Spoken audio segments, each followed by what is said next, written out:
Hello, y'all. It's my birthday, and I wanted to go live, but I wanted to have a topic to talk about. So, yeah. Let me see.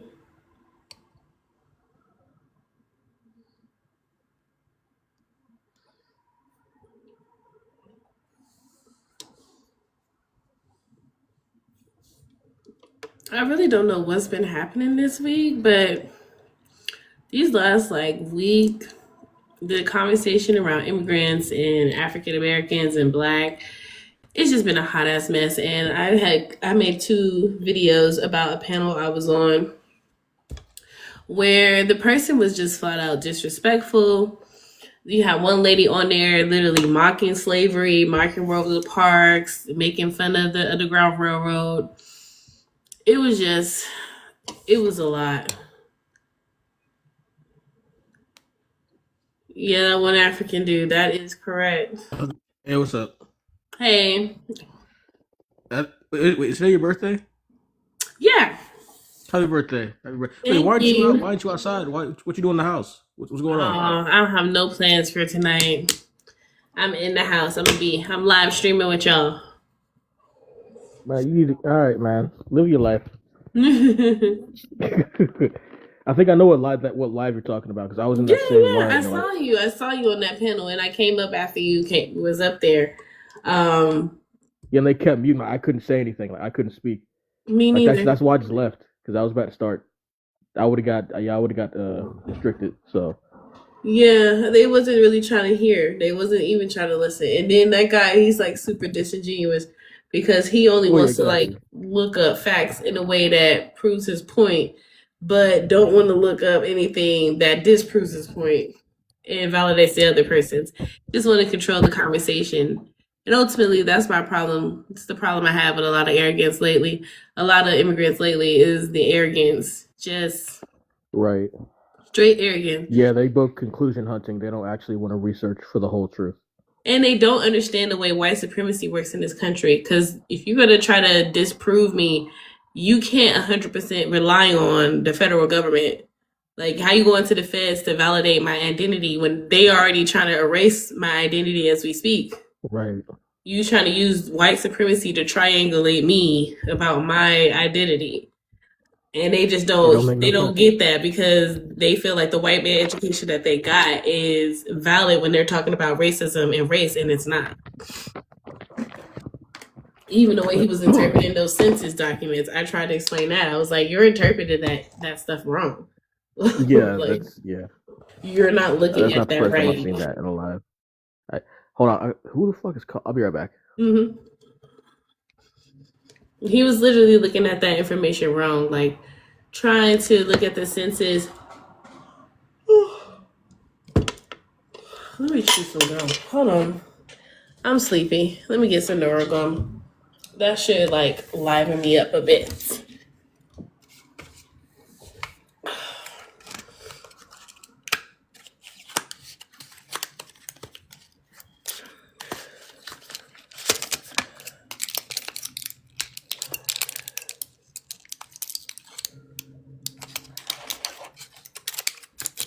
Sorry, y'all. I got sleepy. I had to put some Neurogum in. But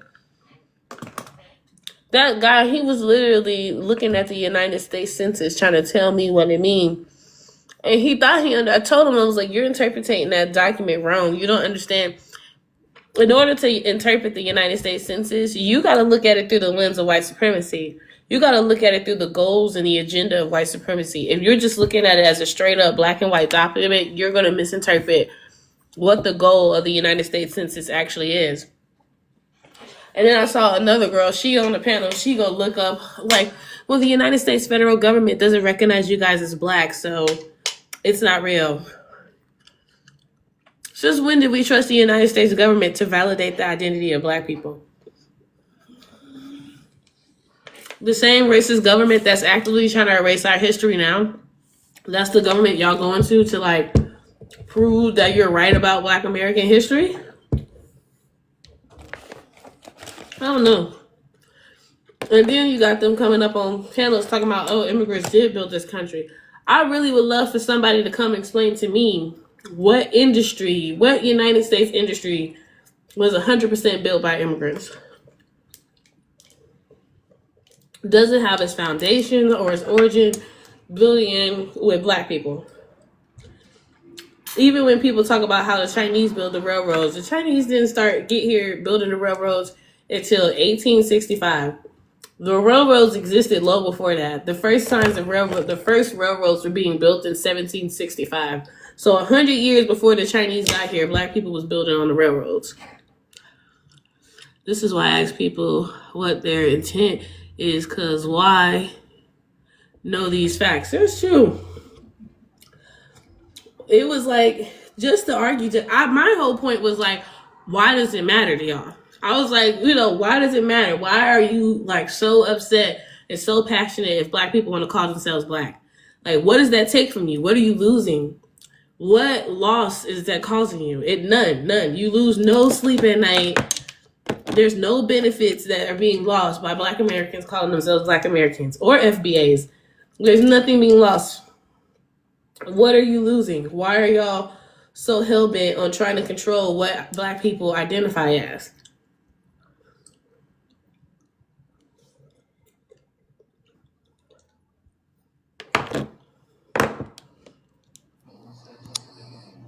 Hello, welcome to the panel.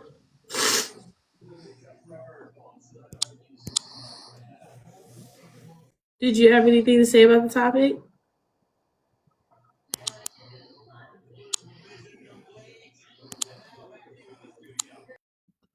I guess not. Anyways, I'm just trying to figure it out. Like, what is the game? And then like we're made the bad guy because we want the facts to be correct.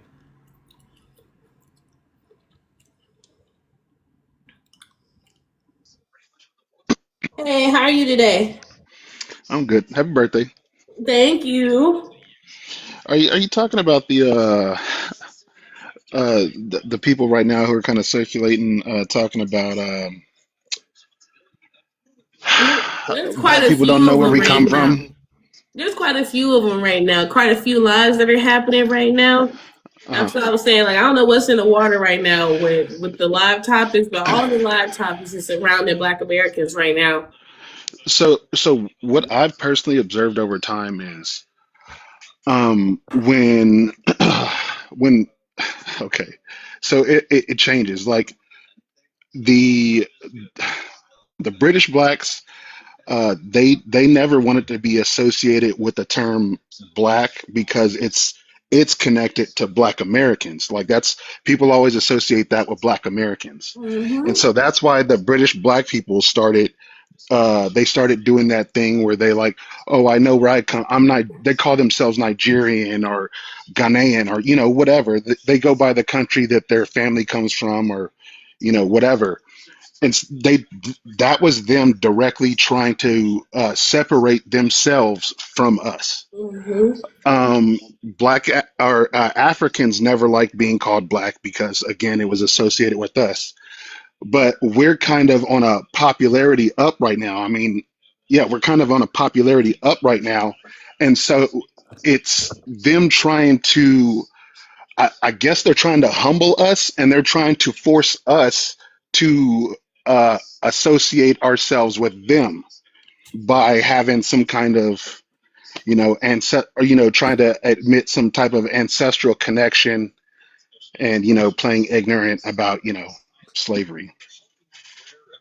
Yeah, I definitely see that, and I seen like some people say it's like they're trying to destiny swap, and I hate to say it, but I feel Yeah. like on some level they do. This is why when I was up on one of the panels, and the guy was going so hard about black Americans not calling ourselves black Americans, and saying that other people couldn't call themselves black Americans, and he was like so hell bent on fighting for it. And I was like, what do you gain by being able to call yourself black American? What do you lose from that? Why are you fighting to hold on to that so hard? Like, what are you losing by not identifying as a black American and by identifying as Nigerian American or just African American? Like, what are you losing from doing that? Nothing, really. Nothing. Nothing at all. Nothing. So then, what are you gaining from doing it? Is the better question. That means that there's something there that you feel like you're going to lose if you stop being able to identify as that. There's some privilege or some value that you see in that title that you won't have access to if people say that you can't identify as that. I, I wish I could. I mean, not that Africans are dishonest, but I mean, I wish I could, meet an African, who I guess grew up in that culture, who would just share like what it is, like that perspective, because that I think that's what it is I'm missing because like I mean, I only hear stories about how they grow up in their various cultures in the countries, but like, I mean, I don't know what it is exactly like they say. Like, I don't know like how they think that leads to them doing these things. Yeah, I don't either. I feel like a lot of it has to do with Trump too. I think like all of this uptick in deportation and people wanting, immigrants out of here and ICE, I really think that Uh, has people on edge and they're looking for a way to make their claim to stay in America seem more legit, more valid, which is why they're clinging on to, oh, we built this country when truthfully you did not. You did come and add to this country, you contributed to this country, but this yeah, and country that was built by enslaved people, and everyone knows that. yeah, I mean, they can be proud of the But part that they took. I'm Uh there's oh. nothing wrong. Oh, I'm sorry. Go ahead. Go ahead. I would have let. Is it Wayne? no, no, no. Go ahead and let him finish. I'm sorry. I was just trying to just. I thought she was done, so you can go ahead and finish, sir. Yeah, no, I mean, yeah, I was just saying that they can be proud of the part they played in, building on to what we did. I mean, there's nothing wrong with that.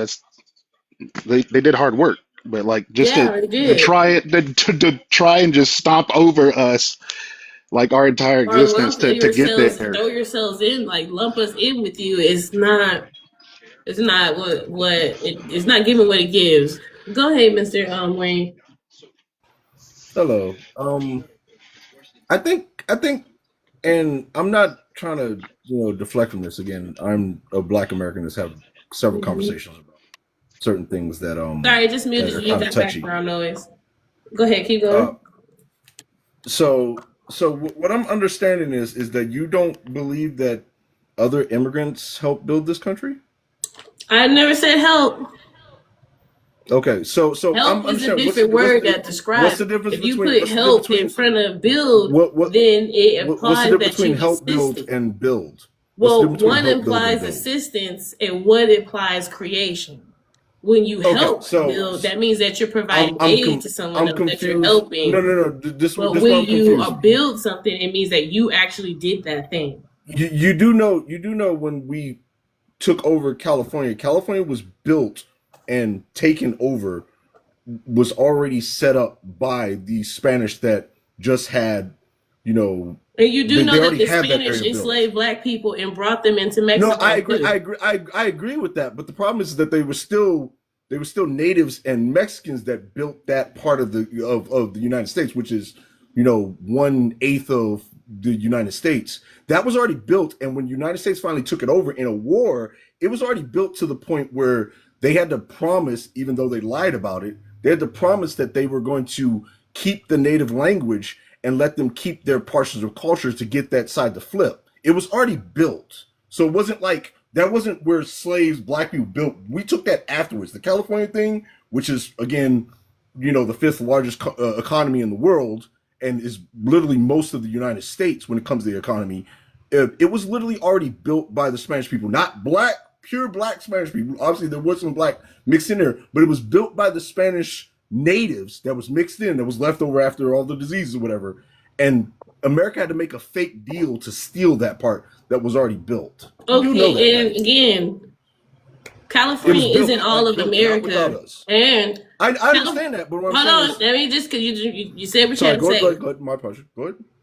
California isn't all of America. That is a portion of it, and a part of American history, unfortunately, is conquest and conquering. So yeah, they stole that shit. They stole it. Yeah, they did. But at the end of the day, the East Coast of America, had to expand out to the West. And who helped? Who did the expansion? Who was building the railroads that went across the plains? Who was building the houses as they full out? What was the reason that part of the reason we even went to the Civil War is because they were fighting over whether slaves were going to build Kentucky or not. So yeah, even if that was the case, the actual country of America that had the money and the power and the might to be able to take another country, America was only able to do that because of slavery. I get that, but again, you're dismissing what I think you're fighting over is something that doesn't make sense from our point of view when it comes to black. It doesn't help us. Who's are? I'm talking about black people that helped build this. I am from here. No. You said from our point of view. So who's are? This is the black American. This is the black American point of view. But what so I'm saying, I'm talking from a black American point of view. It does not make sense to dismiss the parts that other immigrants went through. And when you say specifically the railroad was actually built by the Chinese, not by us. No, it was not. It was built by the Chinese. They were imported to build. They partially built on it. They didn't come here until they didn't come here until 1860. They didn't come here until 1865. The railroad started in 1765. The first introductions of the railroad was in 1765. The Chinese didn't get here until 1865. Black Americans were building those railroads for 100 years before they got here. And then we continue to build the railroads after they got here. They were removed after they imported the Chinese split. You can even tell that if you watch things where they weren't removed. They were removed because the slavery ended. In 1865, slavery ended, and they brought the Chinese in. They weren't removed. They were free. And most of our railroads were built between 1865 and 1920. And then it ended in 1920. That's only 40 years. That's 40 years of work. Most of our railroads can I ask Wayne a question? Sorry. That's only 40 years of work. How are you going to say that 40 years trumps 100 years that someone did before because if you? Hi, host. Sorry, can I ask Wayne a question? Go ahead. It seems like Wayne. Are you a black man, Wayne? I'm absolutely a black man. Okay. Absolutely. I'm a black man that has. This is the thing that is so irritating to me and the host. When a black man does not know his history, you sound. Hold on. You've been talking. Okay, I'll pause. Let me. Thank you. Now, it is so irritating when a black man does not know his history. The host is giving you bona fide dates and times. Enslavement plus Jim Crow lasted for 400 years. Chattel slavery meant they were working from sunup to sundown for free. They worked in the cotton fields, they worked in the coal mines, they worked on the railroad, they built buildings, they did it in all 54 states. Now, that is a fact. That's 400 years of free ASS labor, including the fact when they put us on breeding farms and started to breed us because they were no longer bringing us from Africa. And to totally minimize that, we are not saying that the immigrants, what they did, see, there's a difference here. Let's get this clear.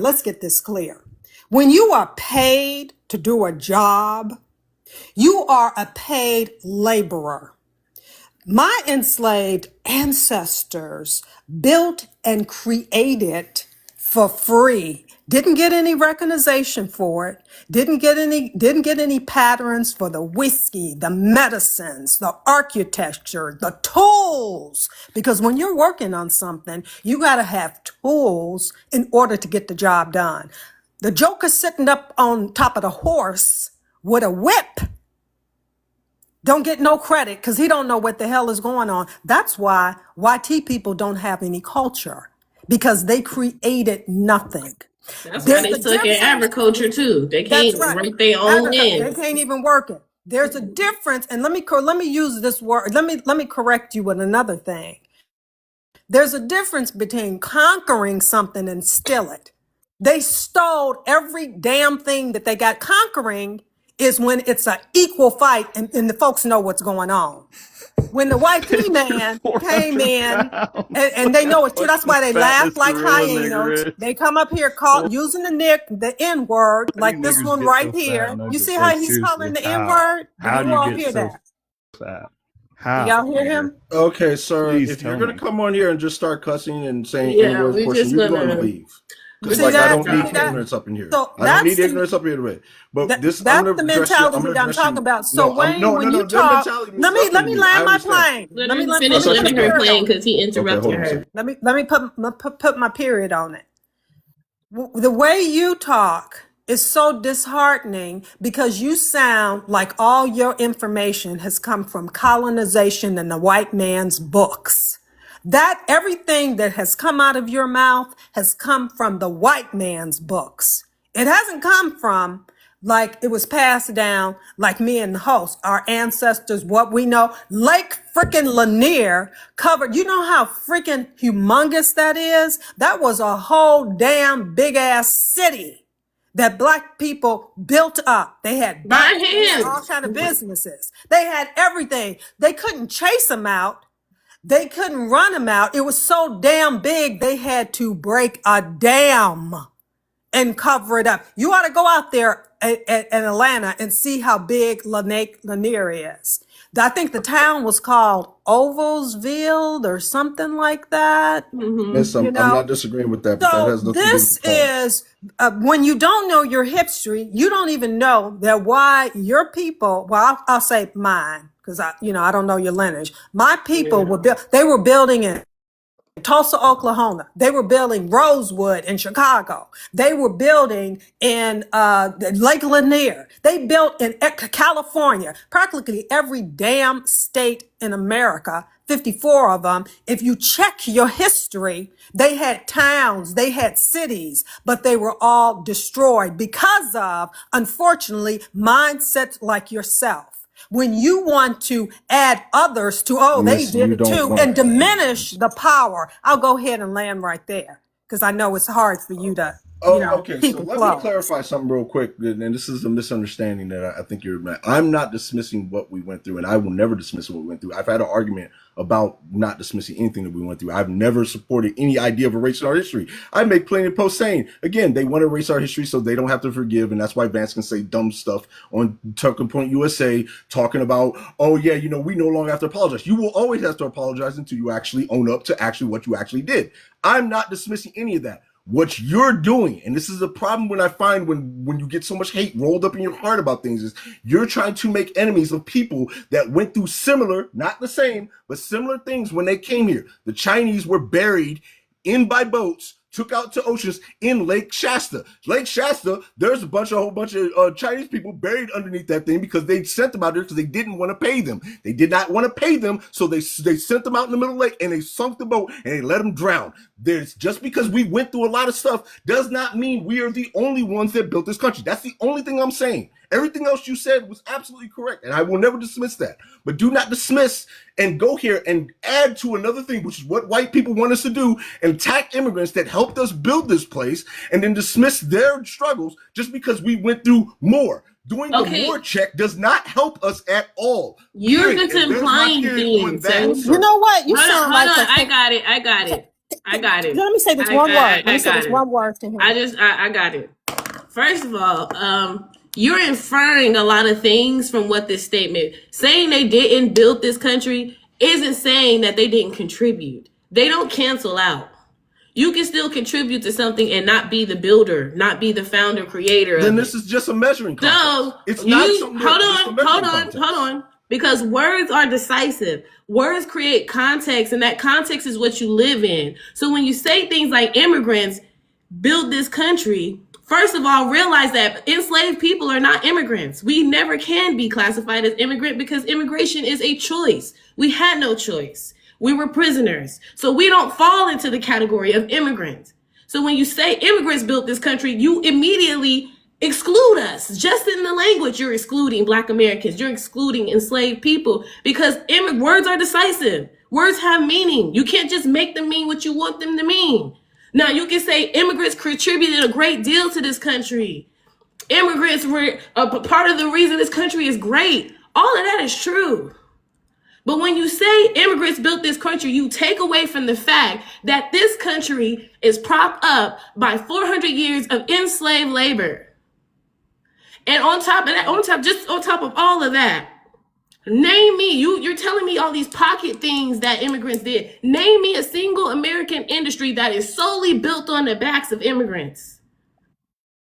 None. He can't. And another I thing told that I you right find there. to I be told you right there. I told you disingenuous and California. rude by I you, told you Wayne, California. when Didn't we I speak, tell you California especially was when built I on? speak, you turn around and you tell me that I'm being hateful, that I'm You are being disgrading. hateful. I did not say not one darn thing No, about you any. did. You You told know me. what? You You need to told stop me. because you You told sound me. like a cantankerous You told. woman. See, you You keep sound like a insulting me, cantankerous and that's the hate that I'm woman. talking about. You keep And trying to tell me And what they're I went through. I am a military veteran he, that has look, done I'm a nothing but veteran. sacrifice for this hold on, country. y'all So I are don't. arguing. Y'all are arguing, and I don't want this to be a back and forth argument thing. I really want to avoid like calling each other names on the panel. Like I can understand like the mindset and us not being able to agree, but like That, calling people names and That's things what I like that, that's that's what I not. want to do. But when he responds and tells me that I was hating. When everything that I said, host, I gave a history lesson. I did not say anything about other people other than what we had done. He started talking You about folks literally going out said. there. You You literally know said what? that You know what? Your I kind, was not a Wayne, person. You your literally said kind I was a certain type of person. is So you're not the telling me same your as kind. mine. I've never Okay, said but that to that's you. not her being I've hurtful never said towards that is them. hate. That's her That is checking hate. a When you member say of her your kind, community. that is not a polite thing to say. I don't know where you were A raised, but polite that's not thing to say. polite. What the That is hell are not you talking polite. about? What are you talking What? about? I've never Hold told on, that to you. Don't ever do that to hold me, on, bro. sir. Yeah, Seriously, tell him what Hold that. the on, sir. I'm gonna need you. I'm gonna need you to take a deep breath. Okay, because at the end of the day, none of what she said was hateful. What she did was have a disagreement with you, a member of her community. She didn't hurl no hate at those other people, those other communities. She has an issue with you. So that's an inner community issue. That's not her hurling hate at other people. Now, if you don't like the way she's addressing you, that's one thing, and you can talk about that. But don't imply that she's throwing hate at other communities because she don't like how you're doing things. Thank you, host. You see, that's why he ran. And I hate to say it like a little girl. But when you were talking, he kept cutting in, kept cutting in, kept cutting in. And he had no point. You're the one, brother, who sounds like you got a lot of hate and bitterness in you. Yeah, He gave a history lesson. I didn't really get his point either. At the end of the day, like I said, words have definition, words have meanings. Sentence creates context, and when you say things like immigrants built this country, you're excluding black people, black Americans in general, because we are not immigrants. You can't make a statement like that and it not be. Corrected, or we speak about it. Hold on, this person, Trump's still alive. I'm giving you an opportunity. I want to understand why you're here. I'm not a Trump supporter. I want to make that very clear. So I want to make sure you're not coming up here to troll us with your MAGA BS. Well, I mean, one, I do agree with you. Immigrants did not build this country, but neither did black people. Well, who built I this think that's country the only then? thing that we disagree on. Who built this country then? I mean, we already know the answer to that. White No, we people don't. did. Who built it? I'm sorry, whose bones is buried down at the White House? White people built this country. What are you talking about? Y'all can't even farm your own lands. The sun don't even like y'all long enough to stand out there long enough to pick any cotton. What are you talking We invented about? the concept of agriculture. Hey, What are you talking hey, about? how, No, sir. hey, how'd the black people get here? Oh, because we stole them. Blah. You brought us over here to do a job So that we y'all got here because cannot you were do. lazy and you couldn't accomplish anything. You didn't learn Yeah, how Hey, you gonna claim to build a country and then you too lazy to build it your damn self? Sir, get out of here. People are ridiculous.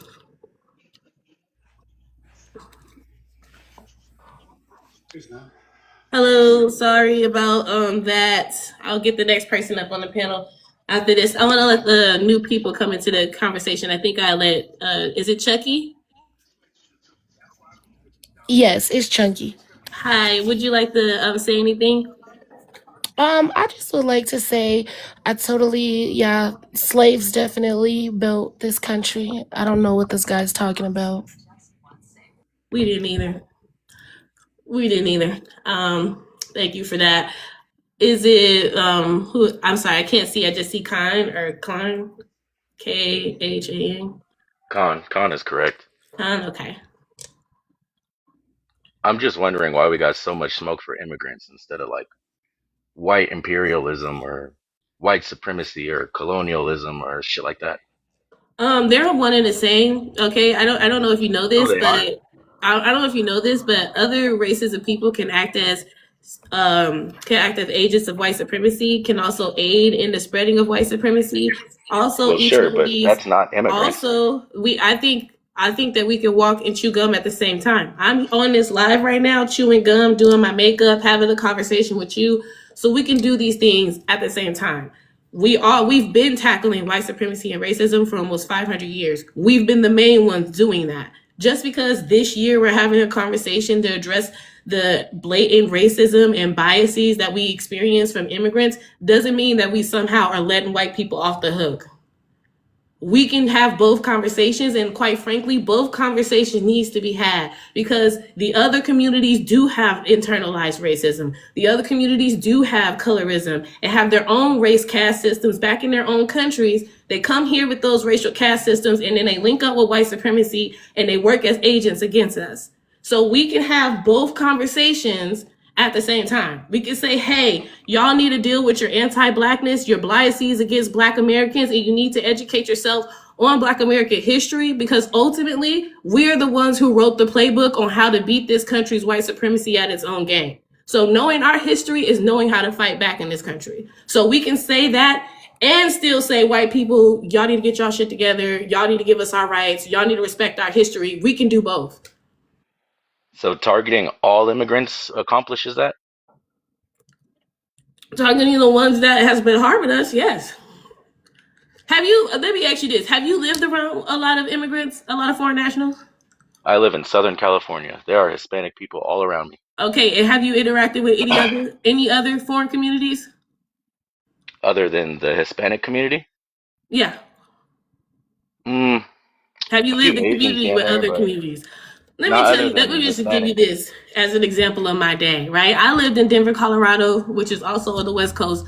Big, huge Mexican population, but also El Salvadorians, Hondurans, also Dominicans, Puerto Ricans. Also, there was a good African population there. Guyana, blah, y'all got what I'm trying to say.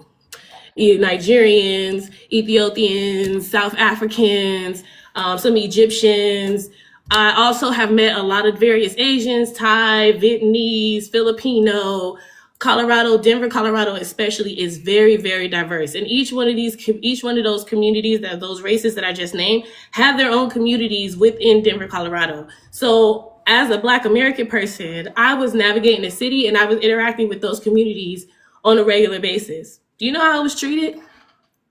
You think I Everyone was has treated anecdotal with experiences. warmness They and don't love? You amount think to they much. saw me and was like, oh, we're all one and we're good, we're cool? No, no. Anecdotal experiences don't negate the fact that we share a common.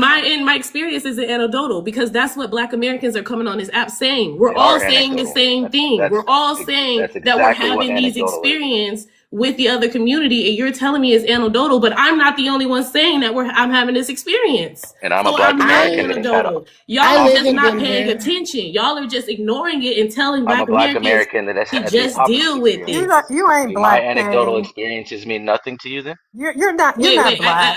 I didn't hear I'm your not question. black. What did Go to you my say? page. Go to my page. Go to my page. Watch me argue with Africans I about live black. in Denver, and I Oh, can That's totally gay. confirm exactly what you just said. I'm a Denver, Colorado native, and everything you just said is exactly the truth. I'm Good gonna for tell you you. That one is day that I still an had. anecdotal Okay, I'm gonna tell you experience. one day that I had, and this is when I made my mind up to move back to the South. I live in the DMV now. I lived in Colorado for 15 years. One morning I woke up, I went to the convenience store. Who owned the convenience store? An Arab man owned the convenience store.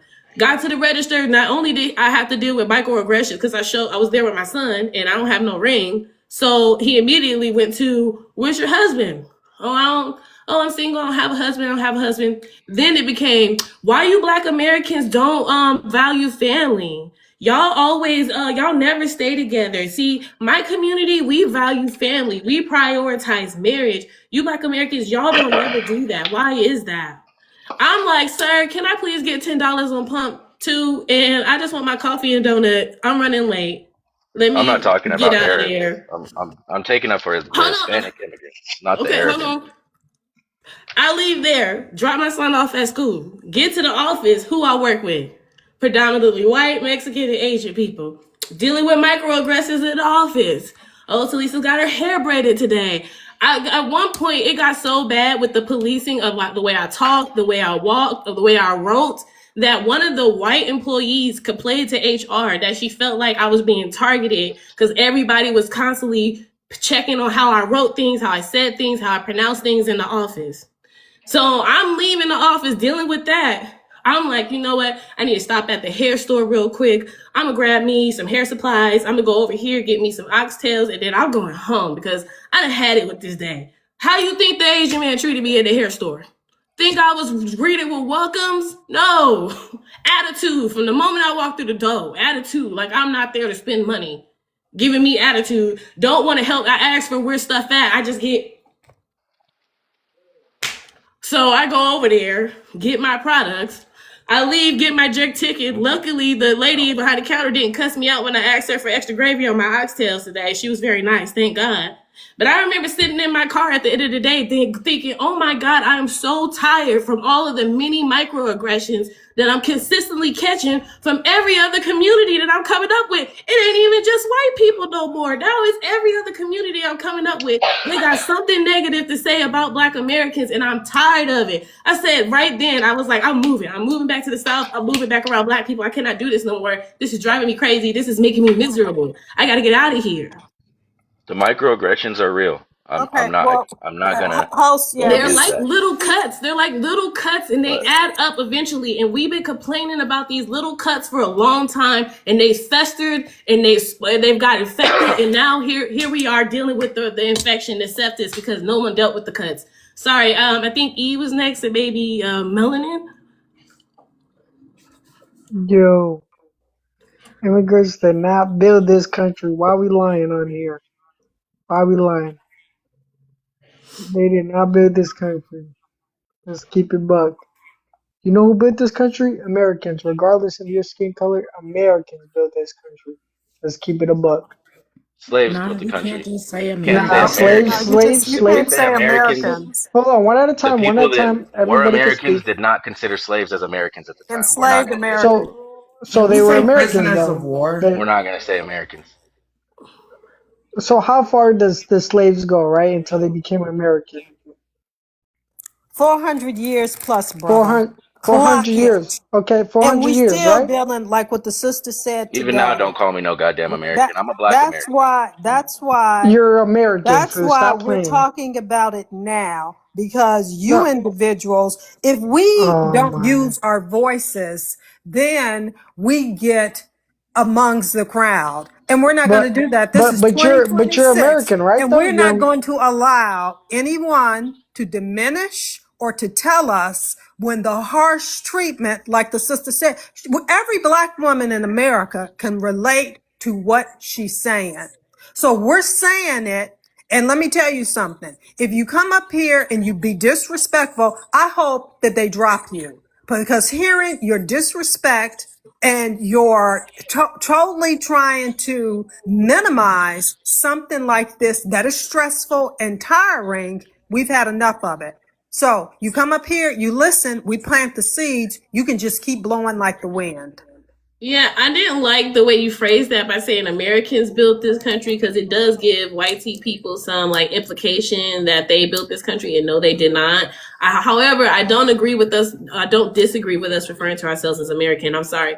Because if Jamaicans could be Jamaicans, Brazilians could be Brazilians, Puerto Ricans could be Puerto Ricans, Haitians could be Haitian, Trinidadians get to be Trinidadian. Nobody makes them go, oh, you're Afro Trinidadian. No one makes them say, oh, you're Afro Brazilian. They just go, oh, I'm Brazilian, and people just hear it and accept it and receive it. I think people don't like to acknowledge us being Black American because they don't want to acknowledge our right to inherit this country. They want to act like we don't have a right to. But when everybody acknowledges the Jamaicans and the Haitians and their right to inherit their island and their land, but don't nobody want to validate Black Americans' right to inherit this land.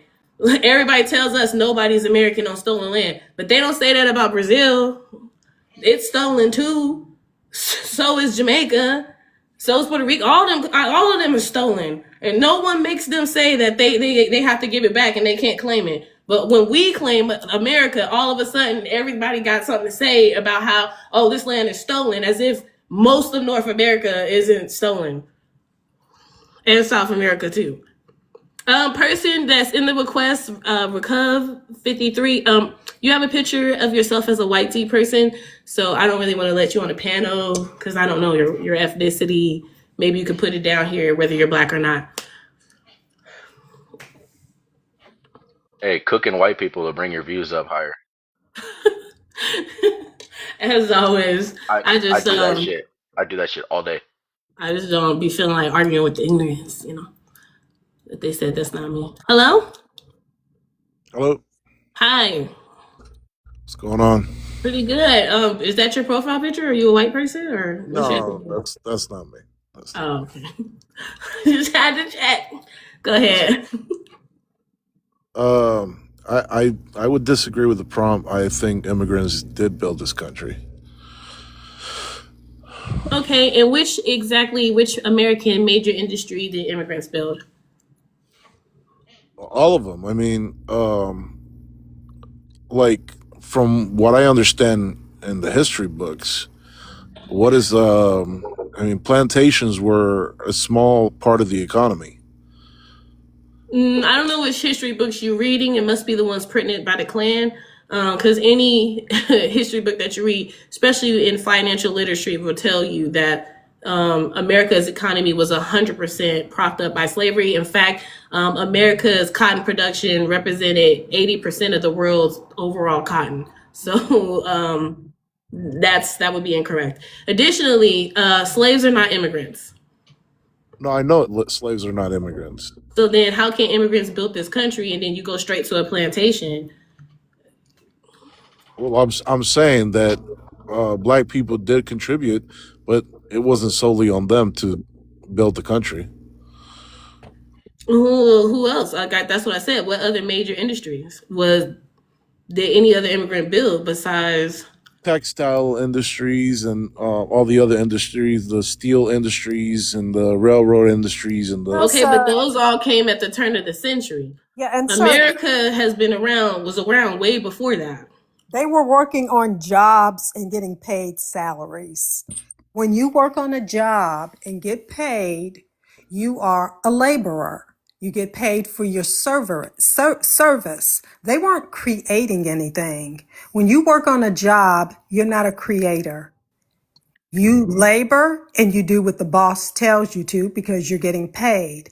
Enslavement consists of working for doing all that hard labor, creating because there was nothing there. There were no railroads. So the enslaved people had to come up with tools. They had to come up with medicines when they got sick. They had to create and build, and they did that and didn't get any payment from it. So let's don't get the terms twisted. Right.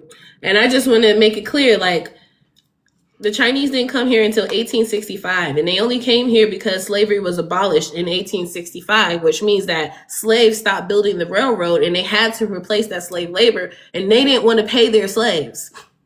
They didn't want to pay their former slaves. So they hired someone else to come and do the jobs that they didn't want to pay their slaves to do. They wanted to keep Black people in a situation where we were desolate, where we were poor, where we couldn't take care of ourselves, because they could then justify arresting us for crimes like loitering.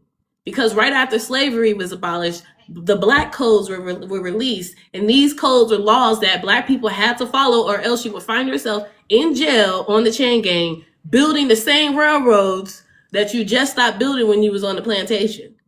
So I'm not saying, we're not suggesting that they didn't contribute. Their contribute was immense. Their help was valuable. They shaped and changed this culture for the better. A lot of the best things about America is the amount of diversity we have and all the different cultures and the different foods. All of that is great. They're a part of what makes America great. They did not build this country though. You also said the steel industry, which was built off the iron industry, which was built by slaves.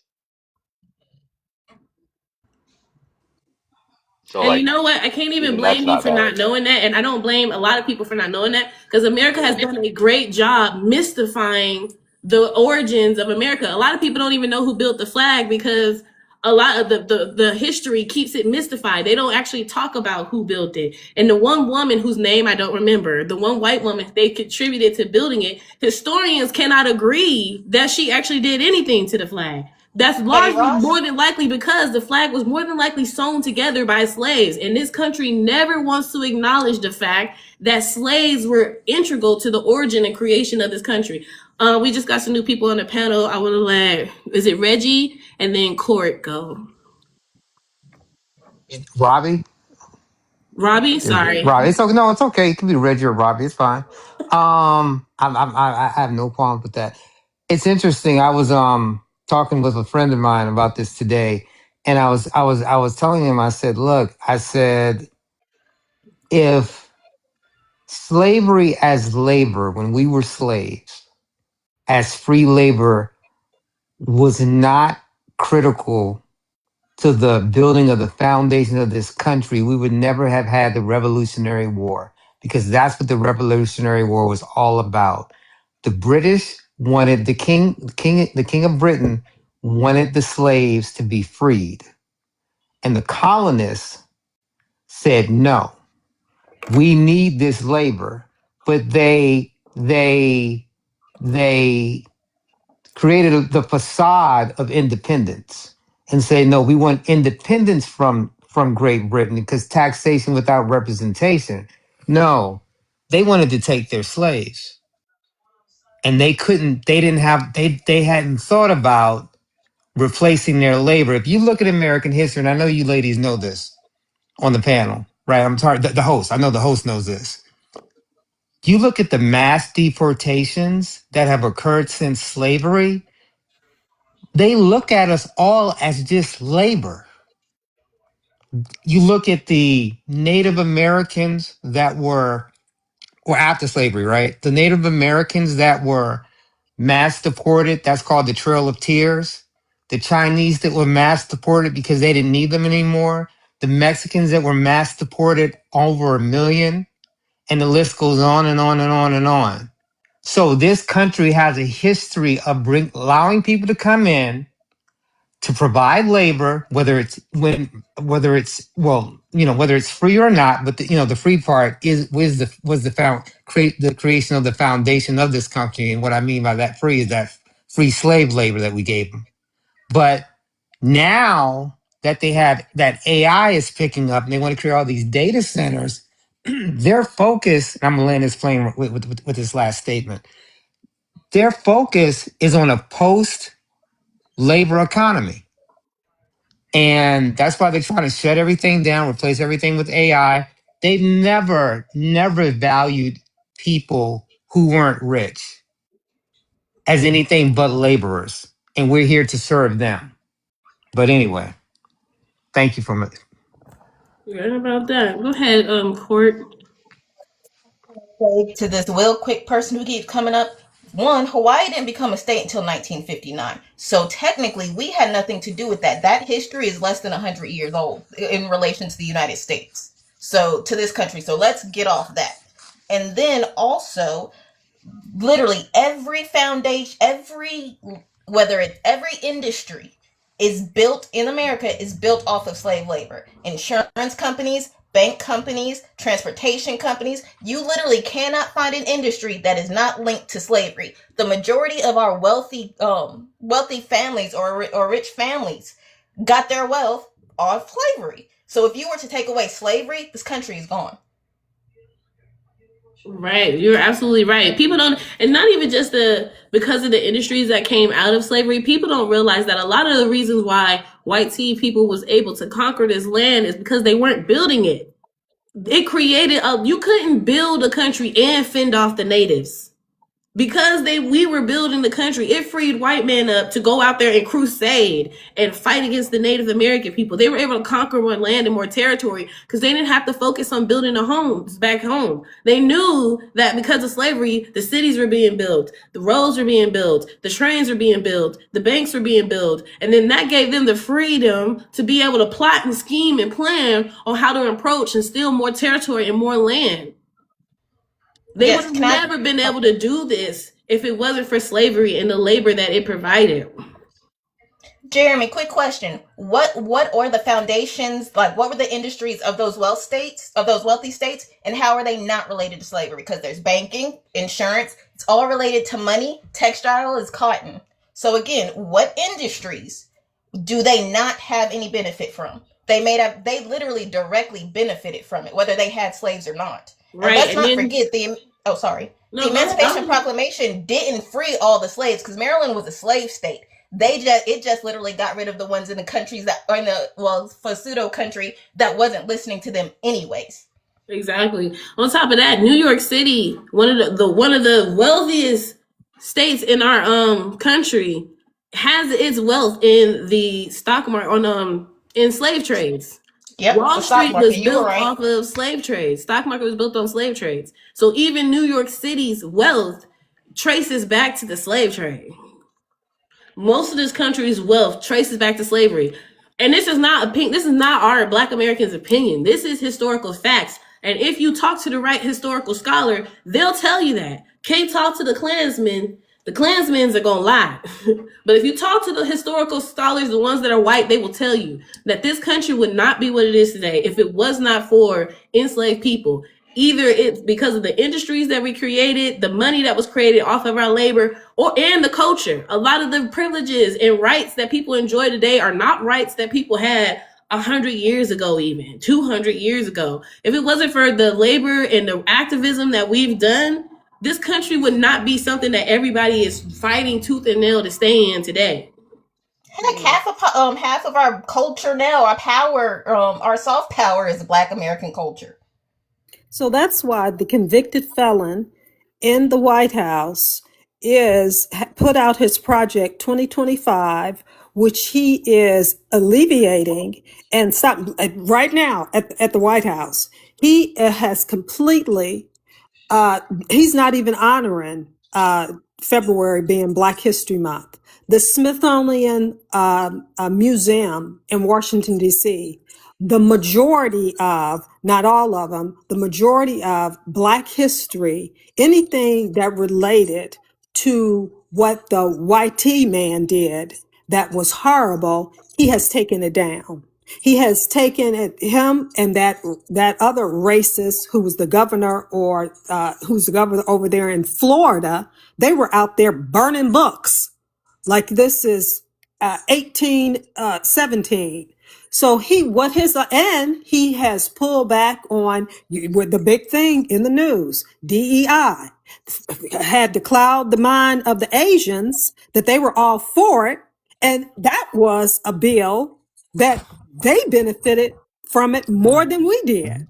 So all of these laws, even the Civil Rights Bill, certain things and perimeters within that bill, he has shut down. This man has done so much on the books that these Black megas and these Latinos and most of these immigrants have no freaking idea. They're in for a rude awakening, honestly, because I honestly sometimes feel like people think because America has done such a good job mystifying what was going on during the Jim Crow era, and then we have like certain movies that have become sensationalized that provides a snapshot into what we were dealing with, like The Help and things like that. But it really doesn't go into what the day-to-day lived lives of Black Americans was, the amount of terror that we lived under, the amount of fear, the constant moving around we had to do, the constant fighting we had to do, advocating for ourselves and trying to do it in a way. I was just telling someone today, like today's Aaron, those were problems from us back in the day. Today we got phones. Emmett Till didn't have a phone, and a Karen ran up on him, and we see what happened. We didn't have phones. Karens used to run up on us. Karens didn't have phones, so they didn't call the police to handle us. They would just get their brother. They would get their daddy. They would go get the local dudes down at the town hall, and then they would all just run down on some unsuspecting black person and beat them black and blue or string them up from a tree. Right. The same way these Proud Boys pull up and walk through towns with flyers and stuff, they're only doing it with flyers now because we got cameras and we got these. Back in the day, they would pull up with pipes and bats and chains and hop out on us in the middle of an afternoon, and we would be in the streets scrapping. Sus, they Hello, like guys. the white tee. Let me say this right. The white tee. And then you can go ahead. Is it check? Yes. The white tee man likes to do things undercover. Believe you not, they are still doing that and getting away with it. In a lot of these rural states, black folks go missing all the time. The guy can talk. Hello. Hello, welcome to the panel. Thank you. I'm an immigrant living in the U.S. and I disagree with the prompt. Yes, immigrants did build America. They did. Oh. Because America is a very like heterogeneous country. You know, there's people from all over the world. You guys came from Africa. Whitey folks came from Europe. You know, What that's did what they makes get paid Hold to on, build? let him finish his point. Let him finish his point. that's what makes America unique. You know, like yes, I do believe that Black Americans built America, but like they would be considered immigrants too because No. they're not Native Americans. Like Okay. they were brought. They were brought Immigration here. I got it. I They were got it, brought y'all. Please here. don't. Okay. Are you So done what with I'm your saying is point? like, I want you to get your point. okay, so let me get my message across. You know, whether you're white American or Black American, you guys are not indigenous to the U.S. You know, Black Americans are indigenous to Africa. White Americans, wait, did I say Black American? Yeah, African Americans are indigenous to Africa, and white Americans are indigenous to Europe. You guys were brought here through forced migration, and white Americans came to America through like voluntary migration. So you got immigrants. Yes, immigrants built America, and African Americans are the ultimate proof of what I'm talking about. You know what I'm saying? Okay, thank you for that. But I'm going to go ahead and push back on that. You're wrong. Okay, because first of all, slaves cannot be immigrants. They cannot be classified as immigrants because they're not. Immigration implies there is a choice. Immigration implies that you chose to move somewhere and go somewhere else. Enslaved people did not choose to move to America. We are prisoners. We were kidnapped. We were forced. So even though forced migration exists, forced migration is not included in the term of immigration. No matter if forced migration happened, forced migration is not immigration. And words have meanings. You can't make a word mean what you want it to mean just because you want it to. Immigration means choice. So people who did not choose here are not classified as immigrants, whether you want them to be or not. That's not what they are. That definitions Okay, are what if you're a refugee? Did you choose to like? What if you're a refugee? Like you're in fear of your life? Your refugee status falls under the umbrella of immigration because most people don't migrate from their country for no reason. But you just said that Most you don't people- choose to like. You just They said that like chose to. You can choose to stay in a country. Not- there not- are lots of not people really. who choose to stay in countries because they don't have no other choice. They stay there because they have no other choice. Now, the people who are willing, like the Cubans who were willing to brave the open ocean and float across, they chose to leave even though they didn't have no way. They found a way. So Black people couldn't leave. When we got here, we couldn't leave. We stayed here and we've been staying here because we had no other way. There was no way for us to go. So no, But if like, you, I got a if you question, like, choose why are you to guys- leave and you know that you're choosing to leave for something better, that's a choice. Okay, but like he just gave a shout out to immigrants. What's the problem? Like, why do you guys have to make everything about yourself? This is like narcissism. I don't understand this. Because I'm gonna tell you why. I'll tell you why. Because we live in the country that has actively worked to erase the history and contribution of Black people. This country justifies their brutality of Black Americans by saying that we're lazy, non-contributing takers, that we don't contribute to America, that we don't build anything, that we just sit up on welfare and take and have babies. That is the narrative that this country perpetuates about Black Americans, and that is the narrative that they use to over police us and to take take our children from us because clearly we don't know what we're doing. Even though the truth is we have built majority of the major industries, almost all major industries in this country were built on the backs of slaves.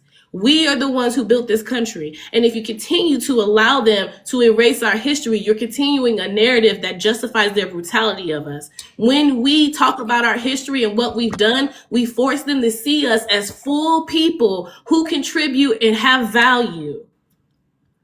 I'm not gonna lie, you didn't even know that Shabuzi like was African. I couldn't even tell. I'm not gonna lie. Okay, Well, I he's could tell. Nigerian American. Point though. Nah, no, man, stop lying. You cannot tell. Come on now. I could tell in his mannerisms and the way he talks. He doesn't even have a Black American accent. Like I was, as soon as I heard him, my first question was, honestly, you could tell he's Talisa, you could tell he's Nigerian. And He one does thing, not hold on, sound I like want to say Nigerian. this. Wait, hold on, we got Oh my god, order. oh my god, so ghetto. Hold on, we Yeah, got an order on here. So, Loving Blue is gonna go, and then I saw House came up here after that. So then you can go. So what I wanted to discuss is the fact that as far as Shabuzi is concerned, he is, and I'm going to go to a certain point, but I just want to put this out there first, is there is a such thing as covert people that come into the culture of Black American, present themselves as such, and then do things and perpetuate things that actually are detrimental to our progress and what we're trying to do here in this country. And I have seen that not only in our political sphere, but we've seen it also in our celebrity sphere, where they have tried to present themselves as something that they are not. And then they create these narratives like immigrants built this country literally. Now, let's take this back. I know it's hard for people to conceptualize what 400 years of somebody being in a country before the country was a country, by the way. This was before America was America, right?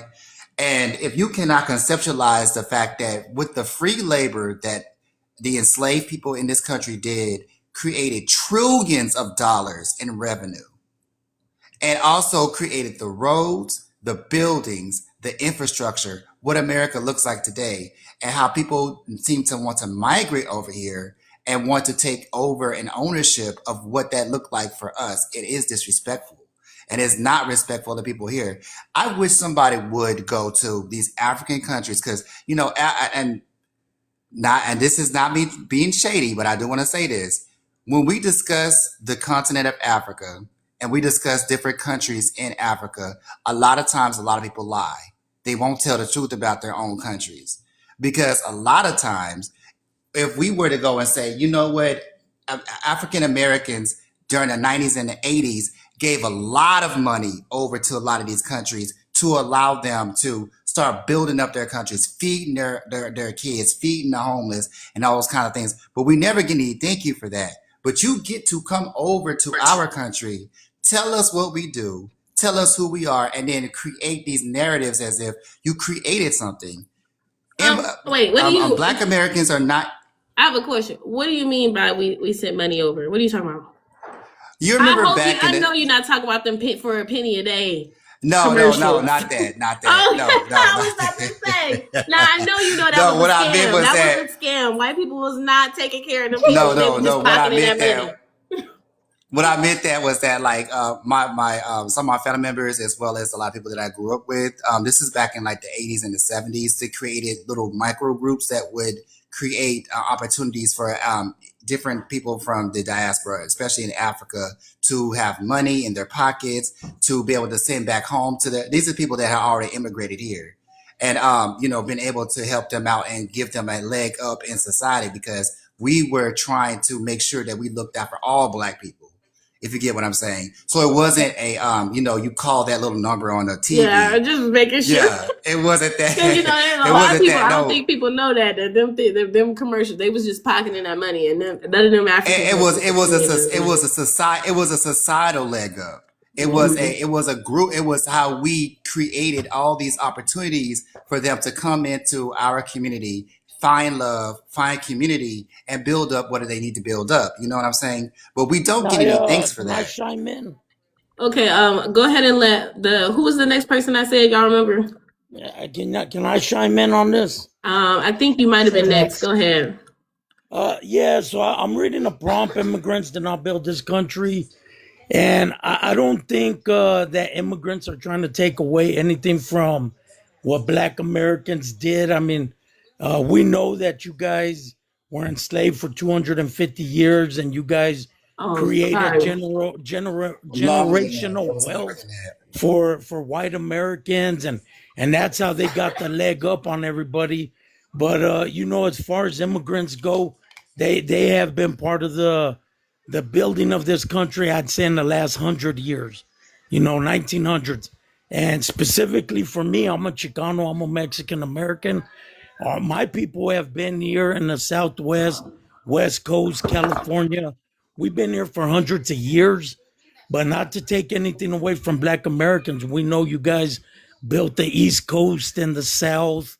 But y'all No, aren't immigrants either. Like this is y'all Yeah, shit. yeah. I don't consider myself an immigrant. Yeah, y'all are not And I was immigrants just either. and so I wasn't too sure what immigrants you're talking about because the Because ones I consider he's immigrants. Shabuzi is Nigerian. Like he's a completely Nigerian. He's the one who said that immigrants built this country. And like the country, first of all, the Nigerians as a people have only been able to come over to this country for like the last 60 years. So Yeah, how you that's gonna true. be like, all right, I built the country. America's coming up on its 250th birthday, technically, this yeah. summer. So we were already existing 200 years before you was allowed to come here. In addition to that, the 13 original colonies was here another 200 years before that. And we were So here. Yeah, we no, were here during black that. Like folks. we were here in the founding for the fight of the Revolutionary War. We participated in the fighting to when this was just 13 original colonies, not the United States. We fought in that war to make this a country. We participated in making this country a country. So Yeah, no one no. gets to claim that we built this country. I like to say it like this. The same way Columbus did not discover America because there was already people here. How you discovering something that already existed? How can you build a country that already existed when you got here?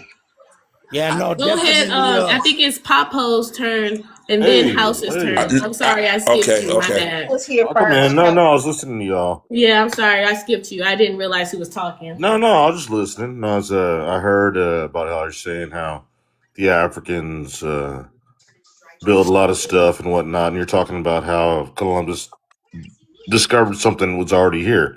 You're right about that.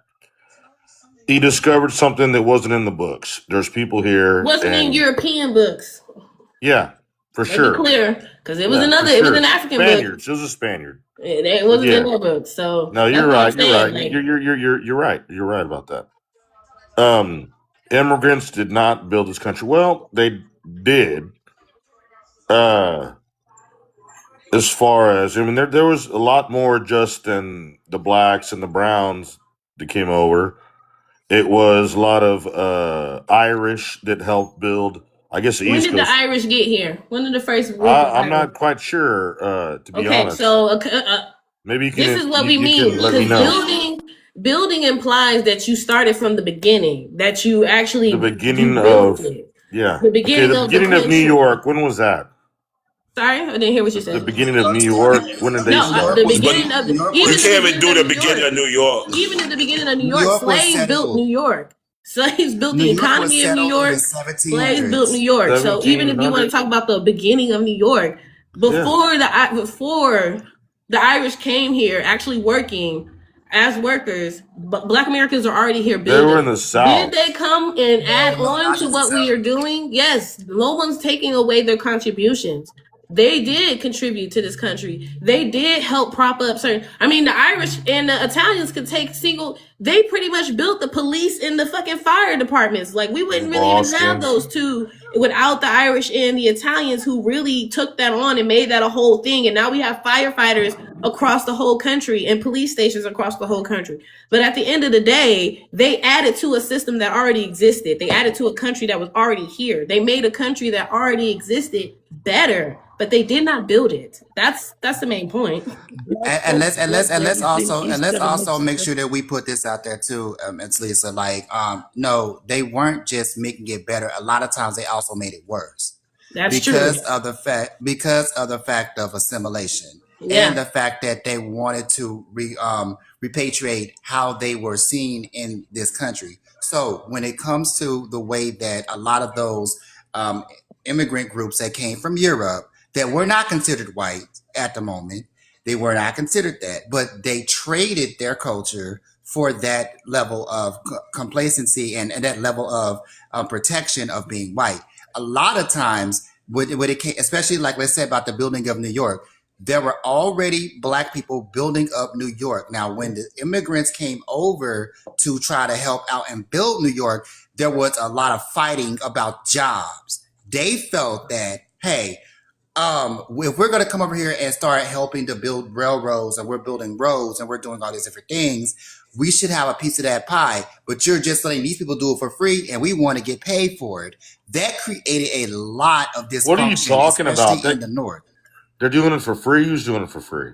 The black The people. That's what slaves. he's saying. Slaves. When the Irish first got here, black people were building up New York for They free. were The they were Irish promised was they were doing it That was promised more this. Chinese. but they wanted to. No, this No. was I know Hold this was on. Hey, excuse me, sister. Yeah, I'm sorry. it's Tels's I've turn. been I'm waiting sorry. because I didn't wait. Yeah. I'm sorry. I came on just talking. I apologize. No, Okay, go ahead. It's but your turn. when the one thing, and I'm noticing one thing Europeans is forgetting about is the real history of this country. They think we so stuck on slavery, but even during the time of slavery, we was the ones that invented and had patents stolen from us. How you think Jack Daniel as a company came up off a recipe off of our ancestors' back? How you think a lot of industries, inventions, patents, everything was stolen from us? Henry Ford stole his whole invention of a car from enslaved people. When we built this country, we literally built this country down to the house that they president live in. Like, we really built all of that. And we fought every war from the first war of the Revolution War. So when the immigrants started coming, especially when you talk about New York, and I'm from New York. I'm New York City to the heart. I know the history of my city. When you talk about the infrastructure of the city, when the Italians and the Irish came, they came for jobs, but New York was built up. New York had Seneca Village, which is now known as Central Park. We had areas we already built. We already established, neighborhoods we established. The first housing projects in New York City wasn't for us. It was for the Irish and Italians that came in. And then when they started getting money and decided to allow our people to move in there, they moved out to Nassau and Suffolk County and Westchester County to get away from us. But we was the ones that worked the jobs in this city, and we still don't get the credit. We don't get the credit for this country, and we don't get the credit for nothing. We always getting our credit passed on to other people. For Shabuzi to say, oh, immigrants built this country, no, you didn't. And Shabuzi and the other brother from Houston, Texas, he's a rapper named Toby. These are Nigerians that come in, they Americanize under us, but once they make it to a certain status, now is, oh, I'm not one of y'all, I'm over here. And we've seen it a lot of times. Even French Montana did it. When French Montana came up, he came up having people believe he was from Puerto Rico. Hey, Until he House, got into status. I want to ask you And a now, question because you brought up something really cool, and I'm sorry to interrupt you, but I want to ask you something because Hold you are on, New who's got Yorker. music playing? Somebody got music playing? I'm sorry, my son have his radio in his room playing the background. Okay. I'm making sure. Yeah. I want to. I I'm wanna sorry. I ask want to you, let House. before you ask him that question. I want to let CM come into the conversation. House, could you mute yourself, please? Your background noise is still. Yes, I can. I'm sorry, man. Thank you. Hello, CM. Welcome to the Hi. conversation. Hi. Hi. I'd just like to add that I agree that, that obviously what you're talking about is a big part of what built America. But there was indigenous peoples, Spanish and Mexican settlers, immigrants from around the world. They also contribute. And I think we need to acknowledge that. We can't just say, hey, we did better, we did more. I mean, there's so many different, I actually did studies on this because I'm from California. And I know a lot about it, how the Mexican settlers controlled California until the U.S. took it in 1848. I know about a lot of this. So immigrants in the U.S., obviously, the United States of America is built off of immigrants. Yes. In whole. Can I like, and again, I was going to ask. Agree. I think that we can acknowledge the contributions, but again, build something the indigenous people, first of all, are not immigrants. So they don't fit into the narrative of immigrants, which is another reason why I don't like saying immigrants built this country, because it erases them as well. They were not immigrants to these lands. They were enslaved on their own lands, and they were forced to build the Eastern Starburn. And when we got over here, we took over from them and continued where they left off. So I we, don't Black believe that what you're Americans, we are saying. not That's enslaved. why I added We're them not extra. immigrants, Sure. and Yes. neither is the indigenous people. And building, well, you say a country, it was built in 1775. That means that's the day it was built. That was the year it was built. It didn't exist prior to that. It was built that day. So America was already a country, and other communities came and contributed to it. I'm so serious about that. I think we should scream that to the rooftop. Some of the best parts of America is because of immigrants and the cultures that they brought here and the expansions that they did in certain industries. You are valuable. We need immigrants. However, Black Americans, enslaved people, we are not immigrants, and neither are indigenous people. So just saying immigrants built this country erases the both of us, because we do not fit into that category. Okay, host, can I say this right quick? When you want to say, oh, they built this, then you need to start naming. Black Americans can name every area in healthcare and agriculture and the winery and Insurance textile. and We in can. the economy and baking and the politics of this country were largely shaped by enslaved people, Black people. I mean, we were there. We helped deliver the Constitution. We were right there. We were the ones who were carrying those notes back and forth. Some of our writing is in the Constitution of this country. Like literally, we fought in the Revolutionary War. Even the indigenous people and other settlers, like when they were mentioning how California was built up already. We stole that. That's true. We took that. We didn't. That wasn't America when it was built. America as the country existed on the other side of the country, and that's what we are talking about. That we can't take credit for that, because that was there and not something we stole. But America as a country, the 13 original colonies, we built those, and we are the reason that those 13 original colonies were able to expand and capture more land across the United States. Without slave labor, they would never have been able to take California. They would have never been able to take the West if it was not for the labor that slavery was providing. Hold on, someone else. I want her to be able to respond, because we just said a lot. I don't know if she was finished saying what she had to say. No, I agree. Can I respond after her? Oh. Mm-hmm. Yeah, no, can I never finished my sentence. I was going to name literally what we built and we created, and there's names of that. So when you talk about what was contribute and how they got paid, you can't name one thing. I mean, I'm not being mean or anything, but name something as far as like what contributed to healthcare. We've got blood transfusions. We've got open heart surgery. We've got buildings that were literally built and named and created. So when you say there's a difference between contributing, being paid for your service. Building something is when you created that from the foundation up. You can name that thing. I've never heard not one of you all, and that's what's so disrespectful. You don't name and say, well, we created the first blood transfusion, or when we created, we built and created things that benefited all mankind. And that's a big point. Our creations contributed to every human being that stepped on the American soil.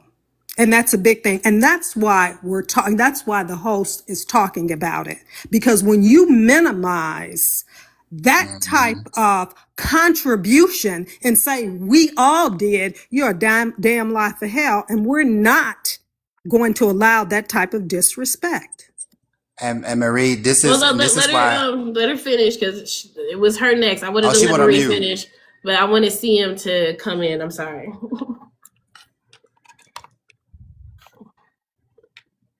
Are you still there, CM? Well, she Yeah, I'm ain't got still here. nothing to say. She No, ain't I got do nothing have to say. something to When say, your actually. Hold on, checkmate let her Speaking let her somebody. about, give her a second. Yeah, Give her go a yeah, ahead. speak second. about the Say before the 1500s, there's the indigenous, right? The Yeah. 1500s to the 1700s, the Europeans, right? We come with the build No, the mission, the roads, the tax. Europeans got here in the 1600s. Okay, and the first slaves arrived here around that same time too.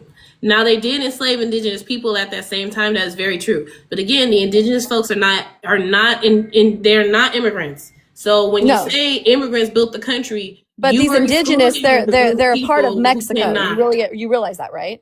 Okay, but then they did These not. are They were not Mexican American, settlers. right? They were not American, right? They became That American when side they of the Some came country here. Spanish and was They Mexican were considered settlers as Mexico. well. They were From Mexican, so they from from came Yes. from here. Oregon So they're down hold was all on. We considered can't be talking Mexico. at the same Yeah. time. If I'm talking to her, just let me talk to her because I know y'all can tell I don't need much help. I promise you, I got it.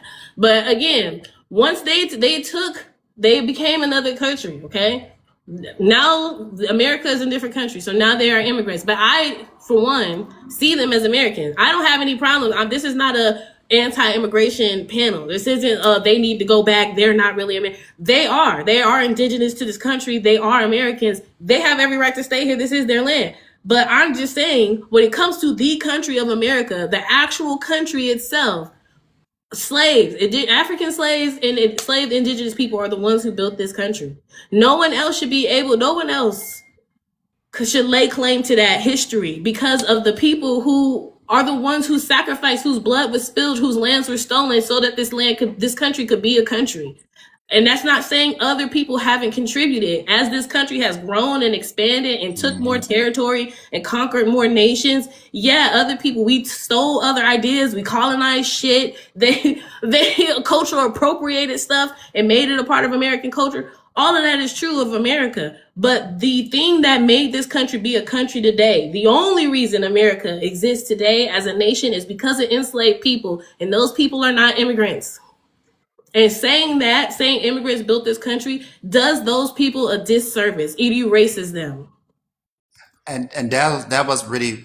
I've been on a lot of panels. I've listened to a lot of different people. My biggest thing is trying to humble of Black Americans, the wanting to not give accolades, also just not knowing it all, not even admitting to the ignorance that people have towards what we've contributed, what we've done, and how we've managed to keep this country afloat. Let's be quite honest. We had an ethnogenesis that was running parallel to what American values is, and then you have Black American values. We were never considered part of America for a long time. So our contributions and the way that we manage each other was different than the way that America wanted to manage everybody else. So when it comes to everybody always wanting to say, hey, we contributed also, it's like, I have never, ever known anybody else to go to outside of America, to go to another country and tell them, you know what, you wouldn't be like this until we got here. That is not what happens. And then when you look at America as a whole right now, not just from our contributions in science, not just from our contributions in the way that we do things, but also in the fact that our culture, Black American culture, is the biggest export in this country. The biggest export. And a lot of people do not want to recognize us as really what America is. Black American culture, without us, there would be no culture in America. It would be a bunch of people flailing around trying to do something. You wouldn't have the humbleness. You wouldn't have the food. You wouldn't have the music. You wouldn't have all of these The things come from politics, us. the laws, the roads, the lights, the air conditioning, the hospitals, the vaccines got our DNA in it. Henrietta Lacks, they stole our DNA and right. make vaccines Compensated with her it to family. this day. Like Never literally compensated her family. every industry in America has its foundations in slavery or in the mass genocides of Native Americans. Not Y'all, even just in genocide. And I yeah. also want us to not say just in genocide, also because when we were no longer enslaved, the first thing we did was build a school. The first thing we did was start trying to elevate ourselves in education. And we've always done that. Our inventions, and I need people to understand this. outside of slavery when we were just going through Reconstruction, all those other things. Y'all know why we were able to build these things the way we built them? Because it was more convenient for us to build these things. Like our slave owners or whoever else was living in those big houses and stuff like that, they didn't have a reason to need an air conditioner or the cotton gin or to need somebody to build something for bed frames or for somebody to build something for street lights. You know why we did that? Out of necessity for us, for the way that we make our jobs easier. They weren't taking care of their kids. They weren't taking care of their homes. They weren't taking care of their streets. Guess who did it? We did. We did it out of necessity. That's how you got all these inventions. But we will never get the recognition for it. Yeah, well, we will Okay, get the recognition for it yeah, because Yaki, we got hosts like this who's telling Yaka. folks, and we're going to keep telling folks. Yes, Thank you, ma'am. hosts. I Thank am you, going hosts. to because Thank I you, think that it's hosts. important that that's my main point is Yeah. that enslaved people, indigenous peoples who are here in the Americas, they are not immigrants. We are not immigrants. And words have definitions, they have meaning, and sentence creates context. So when you say things like immigrant built this country, it implies that only immigrants built this country. And people will run with that narrative to suggest that Black Americans didn't build nothing. We already are in a country that's actively erasing our history, actively telling people that we're just a bunch of lazy welfare queens, and that's the reason why they have to police us so hard, and that's the reason they treat us the way they treat us, because we're lazy takers who don't contribute anything. And then they erase our history so that we don't have any evidence to go, yes, we did create something. Yes, we did do something. Yes, we did something. We've contributed something. And then when people say, oh, immigrants built this country, it further perpetuates that narrative because it erases us.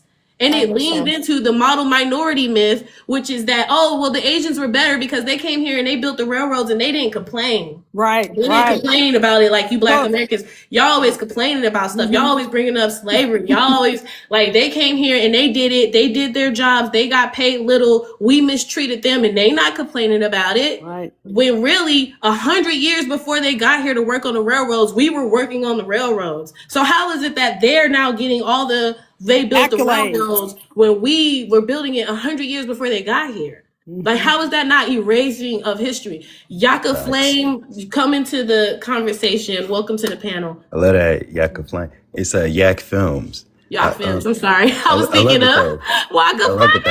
I rock with that. I'm 37. I'm Black American. Happy Black History Month. You know what I'm saying? To those who, you know what I'm saying, eligible for reparations.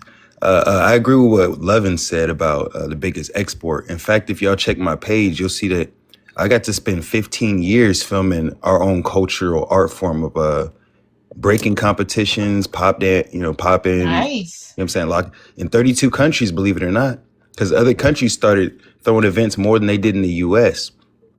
Before, you know what I'm saying, vid happened. And then all of a sudden it stopped Asian hate when I thought it was BLM and all that. But so, yeah, we built the White House twice, in my understanding. We built it. It was somewhere else that they built it in the DMV. We built it. It was burned down by the British and then built by us again without pay. When we look at anybody who owns a business, you have to account for the cost of labor, the wages and stuff, right? So instead of them paying us our unpaid wages from slave labor, they bought the state of Alaska. It's actually the biggest state by landmass. And they did that to prevent Russia from continuing its expansion. Instead of paying us for the labor we did, they bought the Louisiana Purchase. Mm-hmm. Instead of paying us for labor, they got the gold rush in California when it was a one-directional trip for young BLK American boys who were unalived in hypothermia, panhandling in rivers in California. And honestly, ever since enslavement ended, labor has been replaced with the immigration system. I can't, belabor this point enough. Come on. I can't belabor the point enough that Irish, Italians, everyone who was able to come and assimilate came as an immigrant, but had benefits through social welfare that we were denied, from Social Security to GI Bills and so forth. I'm pretty sure this room is learned. So I just want to make this last point. What's the difference between a migrant and a colonizer? My question would be this. The Statue of Liberty is how you can tell the difference. The Statue of Liberty was built to signify the end of slavery in America. Her torch symbolizes people on the Underground Railroad. She has broken chains under her left foot. If you ask somebody what the Statue of Liberty represents, and they say it represents them fleeing their country to come here to have the American dream, and not that enslavement reference, they're actually colonizers, I argue, and not people just migrating to the country. They actually misunderstand and are actively misrepresenting what America represents, It also stands for. does. Thank you. Also, to stand on your point, it doesn't help that America literally told France, "No, redesign it. We don't want it." Because originally it was a black slave. It was a an enslaved woman, and the U.S. was like, "Yeah, no, redesign it," which is why she's designed the way she is. But also adding to what to host's point a moment ago about we build stuff and then they take it. Black Wall Street, Rosewood, the even though they're trying to get rid of it now, the free lunch and free breakfast, the Black Panthers started that.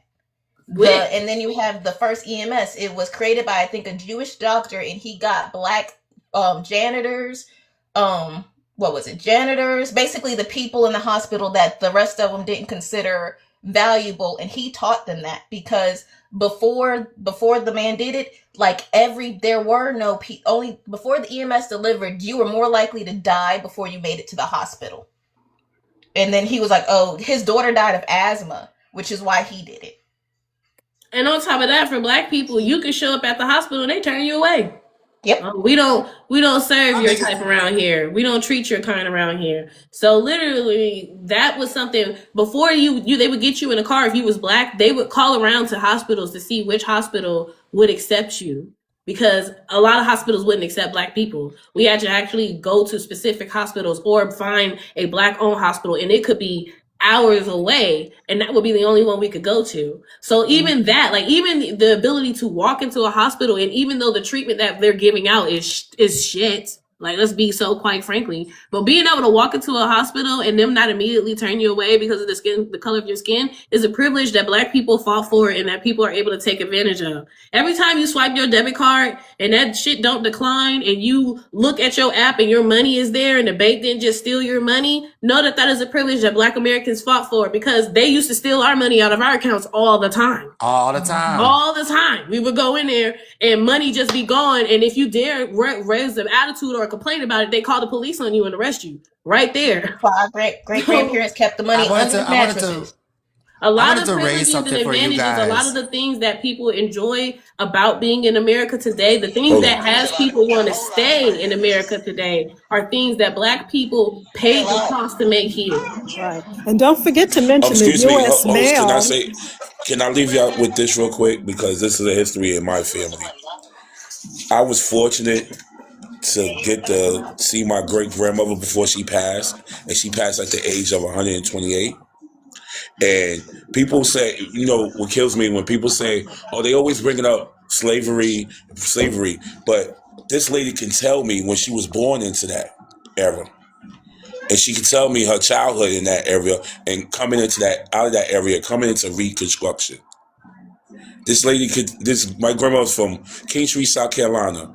And like I said, I was fortunate and blessed to listen to her stories of that time. For when people, and like the host said, when people say, oh, it's immigrants, and you like, really?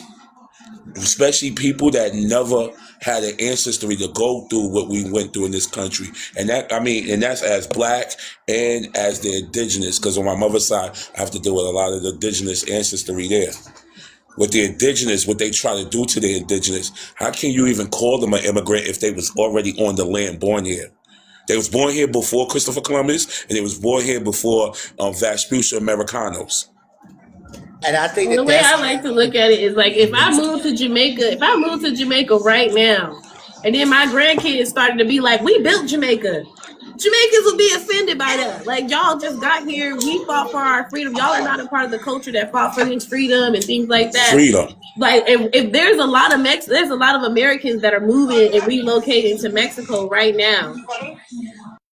Sorry, I muted you. You got a lot of background noise. There's a lot of Americans that are moving to Mexico right now. Imagine if their grandkids started being like, oh, well, we built Mexico. Mexicans would be like, excuse you?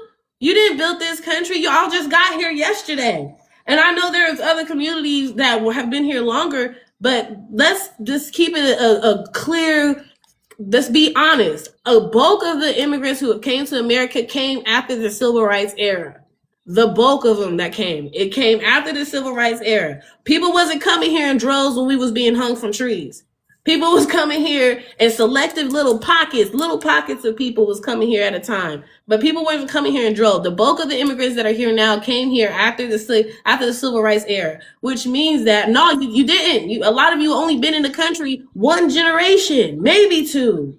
And then to A turn lot around of and be like, we built the country. Uh, That's not fair. That's not fair to us who've been here a lot longer. Say we've contributed to this country. Say immigrants are part of what makes America great. That's true. All that is true. But building it, you did not. I wanted to say something, Lisa. I'm going to offer this because this is the new argument that that a lot of I've been hearing lately. Now I've been on this one journalist panel. He's from the UK, but he lives in America. He does a great job. I've also been in I don't know if you know Black Girls Who Brunch. I love her, and I've been on her panels and stuff like that. So what the new issue that they're having now is the fact that Black Americans have not left the country. They don't have, like, apparently Black Americans don't have passports. They don't know anything about anybody else. So they don't understand the living conditions of other countries. My biggest thing was always, in my personal opinion, is this. Not that we cannot go somewhere else. It's the fact that if we were to leave America, y'all would leave too. If Black Americans decided to start going somewhere else and migrating other places, this whole experiment of America would crumble. It would fail. And we've been trying, and I've been trying to tell other people, the passport thing is so minute because at the end of the The day, even if passport we thing were, is wrong anyway, because for the longest time, Black Americans weren't even allowed to have passports. We couldn't even have birth certificates, let alone social security cards. So, we and couldn't then have on any of top that of that, we stuff. couldn't to afford the passports. Passports ain't cheap. Like they're not But my cheap. thing was, like, I told people, and this is where I think a lot of immigrants get upset, and this is where the conversation tends to break down. Is I always ask them, well, come get, if you want to immigrate to America, get your education, get some money under your belt, whatever. But why is it that you cannot take that expertise, go back home, and create the environment that you're looking for? Because everybody is always like, well, you know what? These Black Americans, they're lazy. There's blah, blah, blah, blah. You want to say all this about Black Americans, but then you stay here and you don't go back home and you don't create the environment of education and peace and all those different things you want because they're saying that, oh, well, our government is corrupt. Do you know who we have in our government has always been corrupt? Our government is always Our been government corrupt. has always been trying to get rid of us. Our government has always been trying to get rid of us. We've been showing up to pow fights with sticks and knives and swords. We didn't have weaponry or guns or any of that to defend ourselves, and somehow, and truth be told, the my other biggest thing is side, they're afraid of us. But the biggest flex that I always say is that they can't understand why we don't leave. Why would we leave? We are not immigrants. And that's what I'm saying. We're not leaving. We're going to fight these people until we can't fight them no more. Yeah, and if I can't, I'm sinking the ship. I told somebody that the other day, they couldn't understand it. I was like, look, baby, this is a boat. And like, imagine this is a boat. We all on here. We all been trying to fight for who gets to steer, who gets to be the captain of the ship. The crazy white tea people been fighting, and then the liberal white people been fighting them, and then we've been fighting the both of them. All of us trying to grab the steering wheel to steer this bad baby. Right now, the crazy white tea people, they got the steering wheel. And we decided we ain't fighting no more. So if they steer this bad baby off a cliff, that's where it's going to go. And we're going to be hit right on the shore watching it sink. As is our right as the people who built this country. As is our right as the people who built this country. If we want to watch it burn or watch it sink, that's our right to do so. And I don't think a lot of the other immigrants are ready to hear that because they still are in this. They want to fight for the soul of America. They're still trying to fight for the idea of America and as America has presented itself. When Black people have been telling them, what you think America is not that. This country is racist. This country is hateful. This country is built off the sacrificing of human beings. We've been telling people this for the longest time and nobody believed us. Now America has finally shown its true colors, finally shown who she is to the whole world, because when them cameras came out, America started fronting real hard. In the 60s, when them cameras came out and people could actually see what they were doing and people could actually observe what was happening, that's when they started doing stuff like bringing out water hose. That's when they started bringing out dogs and water hose and stuff like that, because they were trying to downplay the violence that America is, because they were trying to save face on the world stage. Now with Trump in office, they not doing that no more. They coming out full force. They coming out showing you everything and who America exactly is and who she's always been to us. So now everybody gets to see exactly what we've been dealing with. And if they steer this bad baby off the cliff, that's what it's gonna be. Sensei, come into the conversation. Welcome on the panel. And then if I may. I have nothing to say, Job man. I'm sorry. Oh, no problem. Thank you for Hi. coming. Hello, thank you, B Saint. Welcome up. Thank you for coming. No problem. You can come into the conversation and then we'll go to the life after you. Yeah, so I just kind of wanted to like kind of put an input. I feel like the term like immigrants built this country just is kind of to me the wrong term to use, but in the sense of like when let's say like a Mexican says it, it's more of so like, you know, 55% of Mexico was taken from them by America. So a lot of this land that we call America today already belonged to a lot of Latinos.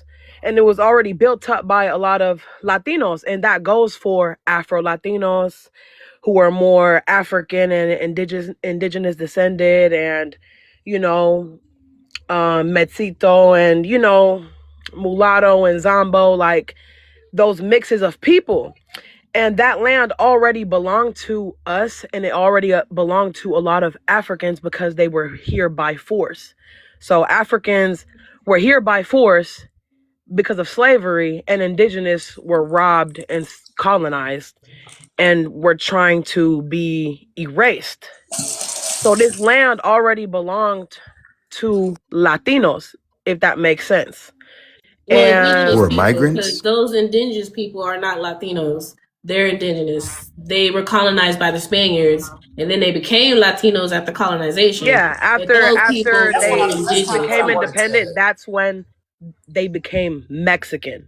Yeah. After they gained independence, and I'm pretty sure it was like I just want to point that out 1821. because sometimes it seems like people forget that Mexico is a colonized place too. Yeah, it Mexico's definitely land is. was stolen by the Spaniards. Those indigenous people only became Latino because they were colonized and they were being oppressed. So it wasn't a situation where, you know, this was Mexican territory or this Yeah. was And I they feel were like a lot of stolen. people get that like misconception with Mexicans where they're like, oh, like well, Hispanic and Latino is a race. And it's like, no, it's not.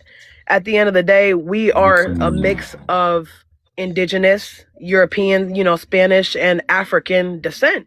And that's what we are. And that's, you know, that's just simply who we became. And we gained the Mexican title after we gained independence in 1821. Then in 1829, we abolished slavery. And then that's when, you know, Black history expanded into Latin history. And, you know, it's always been in Latin history just because of the simple fact of, you know, they were brought over there by the colonizers and they ended up mixing. And now that's how that came to be. And yeah, I just think it's a beautiful thing. And I feel like Black, you know, African Americans and just Africans, they have been such a staple to building this country. And I feel like hand in hand, the Latin community, in a way, when they say immigrants built this country, I feel like they need to rephrase and be like, Latinos built this country in a way. You know what I'm saying? Right. Correct They me need to if y'all rephrase think I'm it in wrong a in how I'm way kind of phrasing that it. include. They need to rephrase because it isn't immigrants, right? Because indigenous peoples to America, they're not immigrants. Enslaved Exactly. people are not immigrants. So when you say immigrants, it erases those two Yeah. categories of people, because neither one of them fit into the category of immigrants. Exactly. So it completely erases that history, which is why Black Americans, we have a problem when other nations, especially like Shabuji, he's Nigerian.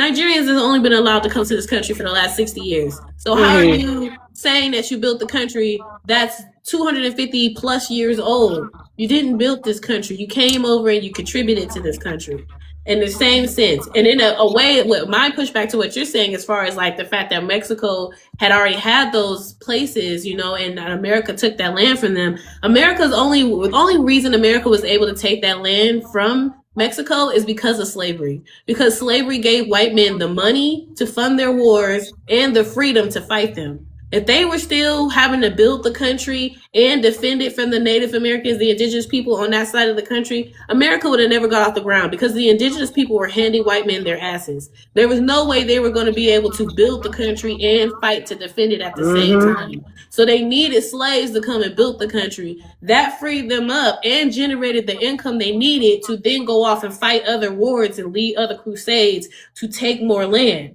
Additionally, those lands were empty. They had people in them, but there was no roads, there was no railroads, there was no banks, there was no houses. All of that stuff had to be built. And that's what we're saying is America. We're not saying the land. The land was here. It belonged to the indigenous people before we got here.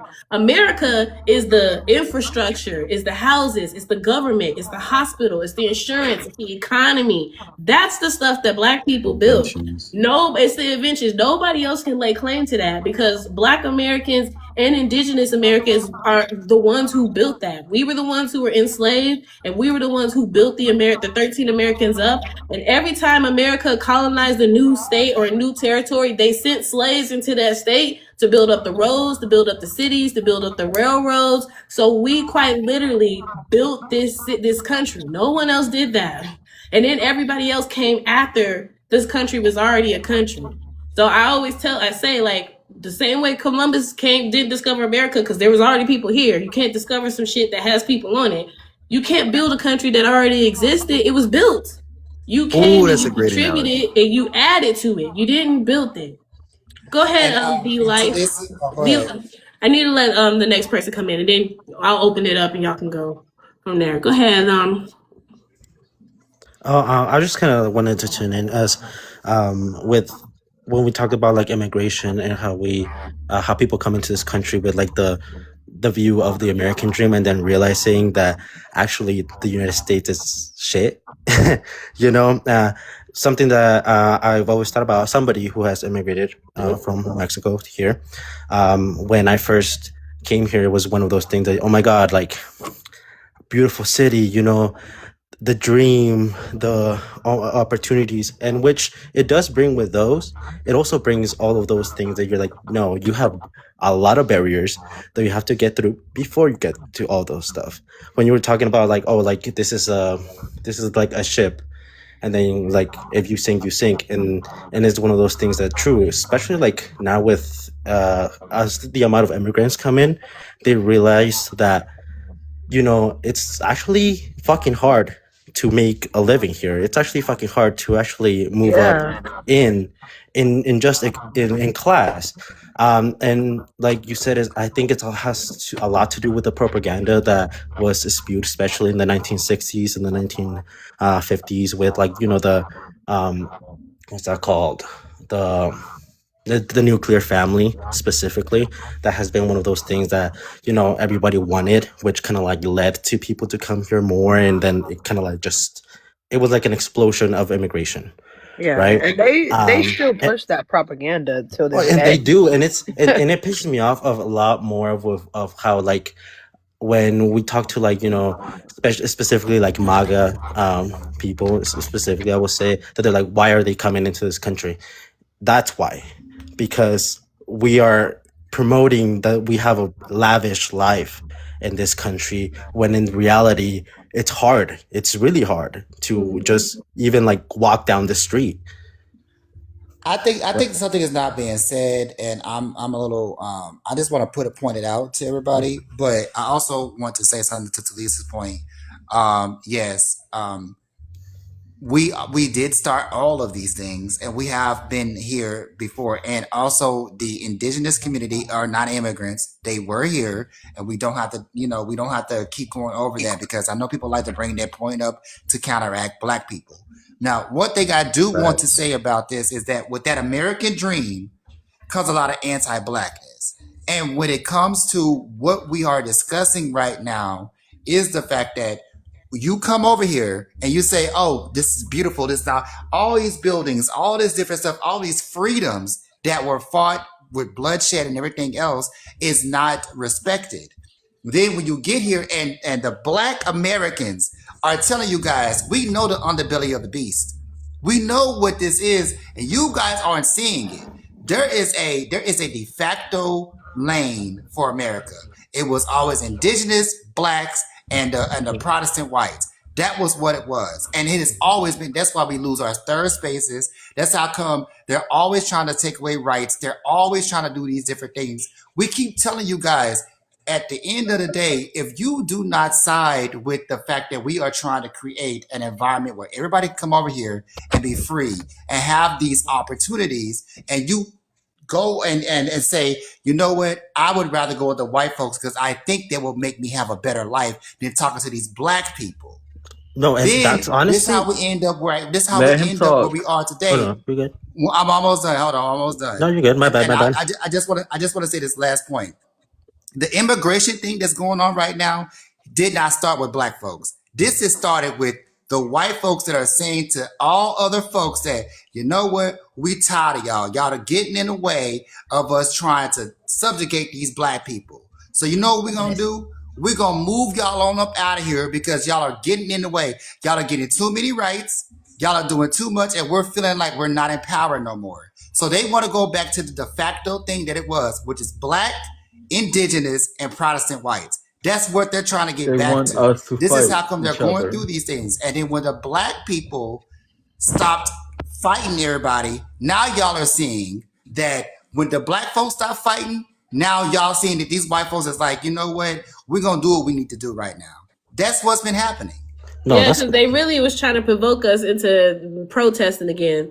And it's like, if you don't realize that like everything America does is about it wanting its slaves back, then you're missing everything. Like, America wants their slaves back. They are mad that we are free. They are mad that we have rights, and they want to get everybody up out of here because as long as they can isolate us, they feel like they can go back to making us scrub their toilets and take care of their kids.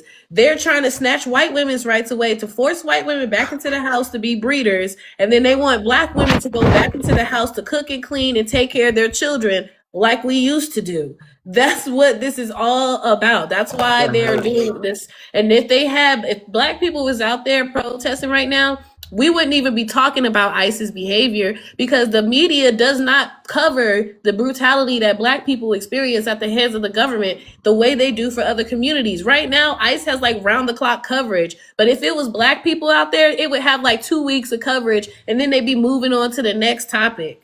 They already doing that whenever a black person is unalived by ICE. They talk about it for like 5 seconds and then they move on. And then when a white person is unalived by ICE, we ain't stopped talking about the 2 white people who were I was just unalived by about to say ICE. that. I would disagree to that. Disagree how? Can you tell me the black man's name who was unalived by ICE? So Keith Porter. with But the I know whole because I'm Black Yeah, Lives it's Keith Matter, Porter. That's what I'm just saying. with I'm just the saying whole Keith Black Porter Lives was Matter unalived by movement, ICE, and the media George don't talk about him Floyd, at all. George Floyd, I was there and I fought for it, and I as a minority, it had nothing to do with immigration, it had nothing to do with ICE. See, and that's where you're mistaken. If you don't think that the George Floyd situation had anything to do with immigration or ICE, That's you've lost the I think plot. let me finish though. I fight for minorities. So I become defensive, whether it's a woman, whether it's a child, whether it's immigrants, whether it's a black person, I fight because I know that there are minorities, and I become passionate, and I would like fight for that. So that's why, like, I just came Oh from another boy. chat, and they're telling me like because I'm Hispanic, I shouldn't feel like I should support like the Black Lives Matter movements, and I'm like, well, I was there. I fought for it. I was there. Right. We appreciate you being there, but And again, this is you cannot be the sole representation or the minority of the Latin and Hispanic community that are actually showing up being cannot be the sole but representation I'm for the being the overall representation community that was because there. hold on, what I'm saying is the people who were there, you guys can't be the overall representation of your entire community because within the Latin community, there is a problem with Oh, colorism. There is a there problem is. with problem with Mm-hmm. discrimination against dark skinned people Yes. and African people. So you can Can speak for what you are doing can I and we say? appreciate that, but you cannot project Do yourself you, onto the entirety oh, of oh the no, you Latina no. community Yes. because in your community there is racism, which means Yeah. that as a black person, I'm going to come up against racism Do you know what's within even your community. crazier? Do you know what? It's even more insane. So I consider myself a colored individual, right? So I was an immigrant for like years. I came to the United States when I was Wait, 7 you years was old. an immigrant? Now I'm a citizen, yes. Okay. Naturalized citizen. You still an immigrant. You can be a citizen and an immigrant, you Well, know. no, I became neutralized. He's still Right. an immigrant. You're still an Yeah, immigrant and because that's you okay migrate with me. Like you I immigrated to this love country. being There's nothing on wrong the with other that. side, if that Mhm. makes sense. What I'm Okay. saying is, so when I came to the United States, like, I consider myself like dark skinned and curly haired, and like I lived through so much other shit. Like I'm not even gonna speak about it. Like I've been called Yellow Squad and all this from American kids and all that. But what I'm saying is, when I went through the immigration system, they decided to label me as a white immigrant, and it They've blew been my doing that for mind. centuries. But It Hmm. blew my mind And are because that's why immigrants. those white Latinos voted for Trump. I'm Yeah. telling you right now And it's because after simple. they saw you're stuff done, that The happened. I have to tell chime them into that the after you're Yeah, second done. they let tell them, oh, you're Ditto once white. you finish packing up, I want B Saint to come in and then we're gonna have Mia, the new person on the panel. The second that I was identified as a white Latino, I think that they thought I was supposed to like identify as white, and fuck that man. No, the second they said, "Oh, you're a white Latino," I think that I was supposed to like fight with that, and I don't identify with that Yeah, but they do that and they've been doing that for ever since years. they took Yes, land from Mexico. That's when exactly. Hispanics became racialized in the US. Yes, It and it's a wasn't due to problem. biology, it wasn't due to necessarily race. It was just pure discrimination. So Mexicans were able and Latinos were able to label themselves as white, but they were never going to get the same treatment as the white man. They were still Oh, for segregated in sure. schools. Their schools still ended at grade 8 What and I'm they were trying to labor tell you is based. they wanted You my know what I'm vote saying? They to still were correlate. having trouble finding jobs. They still were being Hey, discriminated Ditto, let against. They her were still finish and then we're segregated. gonna let the new people come into the conversation. So Mia and then Chris. yeah, so what I'm trying to get at is like they're still doing that, but that has always been a loophole for them to do It's a whatever the fuck loophole they to vote want. Republican. That's what I'm saying. It's always been a loophole for them. Even in them eras, they would and they do it now still. They underpay Latinos, underpay them just so they could undercut black workers and not hire them. So they would hire all these Latinos knowing, okay, I'm getting a bang for my buck. I'm gonna hire all of them and then I don't have to hire black folks. And that's where they created divide between both the communities. And Because this just is where we because are. as a Latino you could cross white off on a piece of paper, in reality it didn't really fucking matter. You were still in a shitty position. You were still racial underclass. And that's why Latinos had to even stand up with the black community against Jim Crow and against the Civil Rights Act as Brown Berets. And you know So what I'm saying? can I That's add why to they had that? to end up doing that. And a lot of Latinos wanted to take Please let advantage the other of people being come able to in. call themselves white, and they forgot where the fuck they came from. And they wanted to ignore the fact that their raza, as I say as a Latina, their raza was still getting discriminated against and persecuted. And just because some of them were white passing, they took advantage of that. And they still take advantage of that till this day. Those are the same people who now are voting for Can I Trump. add Those are the into that same people though? who are now are a part of this conservative mess that we call MAGA now. And that is forever carried, but that's like a big confusion that happens between the Latino community, So can where I it's like, add oh, into that though? they Hold let us on. be white and they let us sign off as white, but we're never going to get treated that way. So we feel Hostess, can I add confused, and we something? inherited that confusion through this colonization and through all this colorism that really goes on within the Latin communities. It Yeah, because Even does. in I was Puerto honestly Rico, going to in the say, Dominican It does. Republic, in Mexico, it doesn't matter where you are. There is Yeah. going to be a problem with colorism, and there's going to be people who will sign off that white box I know for and sure. think that they have something over the And rest of I their own hate that community. shit.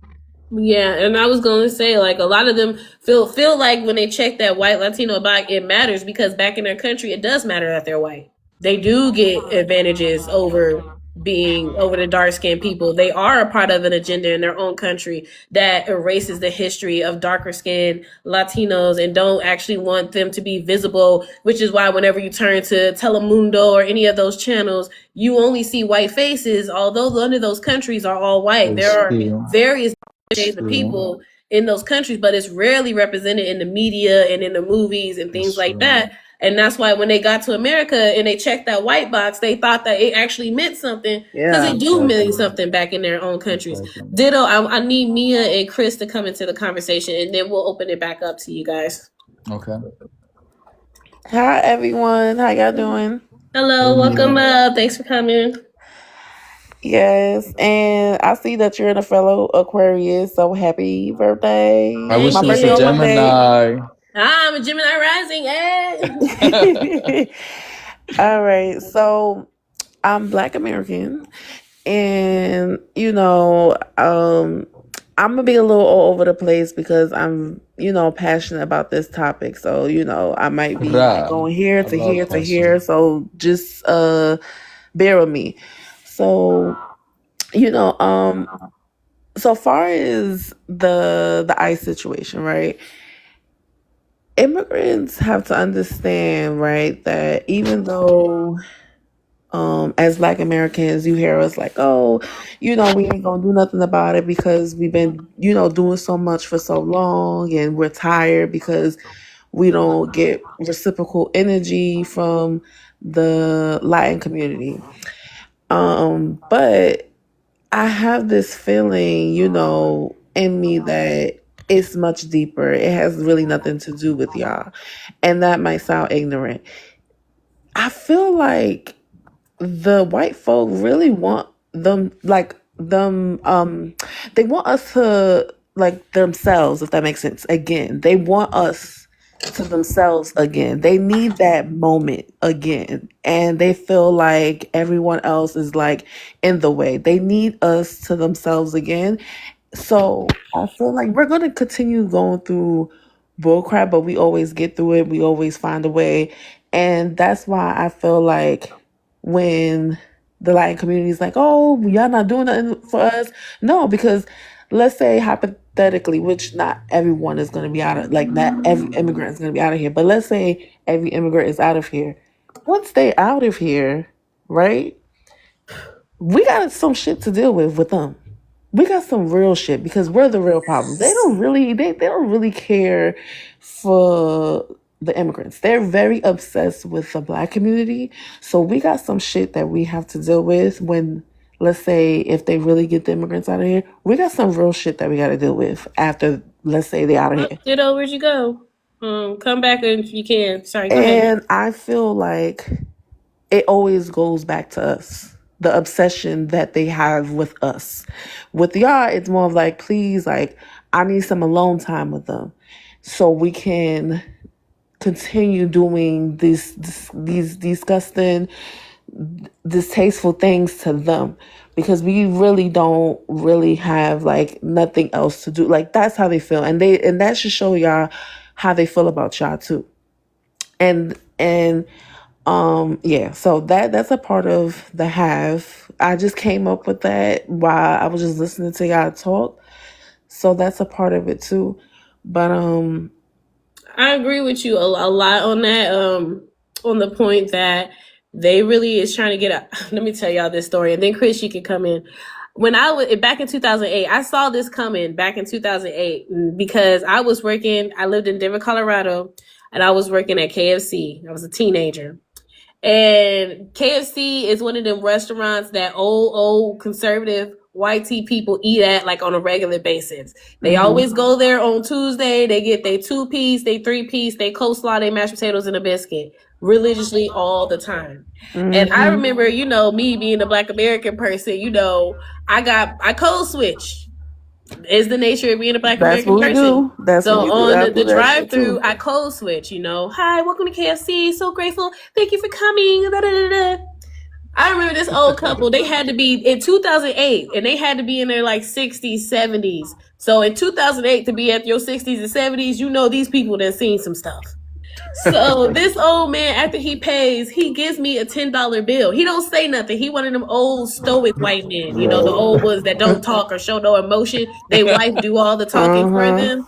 So this man hands me the $10 bill, and his wife leans over the passenger side and said, "We just want to say we're just so happy to see a true American working back there. We are so grateful to you." I about fell out. I was like, I called my dad. I said, "Oh my God, I was American now. Daddy, I was American today. I had the same My situation. whole life, they've been God, telling me that's go back to crazy. Africa. But as soon as too many Spanish-speaking people came to the country, they were like, oh, we're so happy to see a Negro back there." Yeah, that's what they're saying. That's basically I what they're knew in saying. 2008, I was like, oh, they finna try to get the Mexicans up out of here. They tired of them already.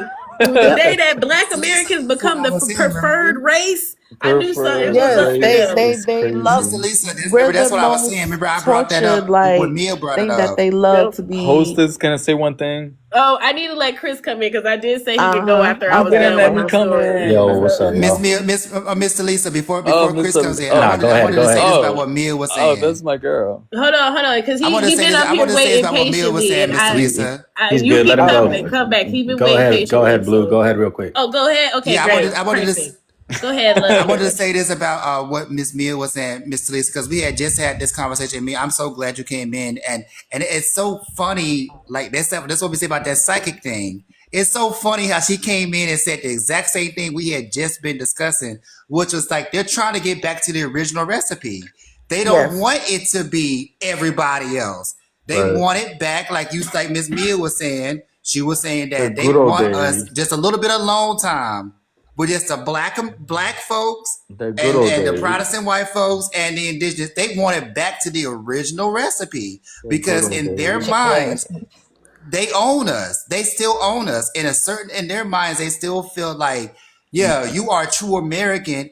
No, we're never gonna let you go away. We're never gonna let you migrate somewhere else. You are stuck here with us, and we're gonna make sure you stay here. But before you get to leave, we're gonna put everybody else out here so we can get a little bit of long time with you. Miss Mia, that is They so can't live funny that you without brought us. that They up. can't live. I don't think they can even imagine America without us. Like their culture and their identity of as white people and Americans is so ingrained with being the slave master, with being the owner, with being the controller, that if they got rid of black people, who are they the masters of?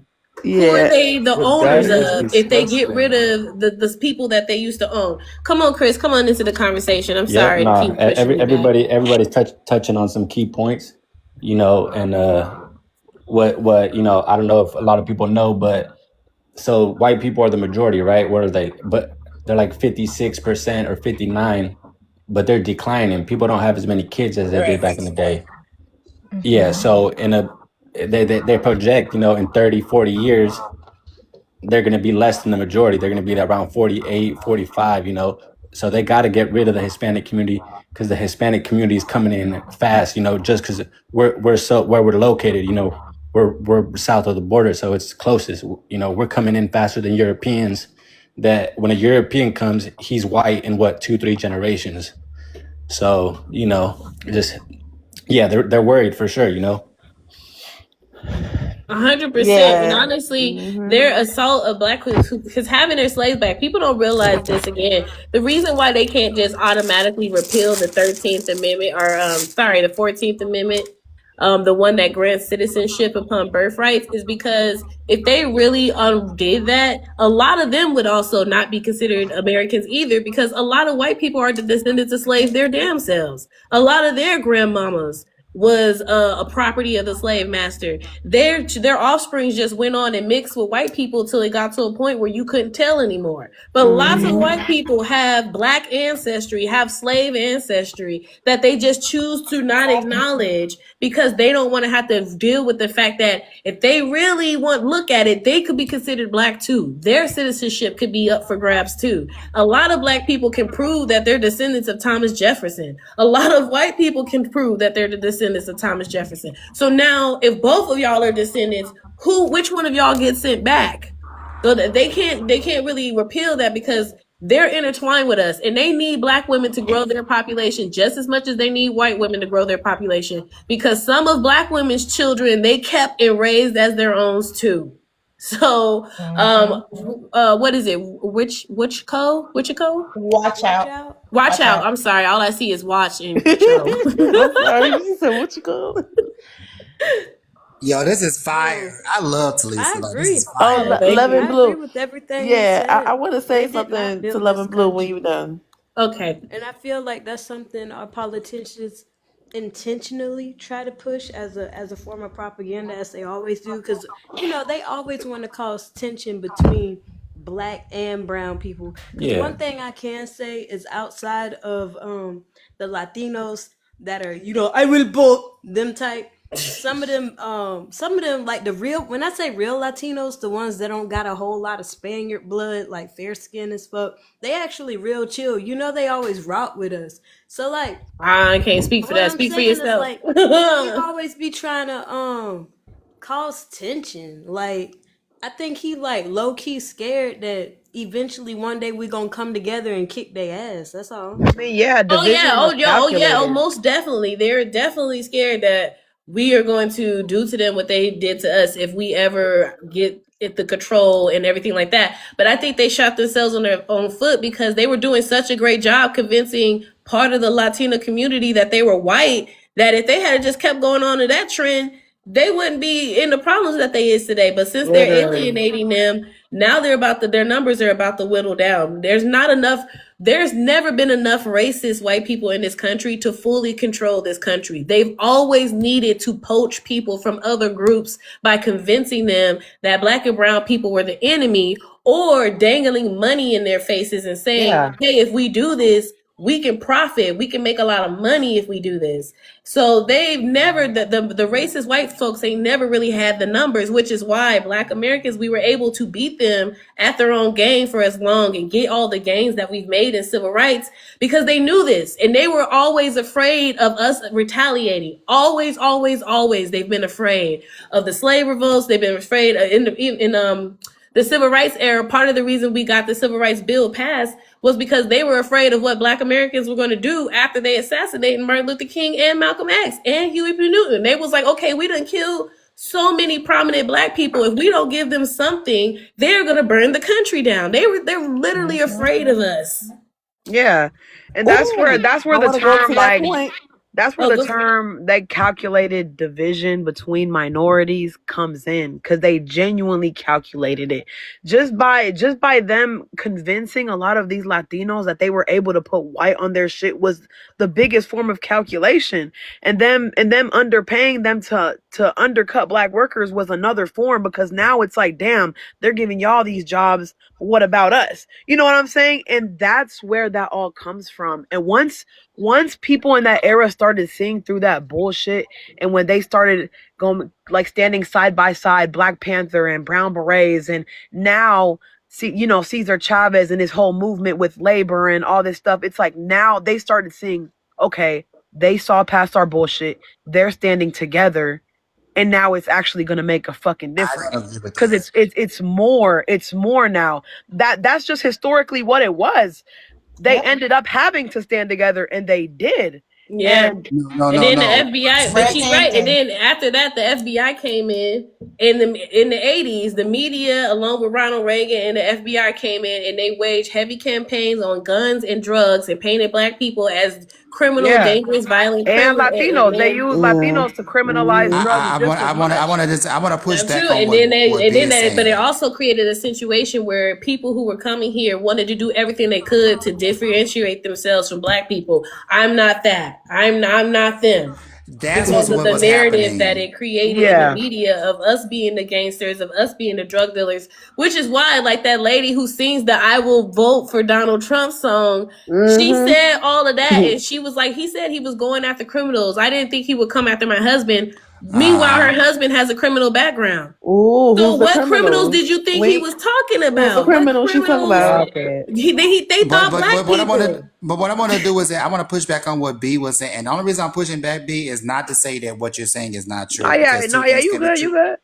Yeah, two things can be true at once, but I do want to make this, and not from just the 60s, but also but to the 70s and stuff like that. Now, let's be quite honest about that, especially like when the Western expansion happened, and especially in California and stuff like that.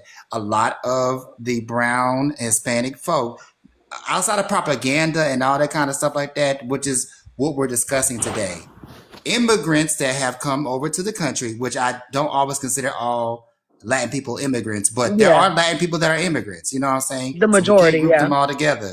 So when it comes to like them coming over, they were not only terrorizing Black folks, they were doing it on a grand scale. You know what I'm saying? Where there was so much violence in California, there was so much violence in Arizona, New Mexico, all them places over there on the West Coast that it was almost like the Black folks did a mass exodus for a minute over towards the South, because they were just like, we can't even stay here because of what was happening.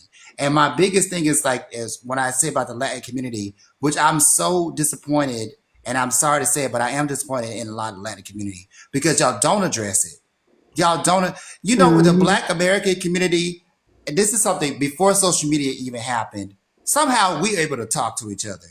I don't know how we did it for all these years. I mean, we knew about our celebrities and stuff like that before social media even came. But with the Latin community, there is a disconnected conversation that does not happen with you guys, especially when it comes to the way the Latin community creates all these negative things towards the Black American community. And I'm always trying to figure out why y'all don't talk to each other. What is it that is so different from you guys that where y'all can't not go on with the white folks narrative? What is that about?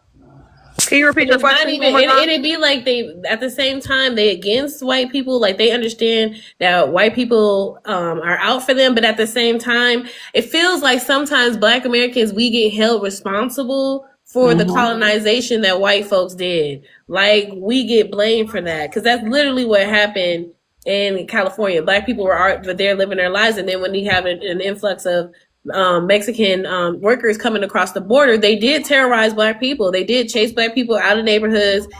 Gang violence between Mexican and Black gangs went out of control. But we know most gangs were created to protect their neighborhoods and their communities.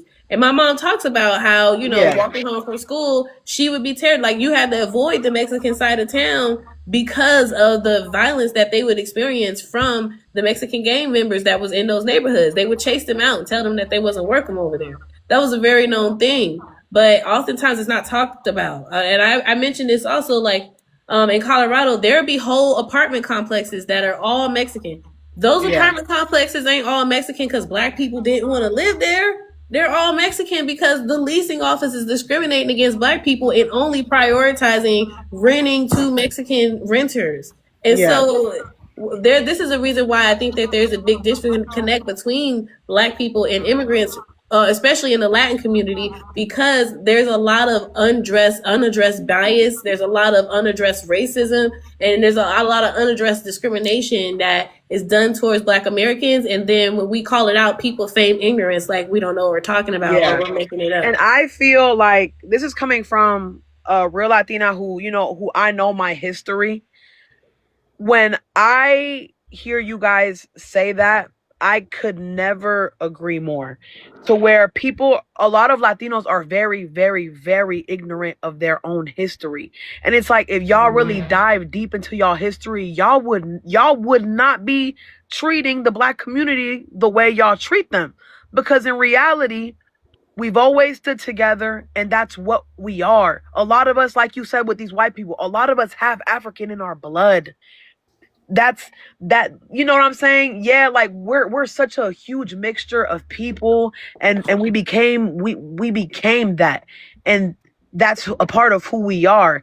And even then, like how y'all are saying with like Texas and the Mexicans coming in, it's like whole time Mexicans were already there, along with Afro Latinos who were already Black, were already there. So it's like, for all the immigrants to come in after that, after the colonization happened, and after y'all know what I'm trying to say. All of them coming in after that, and then I doing agree all with of you these on things. that. Because the Mexicans that been it's mind blowing. You know what I'm saying? It's mind blowing that they'll come in and do that. We like this. I remember growing up in Colorado. I would be experiencing discrimination from Mexicans, and it would be Mexican immigrants who just got here. And it wouldn't just be me. Mexican Americans who've been here for generations, they would also be being discriminated against. And I feel like by us, Mexican immigrants like who came over Mexican here. Can I say Americans one thing about that though?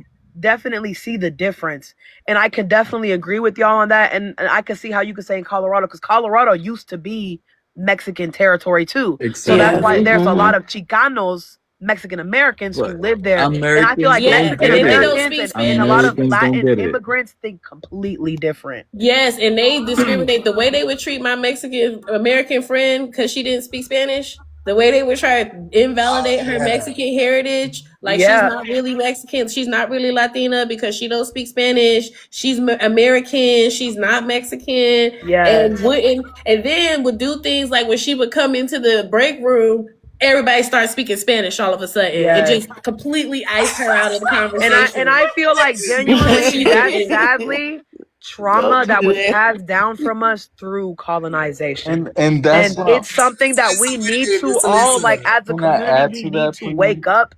And a lot of us don't check off white on our box no more. A lot of us aren't falling for it. Even with Bad Bunny's recent performance, he sent a big ass middle finger to America for his country and for what the fuck they are doing to his Black country, people are mad at for it. what they're doing to his people.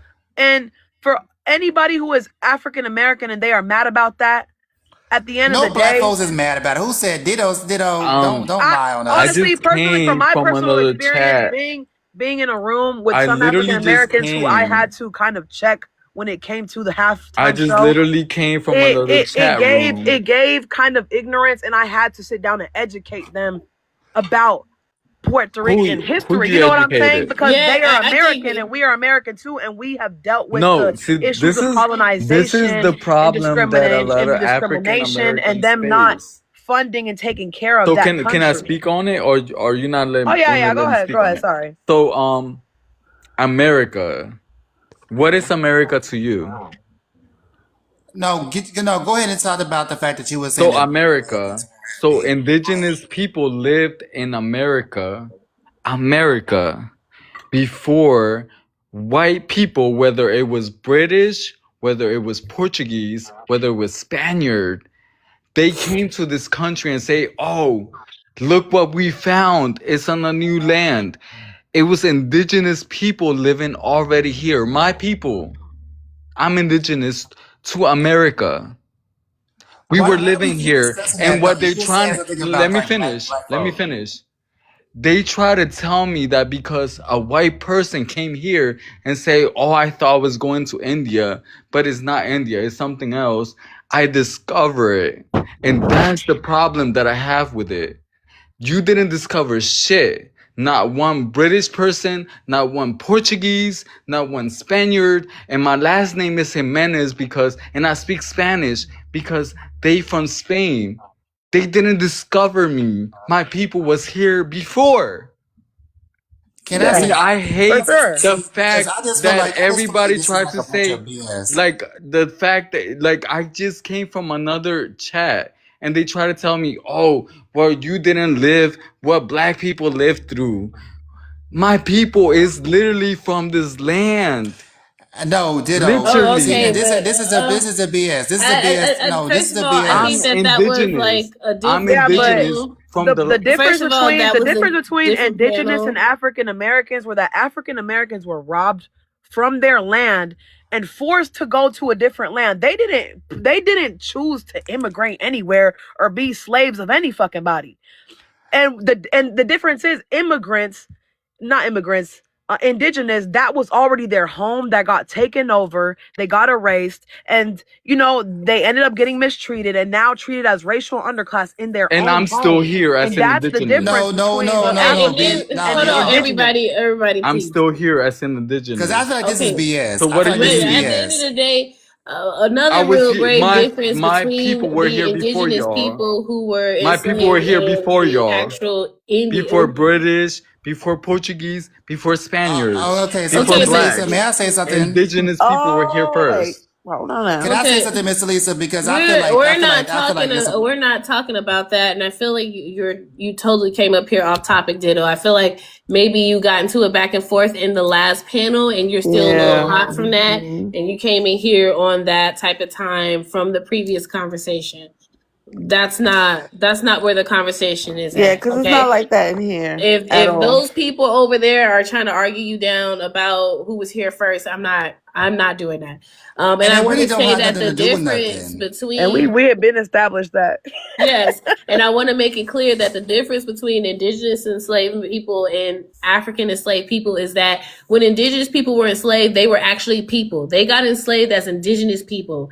They were not made to go through chattel slavery where their humanness and their indigenousness were snatched from them. That came years later when America tried to erase the legacy of indigenous people by making them go to those schools and try to reprogram them to be Americanized. But during the slave times, they knew that they enslaved the indigenous people. They didn't erase their history and tell them that, oh, you're not even human, you're not even a Mm-hmm. person.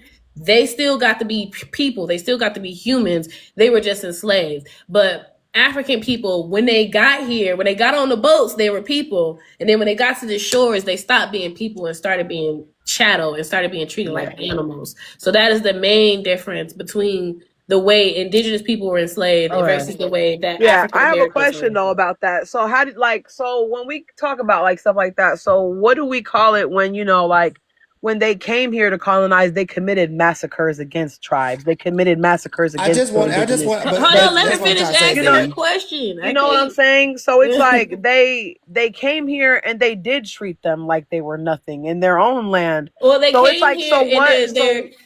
but they still Yeah, acknowledged that they were people. Like they still yeah, acknowledged that they were taking things from people. They just didn't care because they weren't people that looked like them. yeah, The whole concept of people not being people, that was invented to justify slavery. So once they started enslaving black people, and then they started breeding black people, they yeah. had to have a reason to justify their breeding of black people because that was inhumane. Nobody was comfortable with it. This is the thing that white people don't ever acknowledge. Is the truth of the matter is nobody was ever they all knew what they were doing was wrong, which is why they had to keep trying to make up new ways to make it okay. And one of the ways they did that was by saying that black people aren't really humans like everybody else. And that's why it's okay to enslave us and treat us the way that they did, because we're not human and the indigenous people are human. In fact, they brought us here to replace them because they said that the labor they were making indigenous people do was too hard for them. They were saying, oh, this is too much for them. They can't do this work. This is too inhumane. Like, we need to bring in more help for them. So then they brought the black people here, and then quickly they started to treat us worse than what they were doing to the indigenous people. But that doesn't erase the genocide that they were doing. That happened, but that Yeah. wasn't because they were less than animals. That's just because you were another group of humans that was standing in the way of what white people wanted. Yeah. Now, I wanted to say this Okay. because this is the whole point of me wanting to say what I wanted to say before. And this is why I say about like with immigration and people talking about immigration. This is why I want to bring this up. People are not truthful about their countries, especially like let's talk about the Louisiana Purchase. Let's talk about Spain owning Mexico and owning a lot of different countries. You know, in the Americas. The biggest thing that they do not want to talk about is the caste system. Everybody was not indigenous to America. I just need that to be a very plain Jane thing, so that we do not start. And a lot of this indigenous to America thing is a new age thing because a lot of Hispanic people, especially from Mexico, did not want to identify with their indigeneity. They wanted to be Spaniard. They wanted to be a part of that type of caste system. You feel me? Because it Yeah. made them more in the hierarchy of things, it made them more viable for, you know, different types of promised land. They get to buy Definitely. things and stuff like that. You know what I'm saying? It It brought was them always protection. like that. What I have such an issue with it comes to like immigrants, they said, like, you know, when they say they built this country, but when we talk about what happened in your country and why things are happening over there, it always comes out as a lie. It's like you will lie on Black Americans and you will take over whatever we decided we built over here in this country. But then when we talk about your country and why you fled or what was going on over there, it's like nobody ever wants to talk about it. And I just feel like that's unfair. I was like, let's talk about the fact that that's I mean, I don't think what it's that caste unfair because system I feel is. like a lot of the reason why a lot of people leave their country is because of America. Like, we are fucking shit up in other countries all the time. What I don't like is that people act like their home countries are perfect and virtuous and ain't doing nothing wrong. Like, Mexico ain't discriminating against the El Salvadorians. Like, they don't mistreat them and other them. Like, they don't try to, you know, erase indigenous history and Afro Mexicans. Like, America has its problems and has its issues. So does every other Latin country. Like, America isn't some unique thing. And I don't like the fact that people don't like to validate Black Americans as Americans. We're the only people that when we say we're Americans, people go, well, no one's American on stolen land. But wasn't Mexico stolen by the Spaniards? And a lot of those Spaniards still live Always there. stolen. But it was all Wasn't Jamaica stolen? Wasn't Haiti stolen? Like, a lot of these countries were stolen, and everybody else validates their right to inherit their land. Everybody invalidates Jamaicans' right to inherit Jamaica. Everybody validates Haitians' right to inherit Haiti. Everybody validates Puerto Ricans' right to inherit Puerto Rico. Nobody validates Black Americans' right to inherit to inherit America, even though we're mixed with indigenous, African, and European absolutely. too. I'm Creole. We're mixed with the indigenous people here. We were taken in by tribes. We were embraced by tribes. We were raised by tribes. A lot of what we know about the land, we learned from indigenous people. They taught us how to cultivate this land. And people refuse to acknowledge that we have a right to say America is ours and to inherit it just like all the other African people of the diaspora does. But this is what I want to tell you, Mr. Lisa, and I want to ask you this question. I just want to ask you this question. I don't understand, and like you said it earlier today about Black Americans, like how we kind of like, not that we're not fighting, but we took a step back after 2024. We said, you know what, y'all got it. And with that being said, now everybody is scrambling, trying to figure out how to fight this system that we were just saying that, you know what, you got it, guys. Now y'all figure out how to deal with these folks. And in my personal opinion, it just looks like nobody knows what to do, how to figure it out. They're all scared. They run into us trying to figure out what we gonna do next and how we're supposed to do it. And we're just like, you know what? Since we don't contribute to this country, since we have no culture, we don't know what to do with these folks. We don't understand anything about this country that we've been on since 400 plus years. Y'all figure it out. And guess what they're not doing? They're not figuring it out. I don't agree with that at all. I think that I believe I have 100% faith that the immigrant community can handle this. I think that if they've been paying enough attention to Black American history, those of them who participated in fighting back in Black Lives Matter and helped organize, I think they have enough experience and know-how to handle this situation on their own. I really don't think that they need our help. I think that they can handle this on their own. And I think that this is the first time that like a lot of communities have had to do it on their own. So it just seems a little scary. It seems a little scary. It's new. They don't have, we're not there like the reliable person to, be there to, be the one to say like, this is what we need to do next or da da da. Yeah. So, it could just be a little scary because it's new and it's unfamiliar and they, want the comfortability of Black people being there along the journey. But I think they're doing a great job. I think they're doing a bang up job getting their point Because even across, in getting their history, I feel narrative like African across. Americans always took the lead, and even back when in like the civil rights era, it was the Black Panthers started it. Like the Black community genuinely started the movement, and that's when the Latino community hopped on and then unified. It was never the Latinos started it and then the Black community hopped on. No. You know what I'm saying? So that's why I feel like now a lot of Latinos are scared. A lot of Latinos are looking for that helping hand, but it's like in between that era and now, we lost the fucking plot. And No, that's but why this a what lot I'm of saying, B. African Let her Americans do finish. not Let her finish. want to help us. Please let her Can I finish. ask? And Can I ask? even in Y'all us in making our my culture, we y'all should making my understand as ADHD act up. I'm Latinos getting that overstimulated. Africans have literally built up all Latin cultures. And that's just the truth. Black people have uplifted and created damn near all of our cultures. Even as a Latino, I can say that. Even in Puerto Rico, in Mexico, Black people have helped to build those culture when it comes down to food, when it comes down to music, all of that.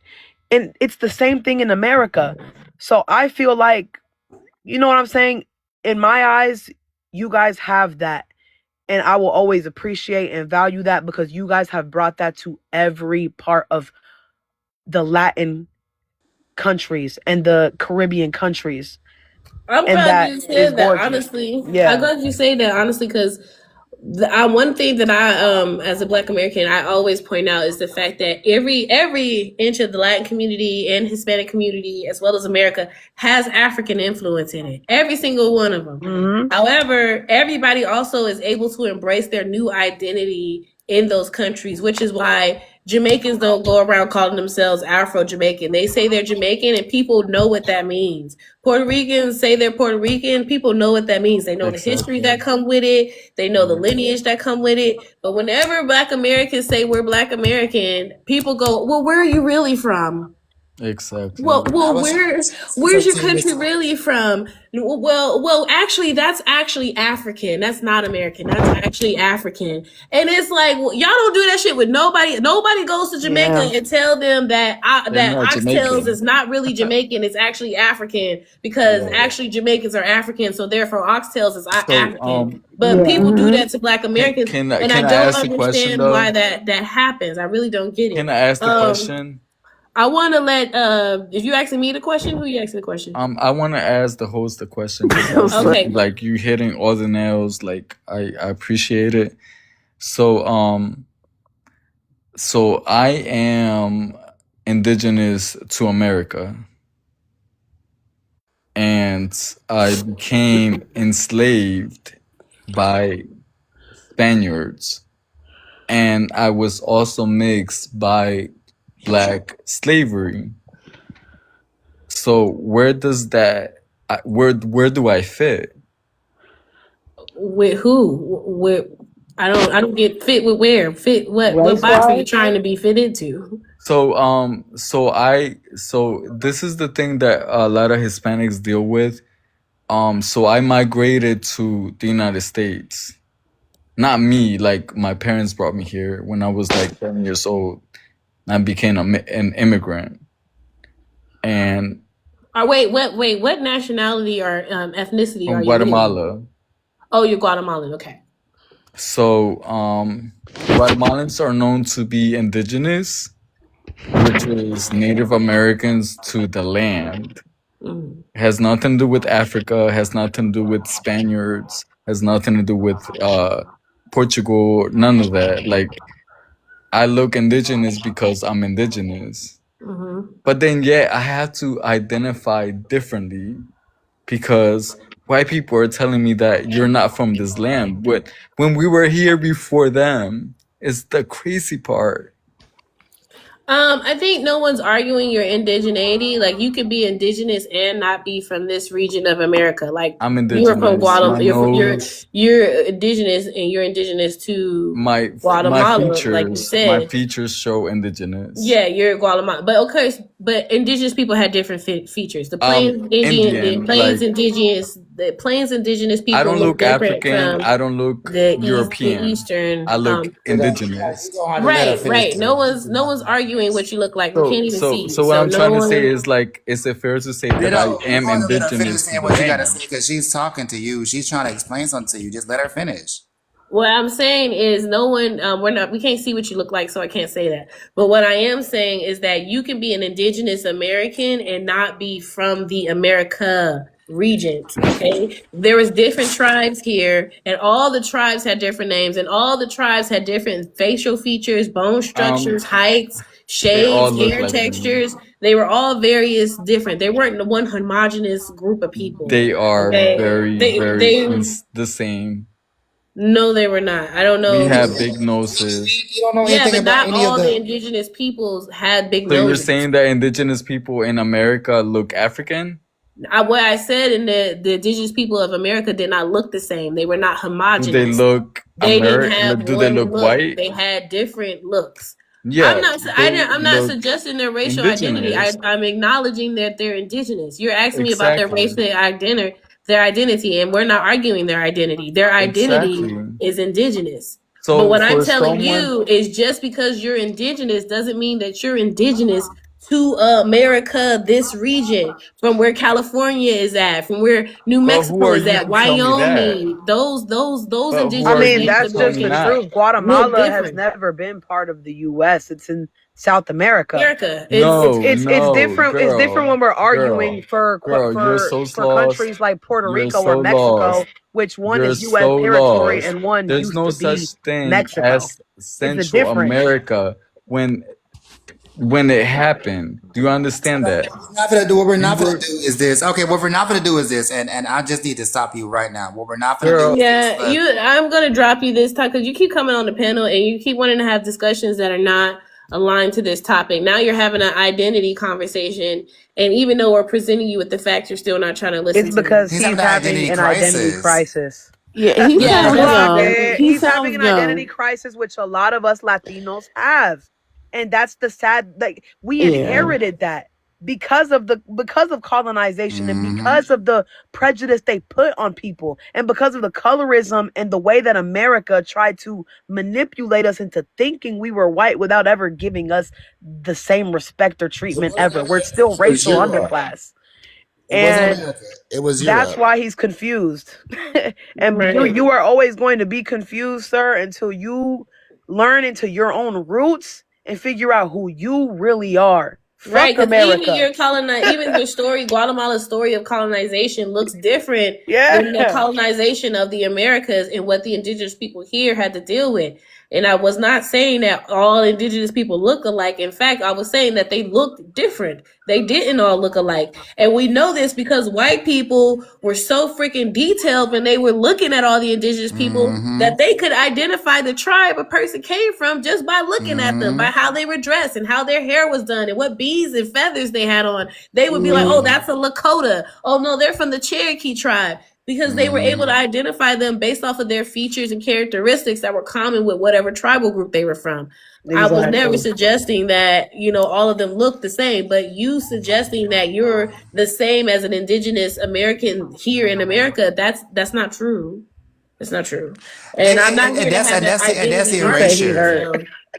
And that's the erasure, Miss Talisa. That's the erasure. Like all black folks ain't the same, and all black Americans ain't the same. We got to talk Yep. All about like the skin folk different. ain't kinfolk. There is so many different. Like I said, Ethnic I'm groups Creole, but within then the Black I'm Creole, Americans. but then you got the Seminole. They got the black Seminoles out there in Florida. Then you got the Gullah Geechees in South Carolina, North Carolina, stuff like Mm-hmm. that. Then you got the Appalachian blacks that was mixed Mm-hmm. with the indigenous and black and a little bit of the Dutch, right? That's that group. But you have so many different ethnic groups. We're not all the same.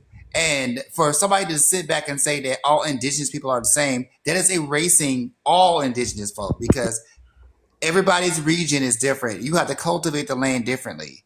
And that's the difference. And that cultivation of the different lands based off of where you were, that shaped your culture differently. The way that the people here on the East Coast had to survive the frigid winters is different than how the Plains Indians had to deal with the heat or the drought that they would face sometimes. So it's just, I don't know Absolutely. what was happening with him. But Petite, I would like for you to come into the conversation. Welcome to the panel. Thanks for being in the chats. I saw you down there a couple of times.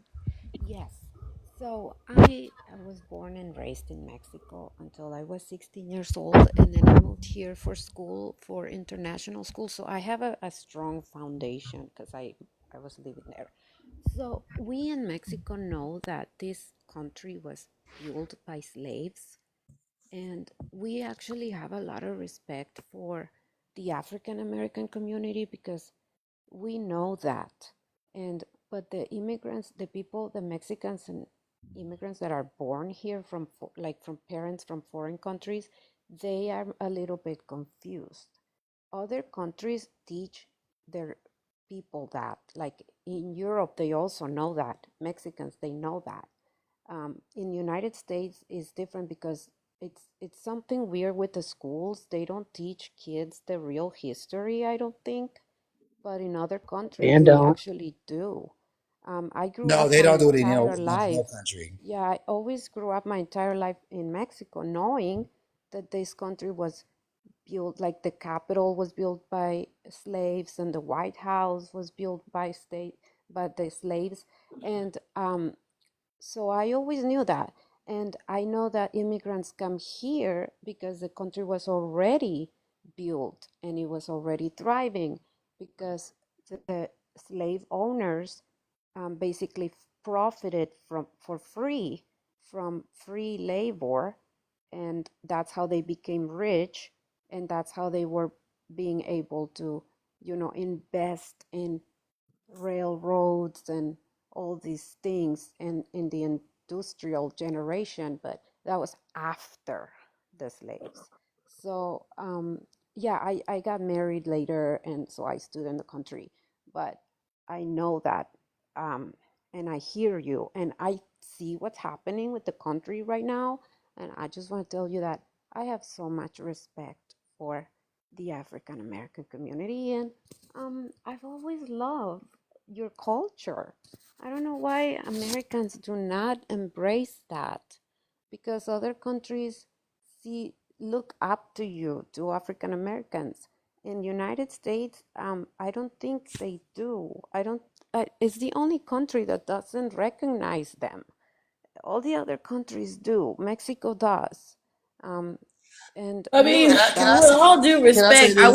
I wish the respect and admiration was in the room when I was in the room with a lot of predominantly Mexicans. But my lived experience is not that. My lived experience with Mexicans, especially first and second generation immigrant Mexicans, very disrespectful. A lot of the conversations that I had, especially during the Black Lives Matter, when I was living in Colorado, and I would be having conversations with Mexicans who live there, a lot of them would hit me with the same shit that white people say. How come y'all just don't comply?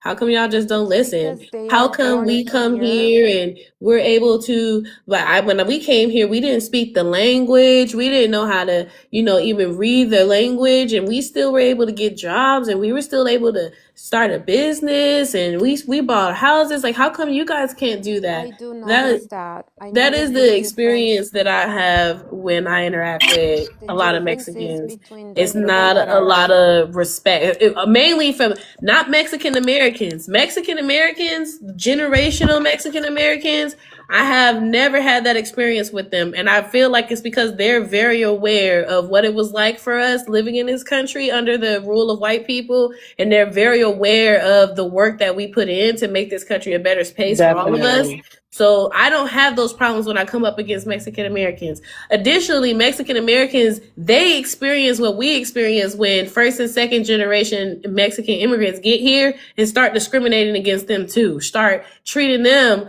like they're not Mexican because they don't speak English or because they've been in America generationally. So I don't have that. That experience, that respect may show up in like how the government is choosing to educate you guys, because I can't say what Mexico is teaching over there. Maybe they are teaching Black American history. Maybe they are teaching it with respect and honor. But the way the people show up here and treat us, that respect don't show up in our interactions. And it's with so each other. weird and confusing on why, just knowing the history of Mexico, how they had a Black president before, centuries before America ever did, and they abolished slavery 20 plus years before America ever did too. And they were an escape for a lot of African American slaves. They did help a lot of African American slaves Well, look, I cross can't over, say and this they for did, sure. you But what I know, wanted to say to you is yeah. because I don't know the history for sure, so don't you'll have to look it up. But from what I understand is that first Black president, after he freed those slaves, the citizens of Mexico rallied against him and hung him They did. outside his building. Like they were not rocking with the fact that he freed them slaves and that he invited them over there, so much so that they actually ended up unaliving him. So it isn't a They did the same situation thing to the where indigenous. They did the same thing to the indigenous person that was. This is back in like the 18s. So they did the same thing to the indigenous person that was trying to become a president or trying to become part of their at the time their system. But the Mexican people were a lot of times trying to disregard anybody that was not Spaniard. Now I do want to say this. I grew up in Texas. I'm Dallas, Texas, all the way. I've dealt with a lot of Mexican people. One thing Talisa has been saying this entire time, which I do want to make sure everybody acknowledge, is the fact that if there is a generation of Mexican Americans that are in this state that do not speak Spanish, in specific, they are very discriminatory against them. They do treat them like crap. And one of my best friends, her name was Melanie Silva. My best friend in high school. Her family came through for her quinceañera. I was invited to it. And they were looking at her. They were just like, well, your dress isn't pretty enough. You don't know the music. You don't know this and the other. Why are you even giving her a quinceañera? They were saying that to the family during that time. And I was just like, oh my gosh, she felt so bad. She went back into the back room, took her dress off, and just told me, let's just go outside and just hang out with each other, with the friends. And I'm gonna was say that this. bad. I'm gonna say this. My mom, she is she is an immigrant, and she now has her citizenship. And I asked her about how she feels about quote unquote no sabo kids and people not teaching their kids how to speak Spanish. And her perspective, this is not how I feel. Her perspective is, well, it's our culture. It's us, it's not something that we should allow to be erased. And it's not something that their parents should have allowed them to not learn. And generations before that, they should have kept their native tongue. And even I hate to go back to this, but even with like the Bad Bunny performance, him doing it in Spanish meant everything, because at some point they tried to erase that. And I feel like that's why a lot of Mexicans really be defensive about it, because they don't want it to be erased. And they want the next generations coming in to have that, to have our native tongue and to carry that on. But yeah, that's and that also means that they forget that Spanish is a colonizer language. Like it is, you dying on the hill of a colonizer language being became showcased. It is a colonizer language. Y'all done forgot your indigenous language, and y'all don't talk about that. And even the ones because there's a guy on here. I think his name is it's either Rolando or it might be Ricardo. I can't remember right now. I just remember it's a R and Do.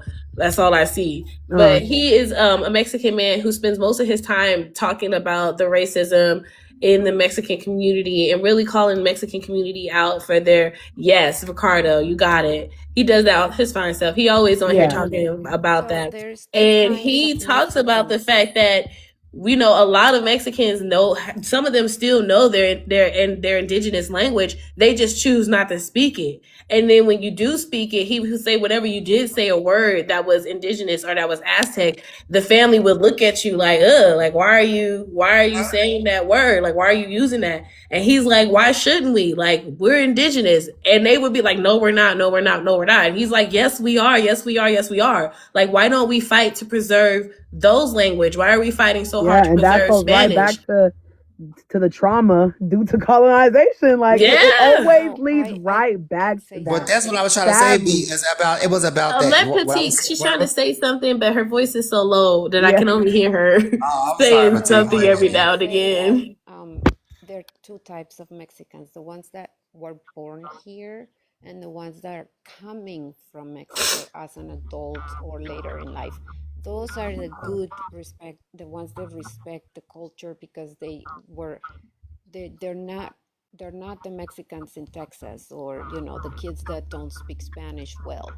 Like people like me that come from Mexico and are later years in life, when I was already a teenager or an adult, I already know your history because we in the 1800s we had Be in saying I'm gonna mute you Mexico. because you got some echo.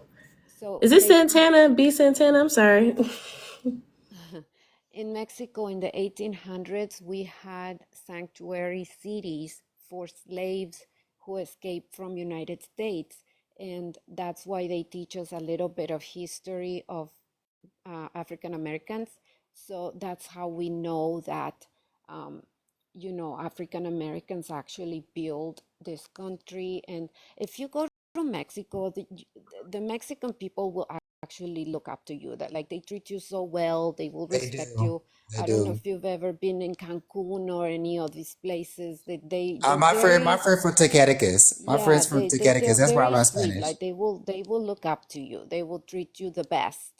So It's just so it's the funny that ones that doesn't here. show up here. Like, it doesn't Yeah, show definitely. up when they get here. I don't understand because it isn't, like I said, it isn't generational Mexican Americans that don't speak Spanish that well. They are very respectful. I have no problems with them.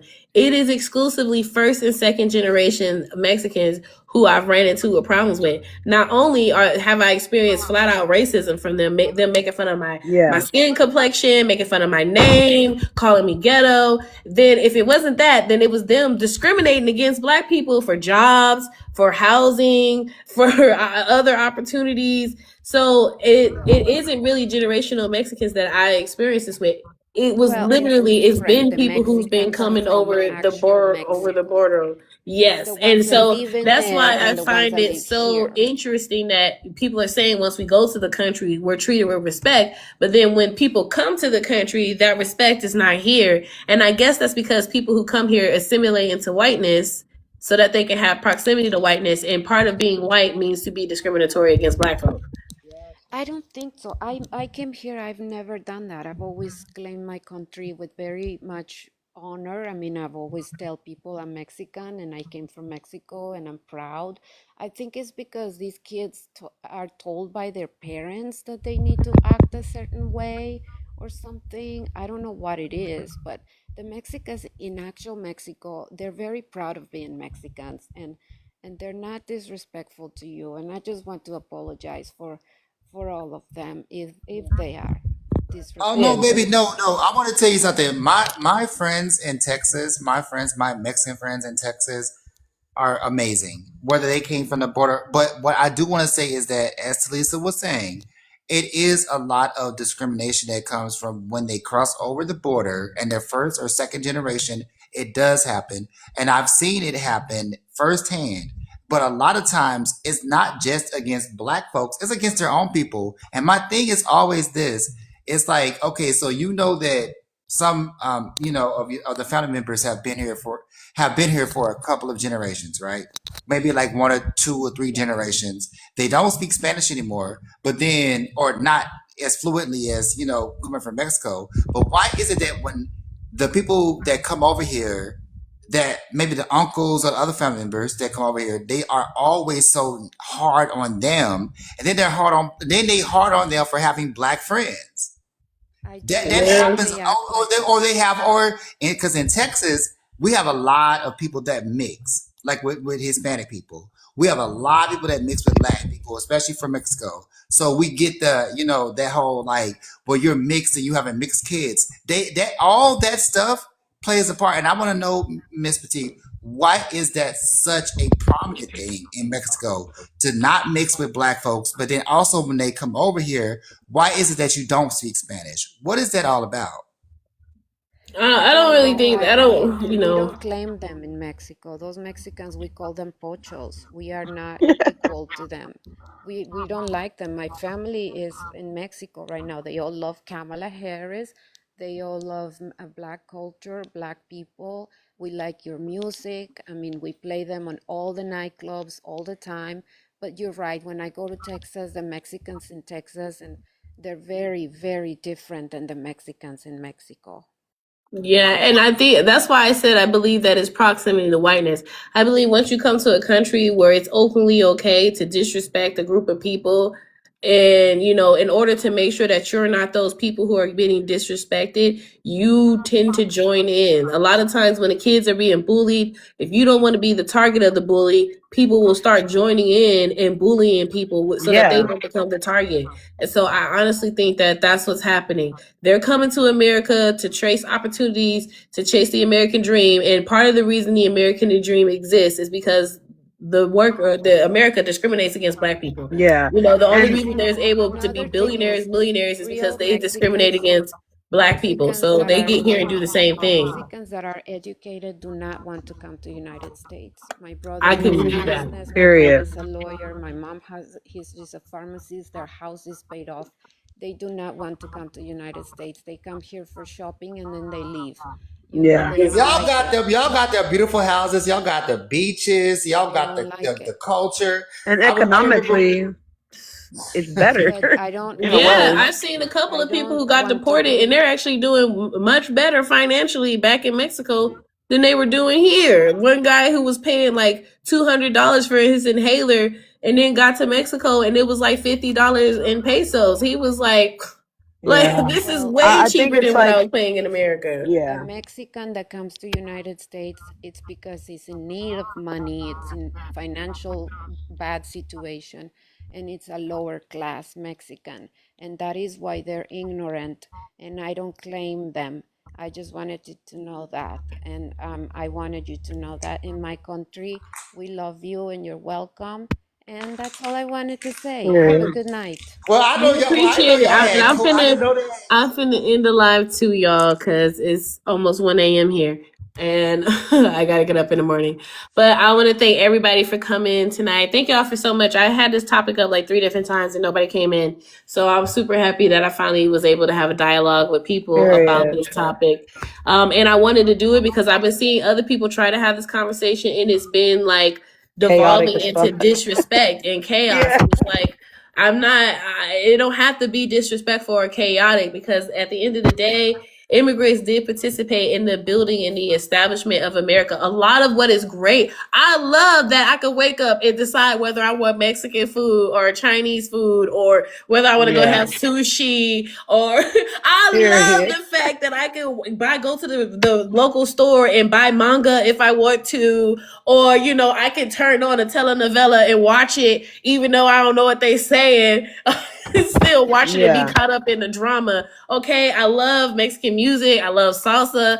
I love how diverse we are. I love us. I love us. I love people. I love human beings. I even fucking love white people if they would get over their bullshit. And Literally. if they would get over their Child, bullshit, same. I love Yes. them. There's things about the white culture that I love too. Bring back the emo bands. Bring them back, dang it. Okay. Even those Bring originated back from black Britney. Bring culture. back Yes, Britney. they did take it and make it. They made their own little Yeah. lane, and I appreciate them. Bring back the classic rock, okay? Bring back Backstreet Bruce Boys. Springsteen's and them. I'll bring back some Yeah, old for school rap, sure. okay? No, but There's things yeah. about white tea people I love too. I don't like their racism, Okay, I don't like their bigotry, but at the end of the day, I said this the other day too to an African panel. I was like, y'all don't realize white people are our relatives. Like for Black Americans, They a lot of are. us, half our family is white. We just don't ever acknowledge it because don't nobody want to talk about slavery. Everybody want to ignore that slavery happened, so they don't pay attention to that Black side of their family. But my last name is Hawkins, and there's hella white Hawkins who Yeah, are I more was than about to say likely that a lot related of last to. names correspond and prove that simple fact. I got white. I'm French. Like I got so many relatives that are up north that are French that are come from the Chambers family and the Strata family. That is like so crazy to me. And it's just like what you were saying, Talisa. It's like these are our relatives. Like we can't get away from them. It's No, we like we can't. They either can't get away from us we either, can't. which is why they won't let us go. Like even when we did try to go back to Africa, when they had the whole taking Black people back to Liberia, where they got that Liberia and they created it as like the new place where they were going to be taking African Americans, they shut that shit down quick. They stopped bringing us there quick because Said ultimately no. they cannot envision an America where we are not here. They cannot envision one because we are so integral to every single aspect of this country.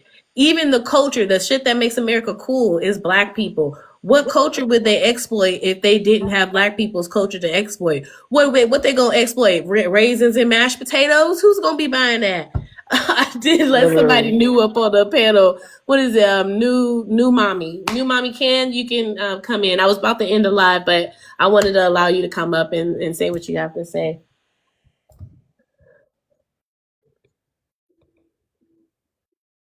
New mommy? Oh, are you there?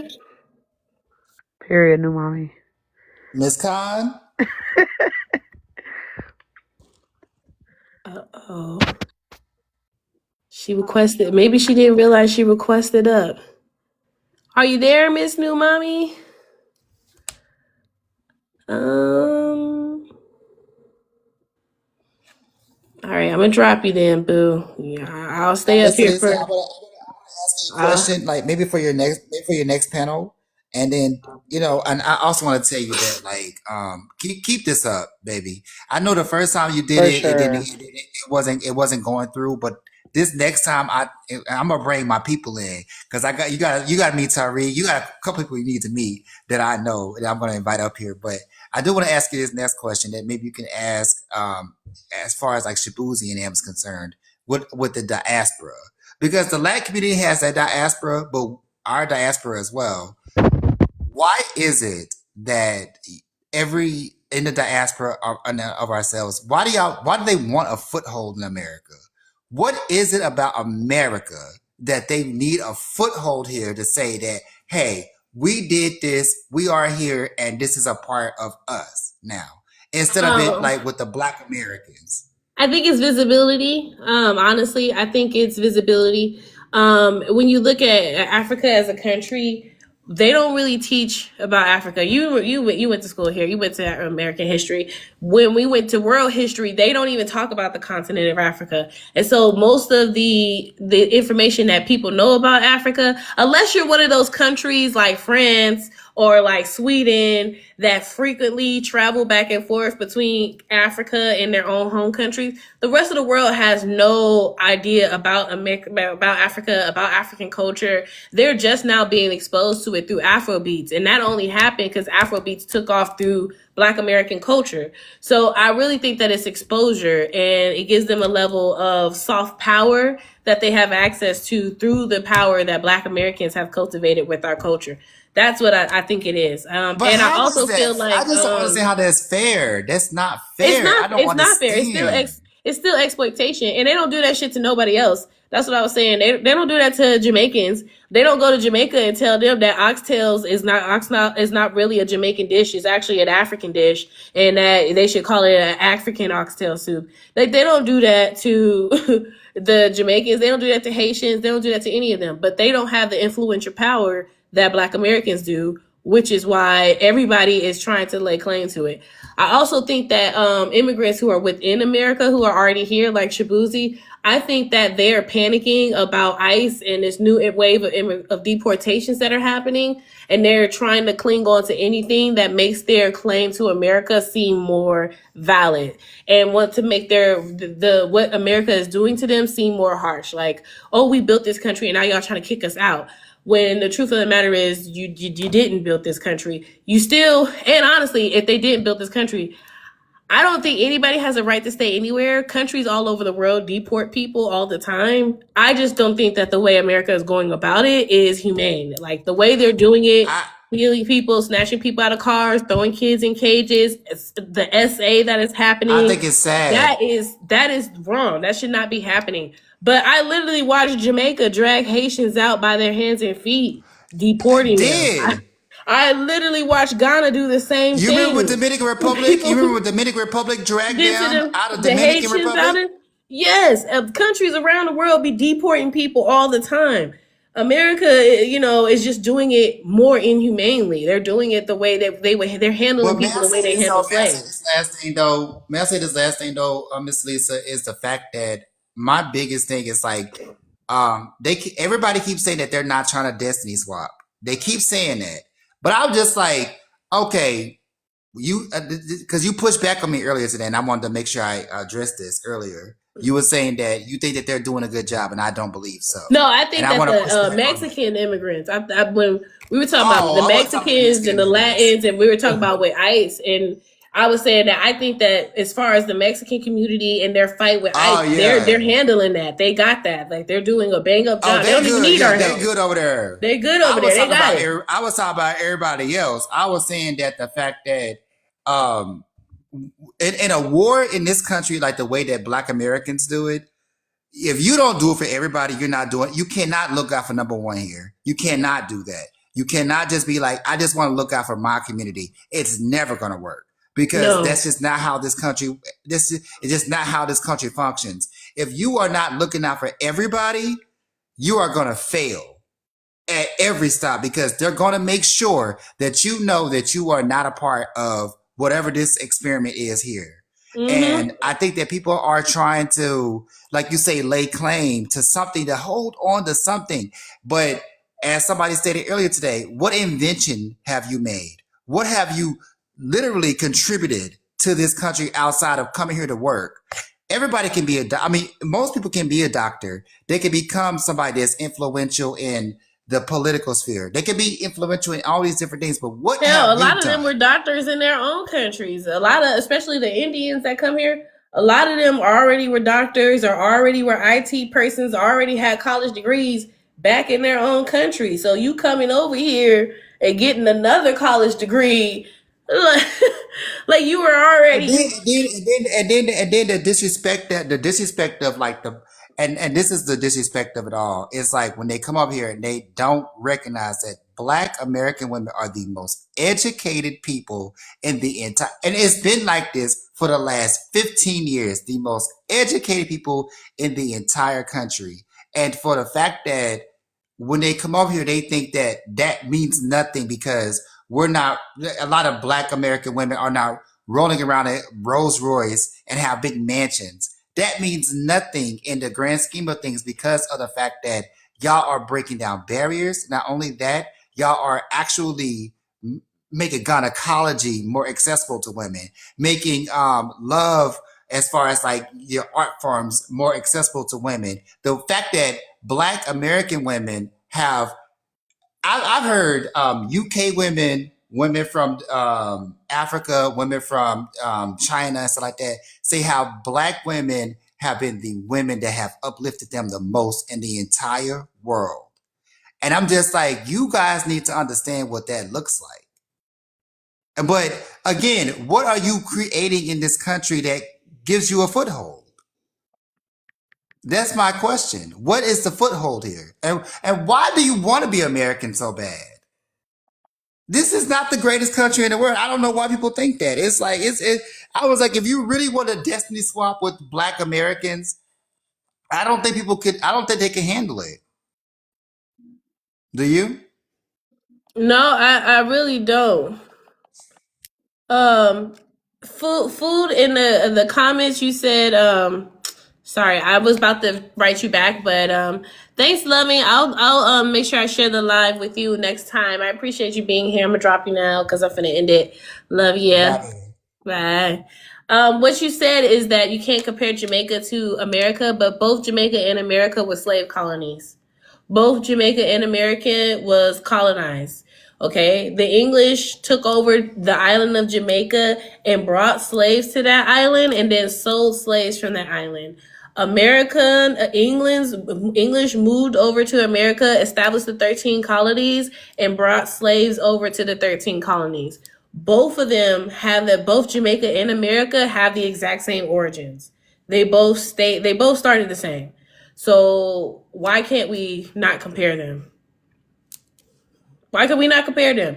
And in the same way Jamaica had to fight a war to win its freedom, Black Americans had to fight a war to win our freedom. So after we won the war, we became Americans. After Jamaicans won the war, they became Jamaican. So that's what I'm saying. Like, both of them have their origins the exact same way, but for whatever reasons, when Jamaicans say, oh, I'm Jamaica, this is my culture, this is my food, everybody accepts that. But when Black Americans say, I'm American, this is my culture, this is my food, people go, oh no, you're not American. No one's American on stolen land. Or you're not American. That food is actually African food. That's not American food. No one says that to Jamaicans. No one says that to Haitians. They get to just be Jamaican and Haitian, and they get to have a Jamaican culture and Haitian culture. Everybody accepted and respected. But when it comes to Black Americans, everybody questions our heritage and questions our culture and pretends like we don't have one.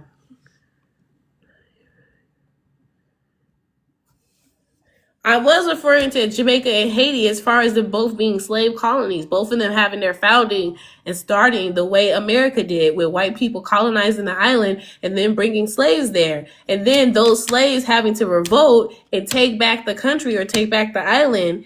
And that's the same thing Black Americans had to do. But nobody validates Black Americans as Americans. When Black Americans say we're American, people go, well, no one's really American on stolen land. But Jamaica is a stolen country too. Haiti is a stolen country too. And no one says that to them. Brazil is a stolen country too. Don't nobody say that to them either. They get to just go, I'm a proud Brazilian, I'm Jamaican, I'm Haitian, I'm Trinidadian. No one says that to the other colonies. They only say that to Black Americans. And it's literally because people don't want to validate our right to inherit this land.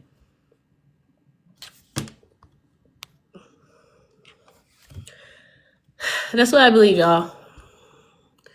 That's not fair to make such a blanket statement. It's not fair the way we were treated. Life ain't fair.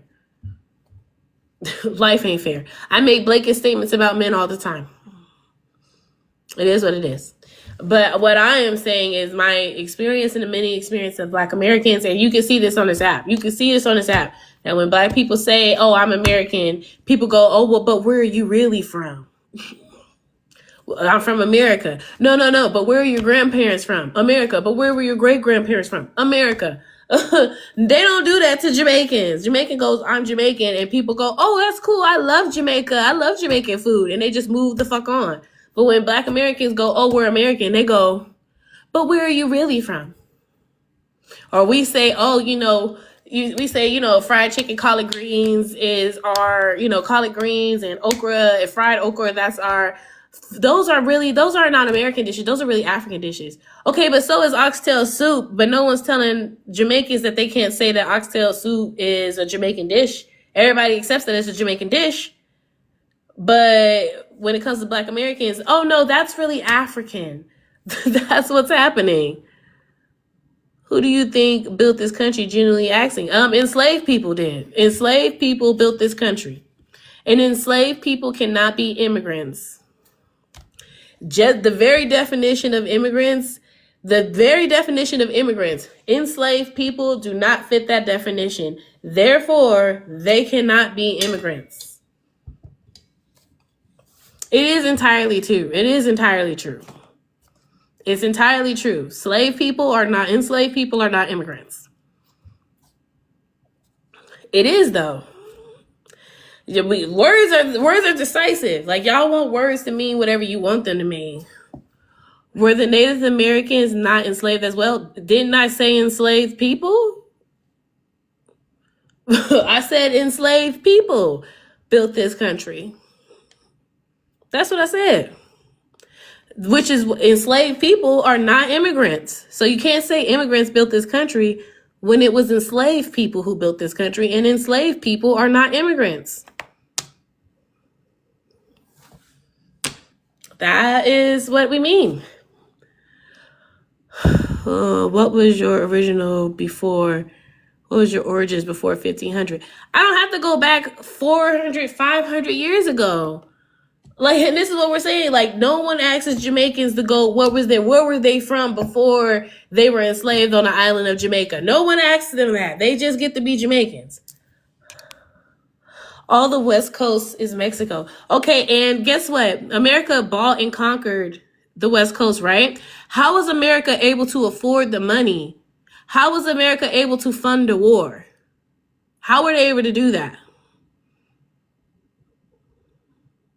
Where did they get the money to be able to do that? They stole it. Where did they get the money to fund the war that they needed to steal the land? Where did they get the money from that? They got that money from slavery. If it wasn't for slavery, they would not have the money. They would not have the resources. Hell, they wouldn't even have the time to steal land from other people, because they were having their asses handed to them by the indigenous Americans. Indigenous Americans were handing white people their asses because they were outnumbered by indigenous people, and there was no way that they were going to be able to build the country and defend it at the same time. They didn't have enough resources, and they didn't have enough time. They didn't have enough time to build the country and defend it. So they got slaves here to build the country, and that allowed them the time and the money to fund the wars that they used to steal land. That's not Mississippi. That's history. If it wasn't for slavery, they would not have been able to afford to steal the land. They would not have been able to. In fact, they probably wouldn't exist today if they wasn't for slavery. They probably would have died out. It was through slavery that they got a lot of the knowledge that they have on how to survive this land. They enslaved the indigenous people first and stole their knowledge. Forced them to cultivate and build lands for them, and then brought slaves in to replace them.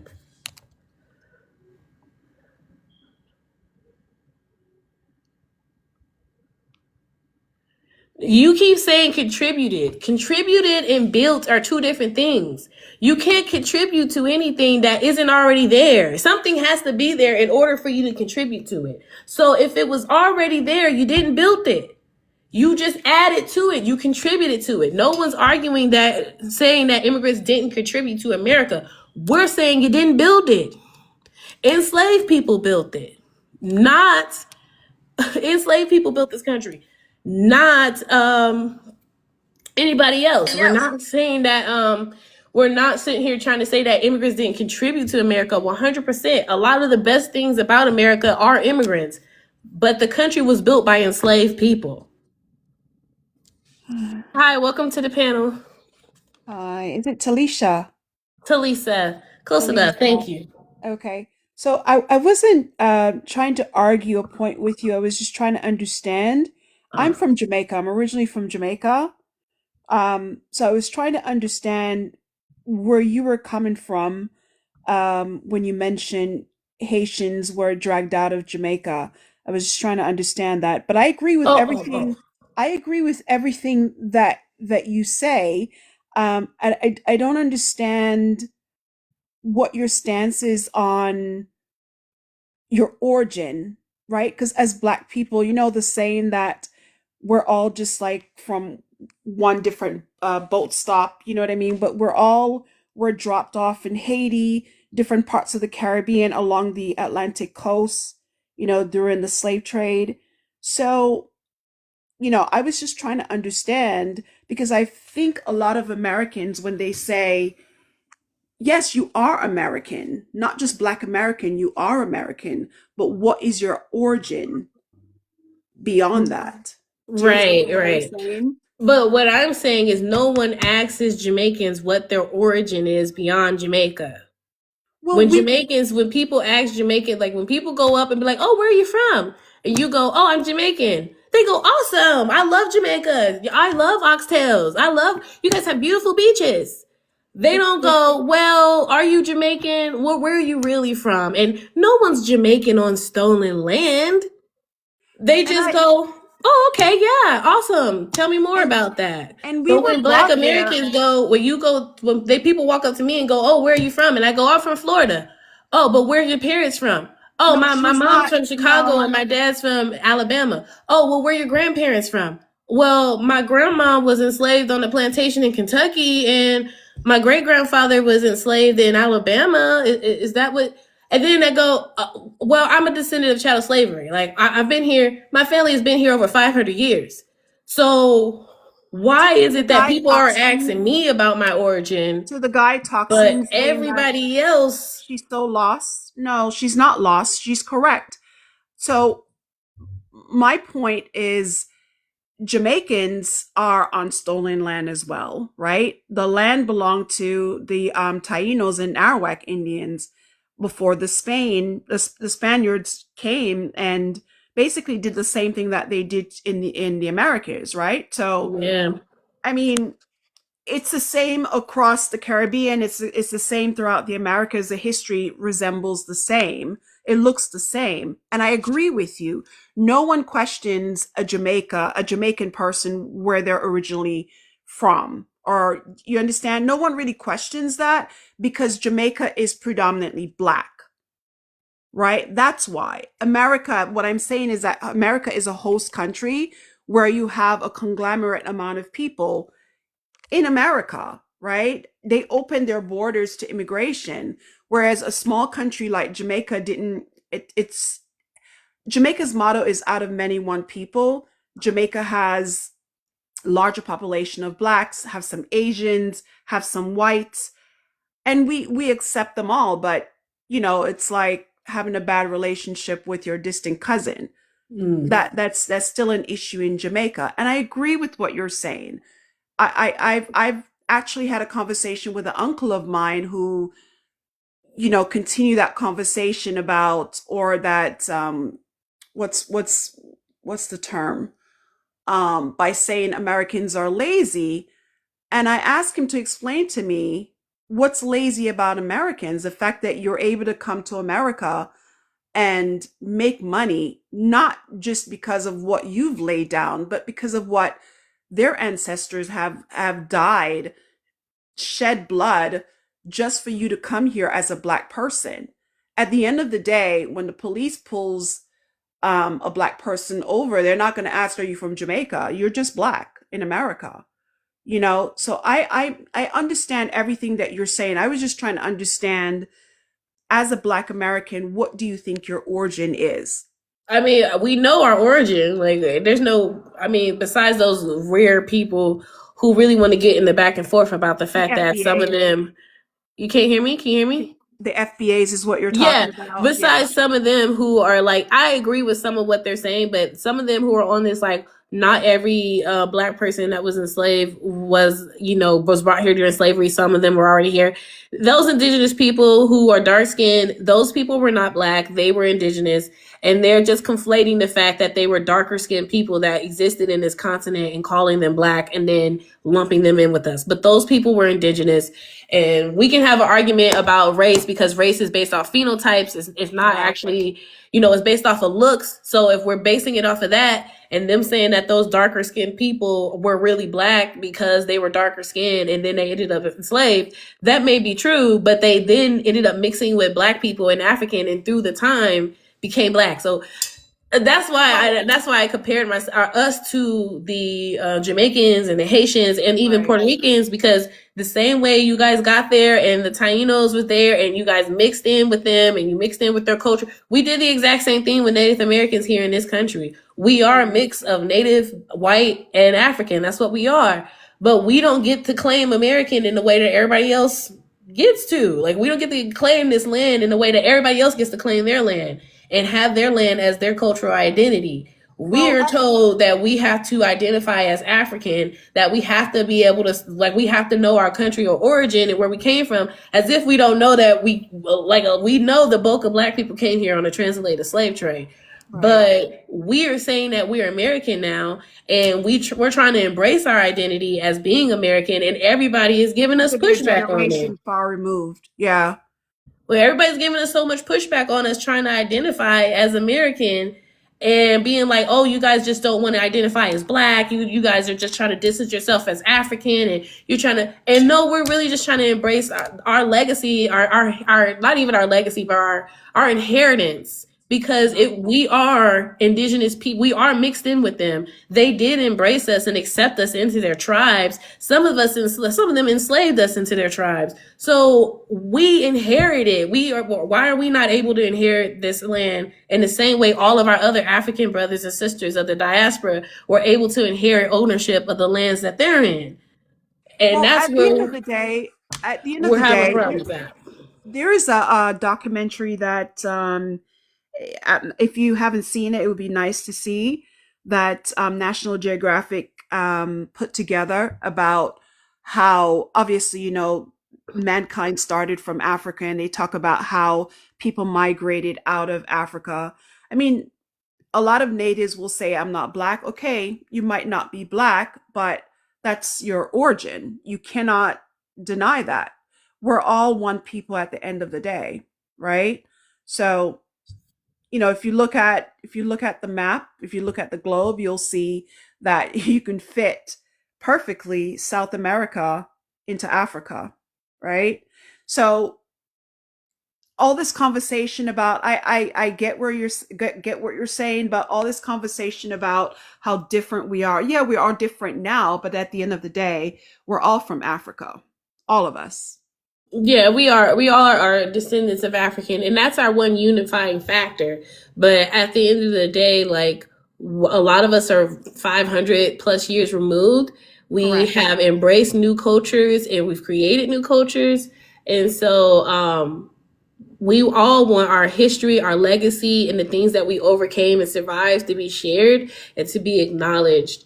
And for as long as people don't want to acknowledge Black Americans as American, it's doing us a disservice because, again, we did build this country. I think Um, it's your legacy. Your it's our ancestors legacy, fought and for it. Yeah.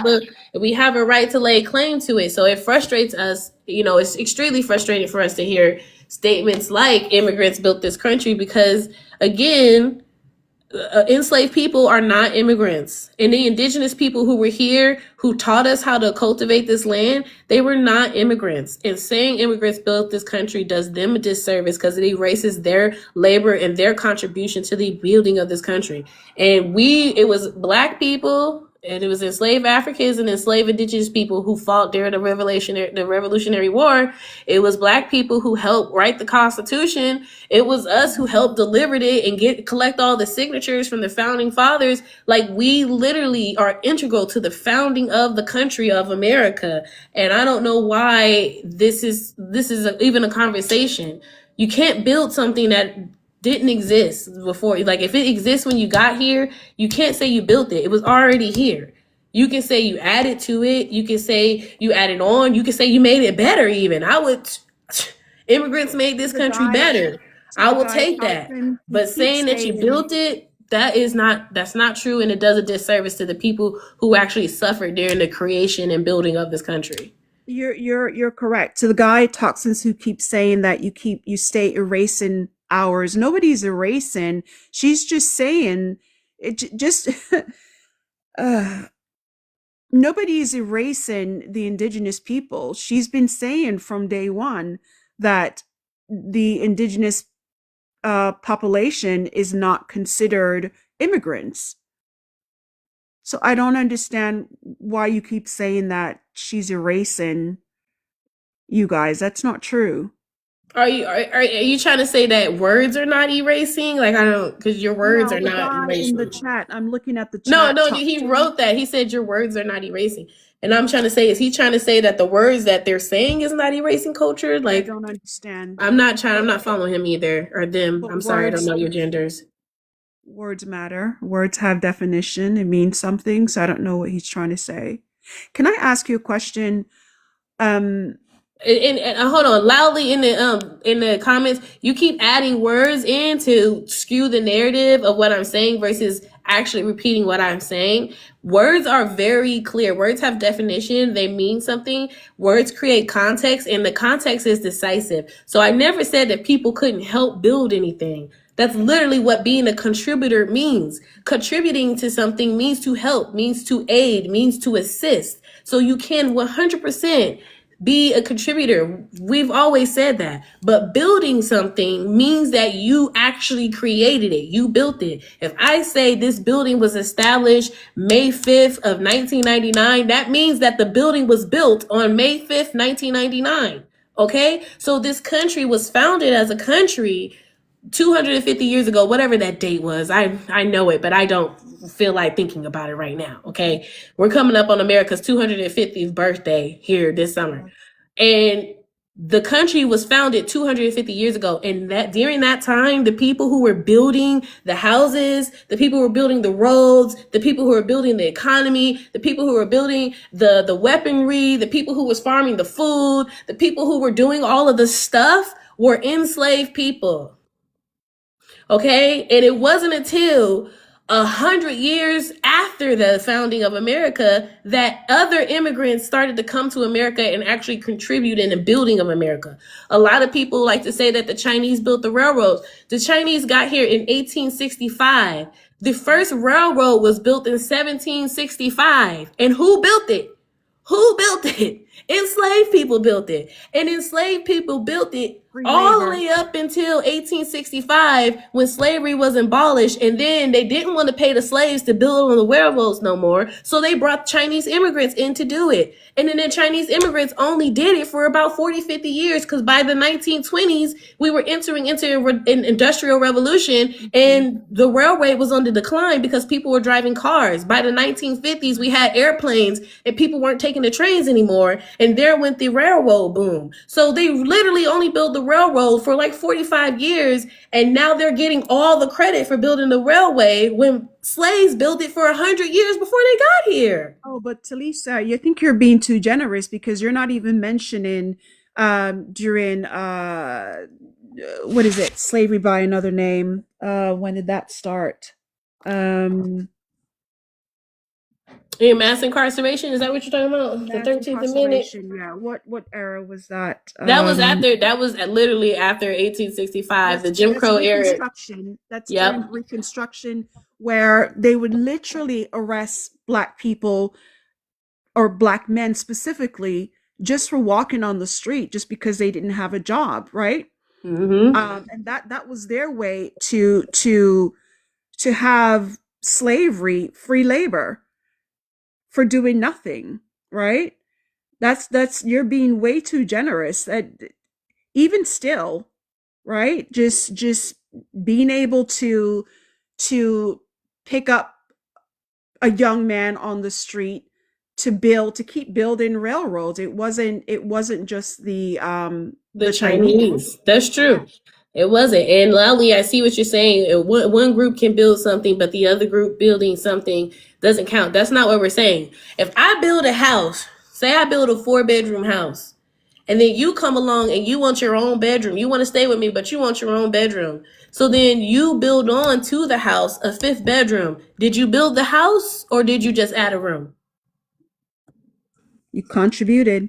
You contributed. You added on to the house. That, in fact, in real estate terms, that's called an add-on. It's literally called an add-on.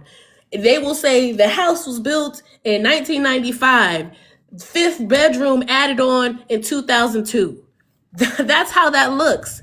Y'all want to restructure the term building to be included in the foundation of something, and that is disrespectful. It is disrespectful to try to take credit for something that someone else did. That is disrespectful, and it diminishes the other contribution. It erases the contribution of indigenous people and enslaved Africans. Again, indigenous people are not immigrants. Enslaved people are not immigrants. So we do not fit into the definition of immigrants. So saying immigrants built this country is creating a sentence in a context that does not include us because we don't fit the definition of immigrant.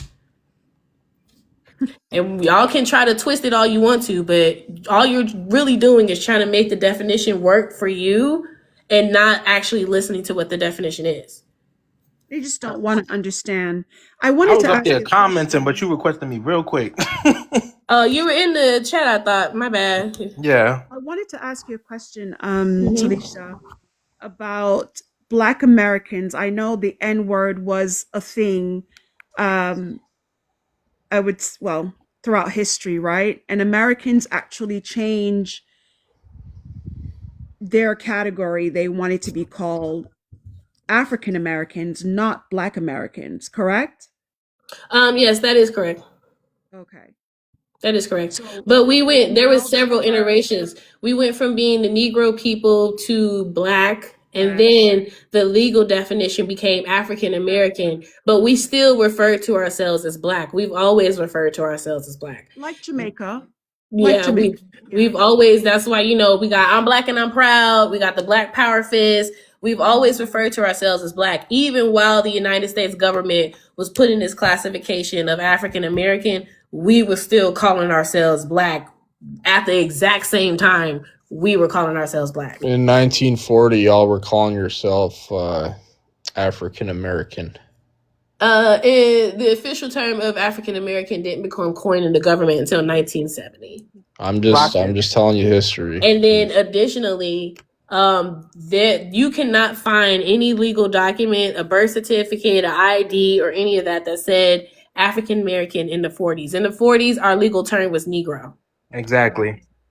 Yeah, no, but y'all were calling yourselves African American. No, we were not. We didn't start calling ourselves African Why American. don't you believe me? I'm telling you a fact. Why don't you believe me? I'm Black American. My great grandmother was born in The Caucasian 1923. male tried to call y'all the Okay, N-word. you're talking about what a Caucasian Y'all male said said, but no, you're not we saying are what us African Black American. Americans saying. No. You are trying to use what we told white people they can call us. We may have told y'all you can call us African American, but we called ourselves to each other and in the media. We said we were Black. No, you did not. Yo, How you trying to tell? How That you trying to started tell in a the black? 60s. How you trying to tell two Black American people up I'm on telling this you when panel it who we started. really It are and our started in the culture when you're not 70s, even Black sir. American? Explain that shit. I knew what I was getting into I the work for moment I saw Fox the News. Fox We're News. educated on these subjects. I knew as soon as I saw I Fox got a News. question for the host. Besides the one you just did? No, I want my original question I had. Go ahead. So you claim immigrants did not build this country. Can you define building the country? Well, there are several major industries in America that are built off of slavery. One of them is going to be the economy, the slave trade, as well as the labor generated from slavery, the resources generated from slavery. You're steering off topic. I'm just trying to understand what your I'm trying to intention is. answer your question. But you're not though. I'm asking you a simple question. You asked me what Do you mean like building the infrastructure? I'm getting into building the homes. I'm getting into it. We built the economy. Y'all didn't. We built Y'all the weren't the healthcare construction industry. You can't sit up there. You can't sit up there and ask Y'all somebody were a not question. the construction. You can't sit up here and ask somebody a question and not expect Y'all them to been lying respond. for Richard, too you don't long, work for man. Fox News. Sir, you don't work for nowhere else because you're not professional. Sir, can you and just it's let not me speak organic. for a sec, sir, please?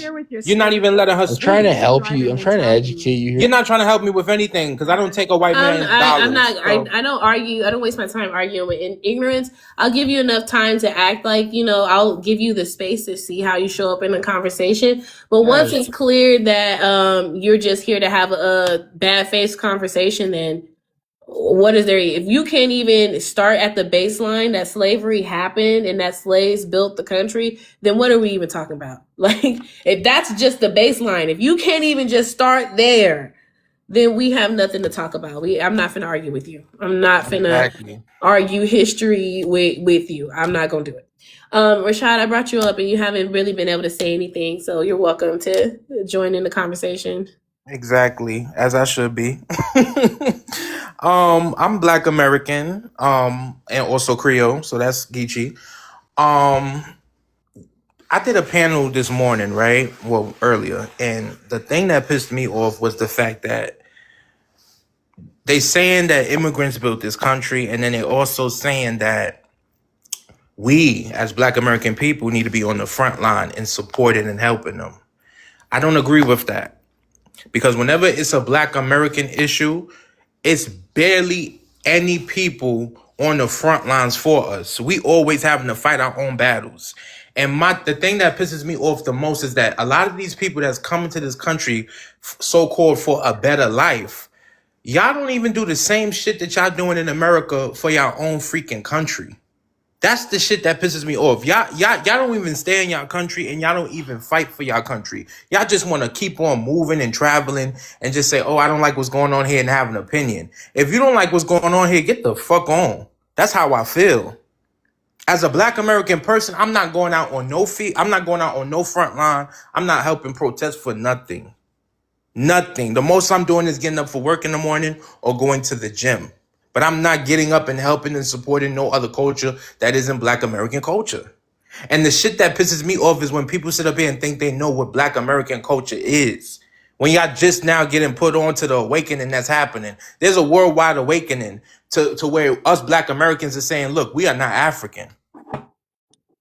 Your favorite celebrities, Michael Jackson, Aretha Franklin, Gladys Knight, Diane Carroll from Dynasty, they all said that they was Black American when they was called African by reporters.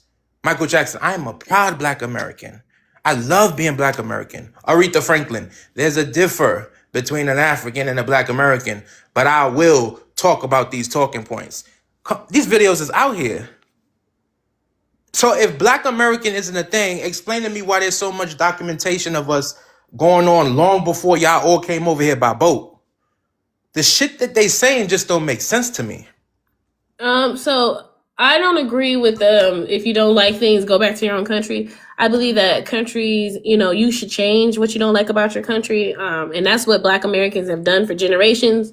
Things that we didn't like, we changed. Also, I'm a Black American who came here by boat. You know what you talk about? I'm pretty sure that my family was one of the people who got off of the Catilda, one of the last slave ships to dock in Mobile, Alabama, as I have generations of Black people on my dad's side who are from Mobile, Alabama. I have a whole big ass family in Mobile, Alabama that lives close to Africa Town, who is in the process of trying to verify we are one of the families who got off the slave ship in Catilda. So, I don't support this rhetoric that Black people and on that side, my mom's side, the Black people, her family, I can trace them back to like the 1600s. So while my dad's side of the family, I can trace as the last enslaved people to get off of the ship.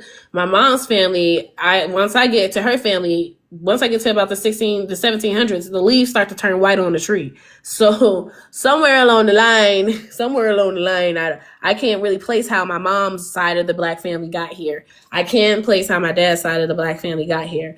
And I will say that Black Americans, we're not all one thing, and we all have different stories. So while some of us maybe didn't come here that way, other of us did. So as a Jamaican, I mean, I've lived here. I moved to England before I came to the United States, but I've lived here since I was a child, since I was younger. So does it mean that I don't have some claim to America because I'm from Jamaica? When I spend most of my life here, I've worked as a social... technically, we're being technical, no? I mean, countries deport people all the time. Like, countries around the world deport people who have been living in their country for long times all the time. America's not the only country to deport people. America is just doing it inhumanely. The way America is going about it, that's the problem. Kicking in people's doors, violating people's rights. I'm referring to what Rashid said, that but not all immigrants think like what some people would say about Black Americans. Not all immigrants think that way. I've been a social worker for over 30 years. I could never think that about Black Americans. It's a community that I work with.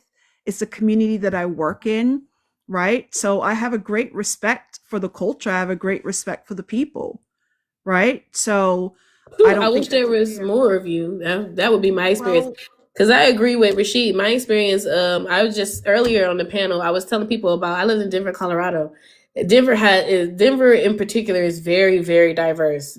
I've interacted with people from all various cultures, from Mexican to El Salvadorian, Honduras, Puerto Rican, Cuban, and then when we go into Africa, Nigeria, Ghana, South Africa, Ethiopia, then in the Asian communities, Thai, Vietnamese, Filipino, Chinese, Japanese, and then they even have some European, like there's a little Ukraine, there's a little Russia, that all operate in Denver. So Denver is very multicultural from a lot of people from a lot of various backgrounds. And I would experience microaggressions from each one of the communities, each one of them. And I was telling them one morning I go to the store, and the convenience store in the hood, like most hoods, is owned by an Arab family. And I'm at the register not only dealing with sexism, because he's like, where's your husband at? Why you don't have a husband? But as soon as I go, oh, I'm not married, then he goes, oh, you Black Americans, why y'all don't ever get married? Like, y'all don't value family or education. Like, y'all always doing crimes and being drug dealers. Like, why are y'all like that? Not And I'm just understanding the like, dude, history. I'm literally just trying to, can I just get $10 on pump two, please? Like, Yeah. I ain't coming here to have you hurl microaggressions about my culture and ethnicity to me. Then I got to go from there to the office where I'm working with predominantly white people and, Mexican people and Asian people that dealing with microaggressions in the office, people checking my work, watching over my shoulder, listening to my conversation. I'm questioning me about my accent, and I have an American Southern accent. You have a Vietnamese accent, and you're telling me that my accent is going to be the thing that costs the company business because people are going to think we're ghetto and uneducated. This coming from my HR manager who was Vietnamese with a thick ass Vietnamese accent. How you telling me that my American accent is going to cost the business money? So then I get off work. This is all in the same day. And I literally decided that day that I was moving away from Colorado. That day I was like, I need to go home. I need to stop by the hair store. I go in the hair supply store. Most hair supply stores are owned by the Koreans and Asians. So I get in there and they're fucking rude too. I'm asking for what I need. Can you point me to where the Shea Moisture is? I ain't getting no, yes ma'am, it's right over here. Oh yeah, I'd love to help you with that. I'm getting Yeah. So I'm like, oh, okay, let me go over there and get it. Then I crossed the street to go to the Caribbean spot to get some oxtail soup. I was grateful that the Jamaican lady didn't cuss me out when I asked for extra gravy on my oxtails today. So I was like, ooh, okay, well that's one good thing. But my God, I had a whole day full of racial microaggressions, and majority of them wasn't even coming from white people. I was like, this is exhausting. And I was like, it's like little cuts. Like each one is like a little cut, a little cut, a little cut. And it just builds and builds and builds. And after a while, it becomes too much to handle.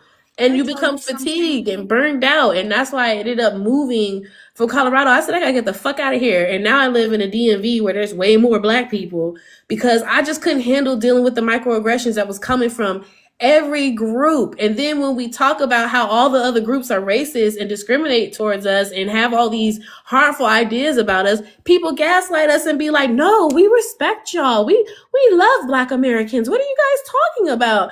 And it's like, oh, well, that has not been my experience when I'm out here at the stores, when I'm talking to y'all. Y'all don't treat me with respect. I don't feel really respect. Yeah, but can I tell you something? As an immigrant to this country, what I see with a lot of immigrant communities is that it's almost like before they enter the United States, they're fed this idea that Americans are lazy, and I think that came from white America specifically because Americans decided not to work for free. So that whole ideology came from they're lazy. No, they're not lazy. Americans are some of the hardest working people, especially here in the South. I live in Florida. I see it all the time. But it's just this idea, that they put out there. It's like my boyfriend is originally from he's from Egypt. When he was entering the United States, he put Black because he's darker skinned.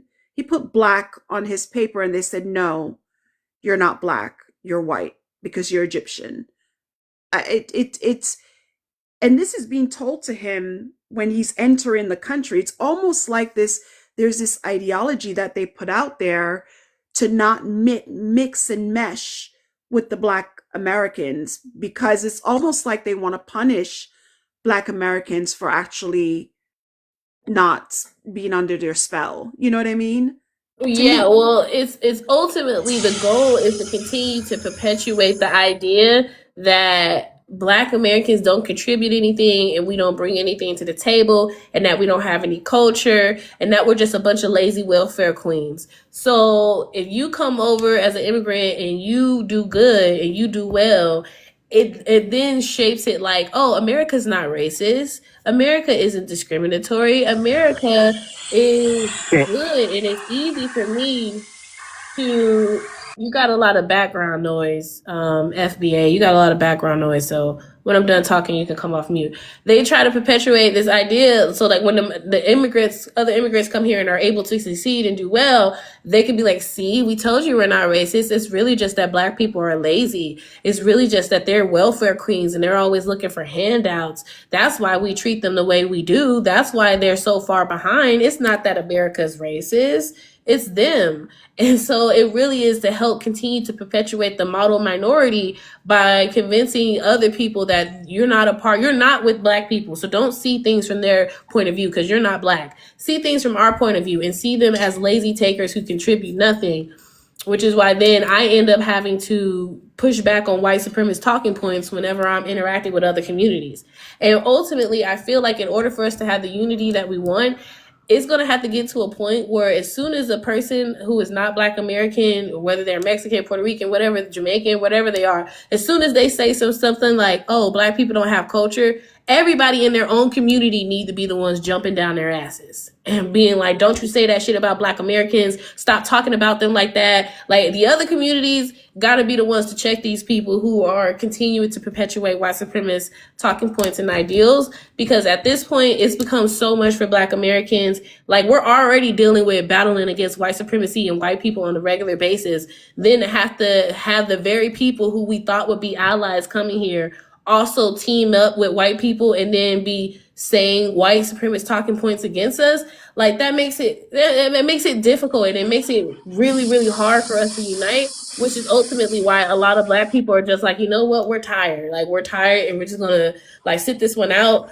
because Can I at this speak on that? point it's getting too much for us. I Go agree. ahead, And at the end of the FBA. day, we're Yeah, I'm, all. I'm gonna say this. Like me being honestly, I'm from South Mississippi, Biloxi, Mississippi to be exact. And the first time I ever saw a Mexican was in 2005, right? 2005 at the I think the first time a lot of people in Louisiana and South Mississippi saw. Same for me in Pensacola, Florida. I have Yeah, never seen. Well, I had seen Mexicans because I lived in California, but in Pensacola, it was in Florida. It was mainly Puerto Ricans and Cubans. We didn't have a yeah. lot of Mexicans there until after So Hurricane Ivan and Hurricane Katrina. the only thing you got out here really in Mississippi, you got the Vietnamese. They came in the 1960s, the Vietnam War. You got white and black. So any like the Spanish people, they're foreign to us. Like they came in after Hurricane Katrina to build up what the Hurricane Katrina done messed up. But what I learned about them, they hate us. Like everybody think that. That's from what I seen, the way they treat us, the way they treat us. So that's why right now, especially us in the South, what we call the true South, we don't care what ICE is doing to them. To be honest with you, I'm not trying to be mean. They just from the way they treated us when they first came out here, and then they're supposed to go, but they ended up staying out here. But now they're getting took up out of here. So that's why we Yeah, don't because I care. remember in the early 2000s, whenever we would talk about America, I remember Mexicans and Africans saying, well, I ain't even planning on being here. I'm just here to make my money, and then I'm going back to Mexico. I'm going back. I already own 2 houses back in Africa. I don't plan on being here forever. I'm just here to make my money. That's what I remember Africans and Mexicans telling me the exact same thing. Like when I used to True. be like, America's racist and they're gonna do to you everything they're doing to Black people, they're gonna do to you. And Yep. how come y'all? I used to ask Africans, how come y'all don't really support us when we talk about Black Lives Matter and other Black issues? They would be like, well, I'm not planning on being in America anyway, like forever anyway. I plan on going back to my own country, and so I'm just here to make money. And I always felt like that was a betrayal because part of the reason why Martin Luther King, Malcolm X so many of our leaders supported immigration was because we thought with inviting more people of color in, we would have more allies. We would have more of a community to lean into and to help us fight this fight.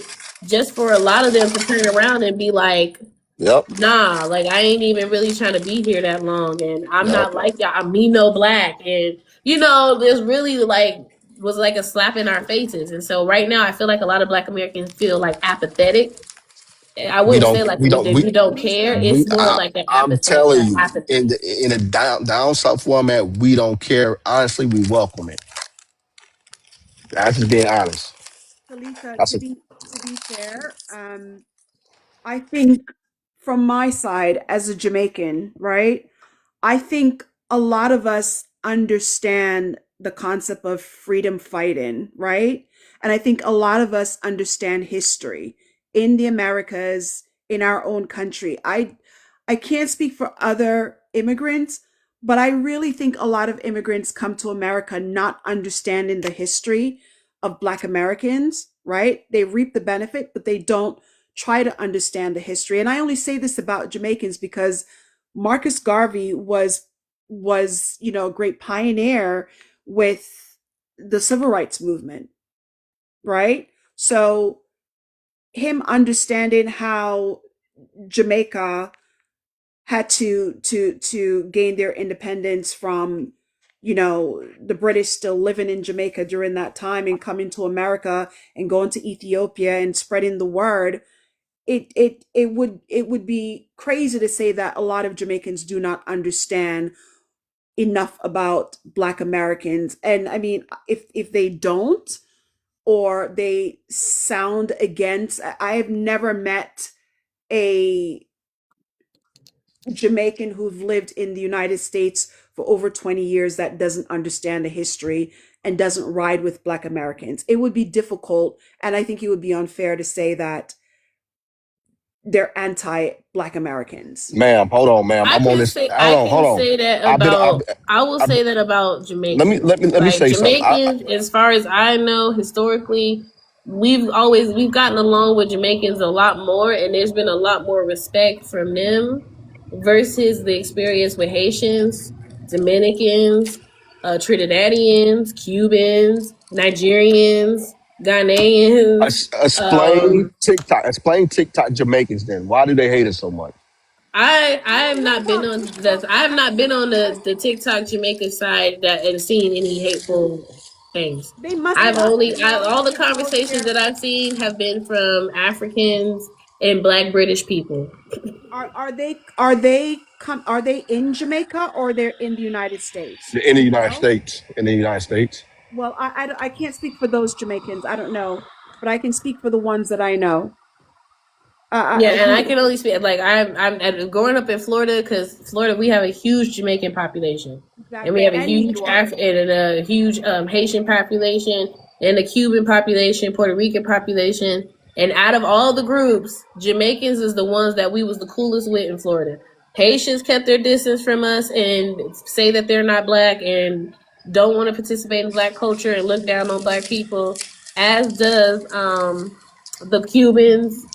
They do that. The Cubans are just flat out racist. And then now I have a friend who's Jamaican and black, and they did tell me that their Jamaican family be But we talking are shit black. about black people, But we but are black. We are yeah. black. Jamaicans are black people. Oh, We, Jamaican and Black American is my what I meant to say. His mom yeah. was a Black So American woman, and his father was Jamaican. yeah, that's just our nationality. But we are black. Just I've never come across with my uncle who is a bit weird, Mm.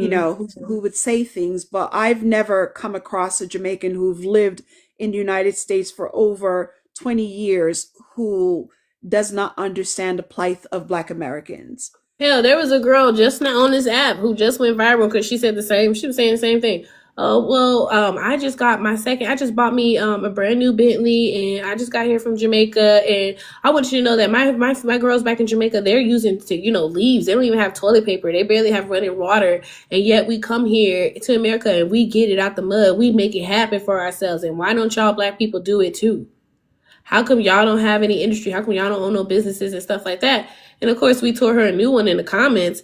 But like, she ain't the only one. She ain't the only person who's Jamaican, Haitian, Dominican, Mexican that said some shit like that. African that said some shit about black people like that. And that just lends to the fact that a lot of people don't really know Black American history. They don't fully know our inventions, our creations. They don't know what we've contributed. A lot of people think we are immigrants. They think that we're people who moved here and just forgot our culture and language. They don't really understand how slavery happened, which is why there's another video going viral of a young Nigerian boy, first generation Nigerian, who's asking, like, how come black people don't know their own language? How come they don't know what part of Africa they came from? And it's like, I don't know if you're trying to like rage bait us or if you really mean that. Most Africans don't even know their own history in their own country because they're so whitewashed. That is true. Right? So I had a conversation with a Black American guy who's pretty well off, and he was saying the same thing, that he doesn't understand why because my background is social work, why so many Black women in America are getting pregnant, blah blah blah, why they can't get it together. And I had to stop him, and I had to use the example of, imagine being in a home where you've been abused by your mate, right? By your husband, your boyfriend, for many years. And then you take the case to court, and the judge says, you said, I want to divorce this person. And the judge says, only under one condition, right? You still have to remain in the house with him to raise those kids, right? But we'll grant you the divorce. And I use that as a parallel with Black Americans. You're living alongside your enslavers, right? You're living alongside them, and that is breathing trauma. Whereas in Jamaica, in other islands, you're not, the powers that be look like you, right? You've gained that independence. The powers that be look like you, so you can make more happen without the constant microaggression, without the constant, making you feel less than, right? Whereas in Jamaica, nothing's stopping you. Nothing's really stopping you. Whereas in a lot of African countries, but your own leaders, nothing's really stopping you from making it. It's difficult in America. And I've seen that as a Black person with Jamaican nationality, that it is difficult for me at times. I face those things too. But do you understand that parallel, that example that I was trying to make? Yeah. It's hard to, even if you're divorced, if you still have to live in a house with the person you're abused by, you'll never be able to fully be comfortable. Exactly. You'll never be able to fully even heal, because now the person is gonna, just like when you end a relationship, even though relationship is ended, it could have even been a mutual ending of the relationship. The other person somehow now has resentment towards you because how dare you in the relationship, and now they're acting resentful and spiteful to you, which is what white people have been doing to Black Americans since the ending of slavery. They've been being very spiteful towards Black Americans because they still want their slaves back. And the whole bringing immigrants to this country to do jobs was just a way to spit in the faces of Black people because they didn't want to pay us to do it. Exactly. So a lot, I totally get it. And like another thing I like that you point out, like Black Americans, we have our coons. Like we have our coons, we do, but we drag our coons. We call our coons out. We make it clear we don't mess with them. Everybody know the Black community don't mess with Candace Owens like that. Everybody know that. That's not a secret. We make it very clear that we do not rock with her. Meanwhile, there's hella coons in all the other communities, and they don't be coming out loud against them enough for me. The Mexican community ain't dragging George Lopez enough for me. Like, George Lopez is openly racist towards Black people and is terrible to women. And they do not call him out at all. Like they don't barely, all the other communities barely check their coons or their racists the way that Was black people check our coons. And that's was he that's the another one? reason why it makes it hard for us to unite. Because if you won't check your cousin for being racist, how can I trust that you'll have my back when the time comes? Correct. Well, was he the one that was given a kidney transplant from his ex-wife, From and his he wife, divorced and her? he divorced her, yes. Yeah, That man is that's terrible, crazy. okay? Yeah, that's Horrible crazy. person. Horrible Yeah. person. User, it just says user. Hi. Hi. So I guess on the prompt it says immigrants did not build this country. And I totally agree they did not build, they helped expand it, but they did not build this country.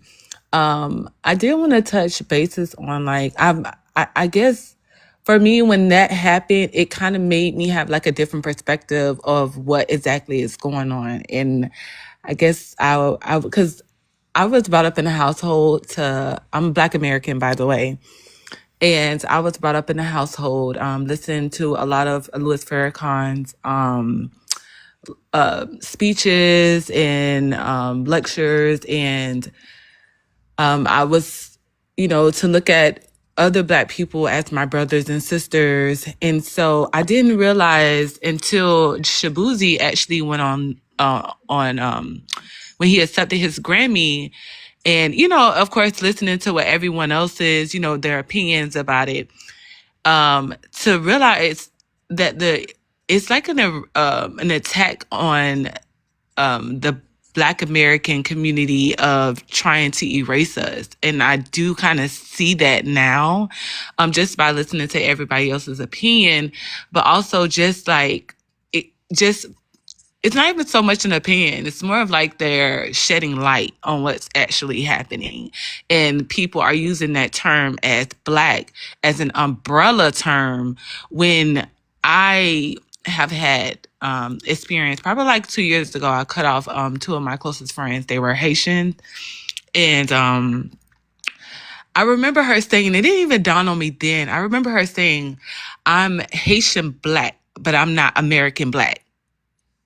And it kind of like, I was like, what? But it didn't dawn on me then. I promise you, it didn't dawn on me until we end up falling out because it was a comment that was made by her, and she stated that Black Americans don't like Haitian, and I was like, what? So we kind of got, that's a whole nother topic.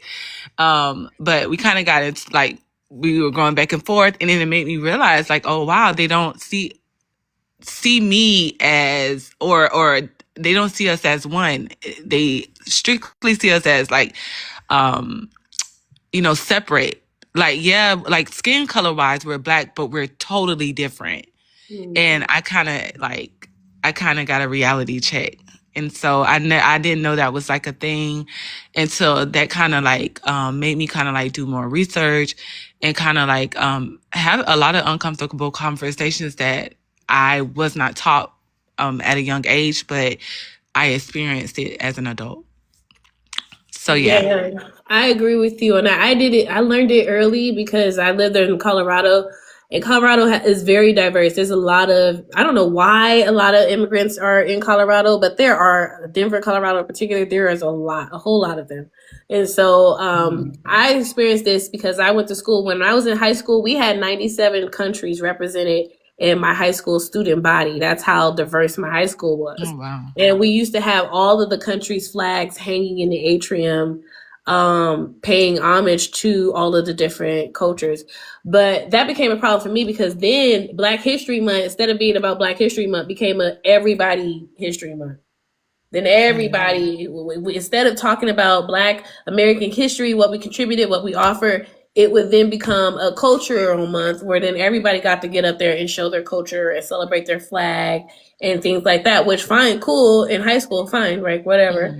No big deal. But it was through that I learned that like, yeah, they don't see themselves as Black. Because whenever Black History Month came around and we were talking about slavery, people made it clear to be like the Africans in particular, Oh, I'm not black. That's not my history. I was Yes. never a slave. Like I'm You and and I then I mhm. stopped calling myself African American because I remember distinctly like getting into a debate with two African guys who were like, "Why are you calling yourself African American? Like you've never even been to Africa. Like you don't even know anything about Africa. Like why would you call yourself an African?" He's like, "I'm a Nigerian. I'm from Africa, and I don't even call myself an African. I call myself a Nigerian or an Igbo man. I don't call myself African. So why are you calling yourself African?" And I was like, well, damn, I guess you're right about that. And so I won't call myself African. I will call myself Black American. I'm perfectly fine with doing that. And so that's Right. what I did. But Because a lot of immigrants do not identify by race, they identify by nationality, right? Right. That's one thing. But to use or to your point, remember, I think it was, I don't know how old you guys are, but in I think it was in 1999 or 1998, there was an African guy, I think his name was Diallo, was shot in New York City by the police, right? I mean, he came to America like most Africans and most immigrants with the mentality that, you know, he's probably protected, right? But he was shot and killed for just walking while black. And I guess that was his wake up call. And a lot of Africans were like, I can't believe this is happening. It's not supposed to happen to Them. it's not supposed to happen to an African. We're Africans, but no, you're black in America, meaning the police doesn't differentiate, oh, she's from Jamaica, he's from Jamaica, he's from Africa. No, you're black. So Absolutely. we should be sharing this experience together and try to rise as a people and not this separation. It really gets me. That's my ideology, that you look at me, you would never know that I'm from Jamaica. You never know that, you know, my dad is from Africa. You never know my origin. I'm just another black person in America. That's the But I sad think part. but I also think it's part of their foundation and how they're raised, because I have a Liberian friend, right? And she was having issues with her son in Georgia. And I was letting her know, we were talking about race, and she stays in a predominantly white neighborhood. And so she noticed how the way her son was being treated differently. So I was letting her know, like, hey, we started talking about that. I kind of like went a little bit further and let her know, like, a lot of this stems from like the history of America and how, systemically they have, placed us. Right. And then she was like, well, I don't need to know about the history. I'm African.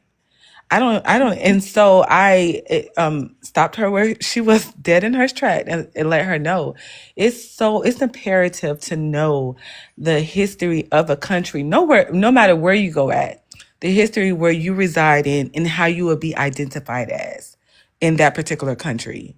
I think that is so important. And she's been here since she was 3. So that gives you like an idea of like she has had a Black American experience in a way, but she was raised still underneath cultural beliefs with her parents in that household. So she is still raised a different type of way, although she's probably have experienced certain experience of the Black experience. And when I mean by Black experience, a Black American experience.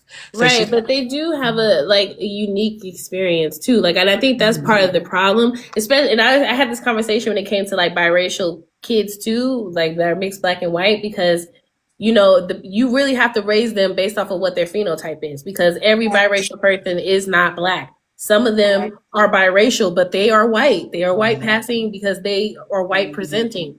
And that's just what it is. And so you have to raise them for a world that's going to receive them as being white. And then the same with the biracial child. And so I say that to say that a lot of immigrants, they have a unique experience. And there was a girl on this app, and she talked to, she illustrated it perfectly. She said she was walking up to get in line at like Starbucks or something. And as she was walking up, she could see the white ladies in front of her. and they had their noses all turned up, looking at her crazy. So she already knew, like, oh, it's about to be something. So she gets in line, and she's minding her own business. But when her phone rings, she answers her phone. She has a conversation, and she gets off her phone. And the two ladies in front of her, who was just looking at her with a dirty attitude, turned around and was like, "Oh my God, where are you from?" And she was like, "Oh, I'm from Britain, and I'm from Great Britain. I'm from the UK." They were like, "Oh my gosh, like your accent is so cute." Then immediately the hostility went away. The hostility left because she had a spicy, a unique, a different type of accent. So, actually, you're not black. You're not black. You're a special type of black. So now, the racism that I was about to hurl your way, I'm not going to do that now because you're a different black. You're not really Black American. And she was like, damn, like we really do get a little bit more privileges, because if I had got up there and been like, "Hey girl, how you doing?" or something like that, them ladies would have caught a damn attitude. Right. It would have I been there experienced having the the same thing problem. when I moved to And America. so they Yeah. do, and I think that privilege creates a false sense of reality for them, where they think that they actually are not going to experience the brutality from the police, because the professors at school look at them and treat them differently. The job place looks at them and treat them differently. People in society treat them and look at them differently because, ooh, wow, you're exotic. Oh, you're Jamaican. Oh, you're Haitian. Ooh. And I experienced that as a Black American, because people meet me, and then when I'm cool or I'm smart or something, they be like, "Oh, where you from?" And I'm like, "Oh, I'm from America." "Where your family from?" They're from American too. I'm Black American. I'm from America. "Oh, I thought you were Haitian." Yeah, because it challenged. I always say this. It challenge when people have a certain perception, especially if you're raised in a household like the my past Haitian friends, right? Her mom, she specifically said her mom told her to stay away from Black Americans, and so we talked about it, right? And she stated that it's propaganda, right? Whatever they see on TV and what their experience, or what because they don't really know anyone who's Black American unless they're in close proximity to see it. So what they go by is what they see on TV, and they're in a different country, and that's how they perceive Black America. Although Black Americans, all Black Americans, although it's propaganda, just like Black Americans perceive a lot of people, a lot of immigrants, to be poor, uneducated, and have poor family values. Because we, for instance, for Africa, right, we perceive that, and a lot of people, because they used to use that as when you're younger, oh, you think Africa is completely poor. You don't really realize until you grow up and you travel and you expand your horizons and having different conversations and contacts with people, that you realize that Africa is very rich. Actually, one of the Really, you know richest what? Honestly, if it continents. wasn't for the internet, we wouldn't know what We would not Africa looked even like, know, because or they was even not putting Africa cities They put the on worst the parts. TV. They was Yeah. only no. showing the worst parts. Like when you watch National Geographic, they was always in the field with people who were still living on the land and Hungry were covered in children. flies, but they never went to South Africa where the skyscrapers were at or where the Right, beaches and resorts were at. They right, only ever focused on the impoverished areas. So if it wasn't for the internet and right. YouTube is really what has everybody being able to see Africa and see what's really going The on in beauty in it, Africa. Because if absolutely. My it was dad, just the TV and the cable companies, we Hmm. would never know what Africa looked like today. my Right. dad's from Ghana, and the houses there are $1 million massive, homes. They huge, look like $1 million homes. especially in Accra. I mean, Yes. it's very modern. Mm-hmm. People, no. People But don't that's the don't know media. it. That's the media, though. That's the That's media. what the Yeah. media feeds you. They feed you this ideology um, about, different parts of the world. That's But I why wanted also I to, say don't believe them when they say like, oh, when people say, oh, they don't know the difference. White people know the fucking Oh, they difference. know. they They do know know the the difference. difference. When it's Yes. time to divide and conquer, they They know what they're know the doing. difference. They They know, do. oh, soon as it's time to turn black people against black people, they know which ones are Black Americans and who's immigrants Yeah, and all they of a know sudden. exactly what to Yeah. Before do. then, Mhm. oh, we don't know. When we talk about reparations, well, how will we know who to give them to? Like, we have no idea who to give them to. But now that it's time to deport people, now all of a Right. sudden they know exactly where the Somali community is, and Yeah. they showing up over there to terrorize them. Mhm. they've always known the difference. They just choose not to acknowledge it because they don't have to. Right. But you know what? I always say it was I was on a different platform a couple of days ago, and I mentioned that well, we need we need to be able, it's okay to be in groups, right? I think we need to have understanding and respect for one another. Number two, we need to be on the same page, because one thing about white people, they be on the same page. They even if it's Irish, if it's the Italians, I mean, you No, name whether it, the they gay or singers. trans, a lot of they're gay MAGA, trans MAGA people. They all be right on the But they program. exactly, but You they mean with their know, hey, when racism, we they're on one exactly. page. Yeah. Yeah. I'm sorry. Go ahead.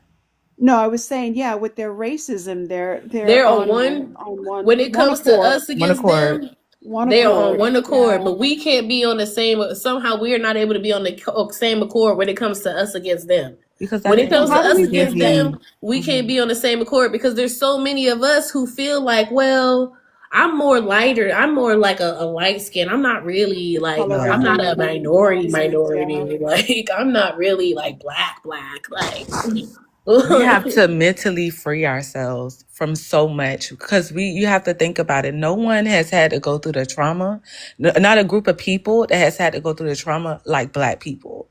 And like I'm Black just saying this American for all people. of us in a collective. This is Black Yeah, to the Americans. diary. We have had our struggle. We have our own, our struggle is unique here. Just like in the Caribbean islands, the way they did slavery, and afterwards it's different.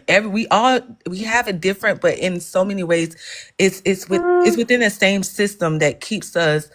It was Um, still chattel slavery in the Caribbeans. It was not. It wasn't chattel Huh? slavery. Chattel slavery only existed in the in America. America. Chattel slavery is only birthed out of chattel slavery was only created because the transatlantic slave trade was abolished and they needed a way to breed more slaves. And so in order to justify their need to breed people like cattle, they had to reduce us to cattle, making us an animal. So we stopped when the Africans got a lot of reasons why Jamaicans still have such a good tie to their African roots is because when they got there, they were allowed to still be African. You may not have gotten to speak your language or anything like that, but you were still a human and you were still an African. Once they abolished slavery, they had to invent a new system to replace those slaves, and that new system they created in the Americas was chattel slavery. Well, It is And then we completely dealt with Jim unique, and it Crow. only existed in the United States. well, the same methods that they use in the Americas, they actually use it in Jamaica. They use the same Which methods would you methods. say are the same? Just the way they would bury the slaves in the ground, the way they would beat them in the backs, the way they would, if you're a pregnant woman, they would bury you into the ground and whip you in the back, the way they would have certain type of slaves in the house, some, what do you call it, field slaves, some in-house slave. The methods are pretty much the same. I You mean, the were method to sold. slavery is the same, but when it became chattel slavery, it became different because they stopped being people and they started being animals. So there were things that they were reserved not to do when people were considered to be people. So that's the main difference is just the fact that one you're a human, one you're not a human, and then the abuse and whipping tactics may be the same, but the establishment of breeder I can't houses hear what where you're saying. wanted sugar than I wanted before. I'm I not can't sure if hear you. you were talking to us or not, but I was talking Bowie, so I just muted you. But I was just saying, like, it is different, and I encourage you to do a little reading up and researching because it isn't my opinion. Like, history acknowledges that chattel slavery is something that is completely unique to America. It didn't exist anywhere else, and it is a unique experience that Black Americans went So through, and it was a no, lot worse than I'm going to disagree with you because chattel all due slavery respect, was you can't disagree with his like you can't just argue respecting. history with me. It is Like history. Black And the black history says that Americans, chattel slavery is but different. Black Americans were also under the same rule of the Brits as Jamaicans were, correct? No, once we chattel slavery didn't kick out until after America was the 13 original colonies and we broke off from Great Britain. And chattel slavery didn't even really kick off until after, like I said, after Jamaica won its freedom is when chattel slavery started. When Jamaica and Haiti won their freedom and they stopped bringing slaves In from the Africa to, 1600s, yeah, in the 1600s, chattel slavery was entrenched in the enslaved Africans. that's not true. Okay. That's not true. That's why I'm telling you, go and do your research. Yeah, no, who am I to tell you? Like, go and do your research. History will tell you. Chattel slavery is something that is unique to America. It was created in the Americas. It was created after the abolishment of transatlantic slave trade. Slavery did happen in the colonies, but the slavery that was happening, while there was parallels to it, while there were similarities, the system that America created out of chattel slavery was completely different because they needed a way to replenish their slaves.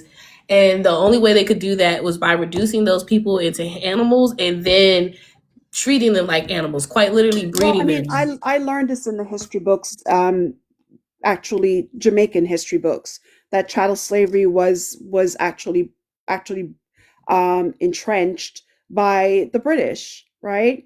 And that was Well, in the that's wrong 16. because we didn't even have chattel slavery when we were under the British control. We didn't have chattel slavery. During the British control, black people were slaves, but they were still more like indentured slaves. They still had more rights. You could work and earn your freedom. You could save up and purchase your own freedom. You could be in labor, but you could earn the freedom of your children. So there was ways where you could work your way out of being a slave. Once chattel slavery was introduced, there was no way for you to not to be a slave because what's your sole purpose? You are a slave. Like you're not a person, you're an animal and you're a slave. Like so you don't have no way to not be a slave anymore.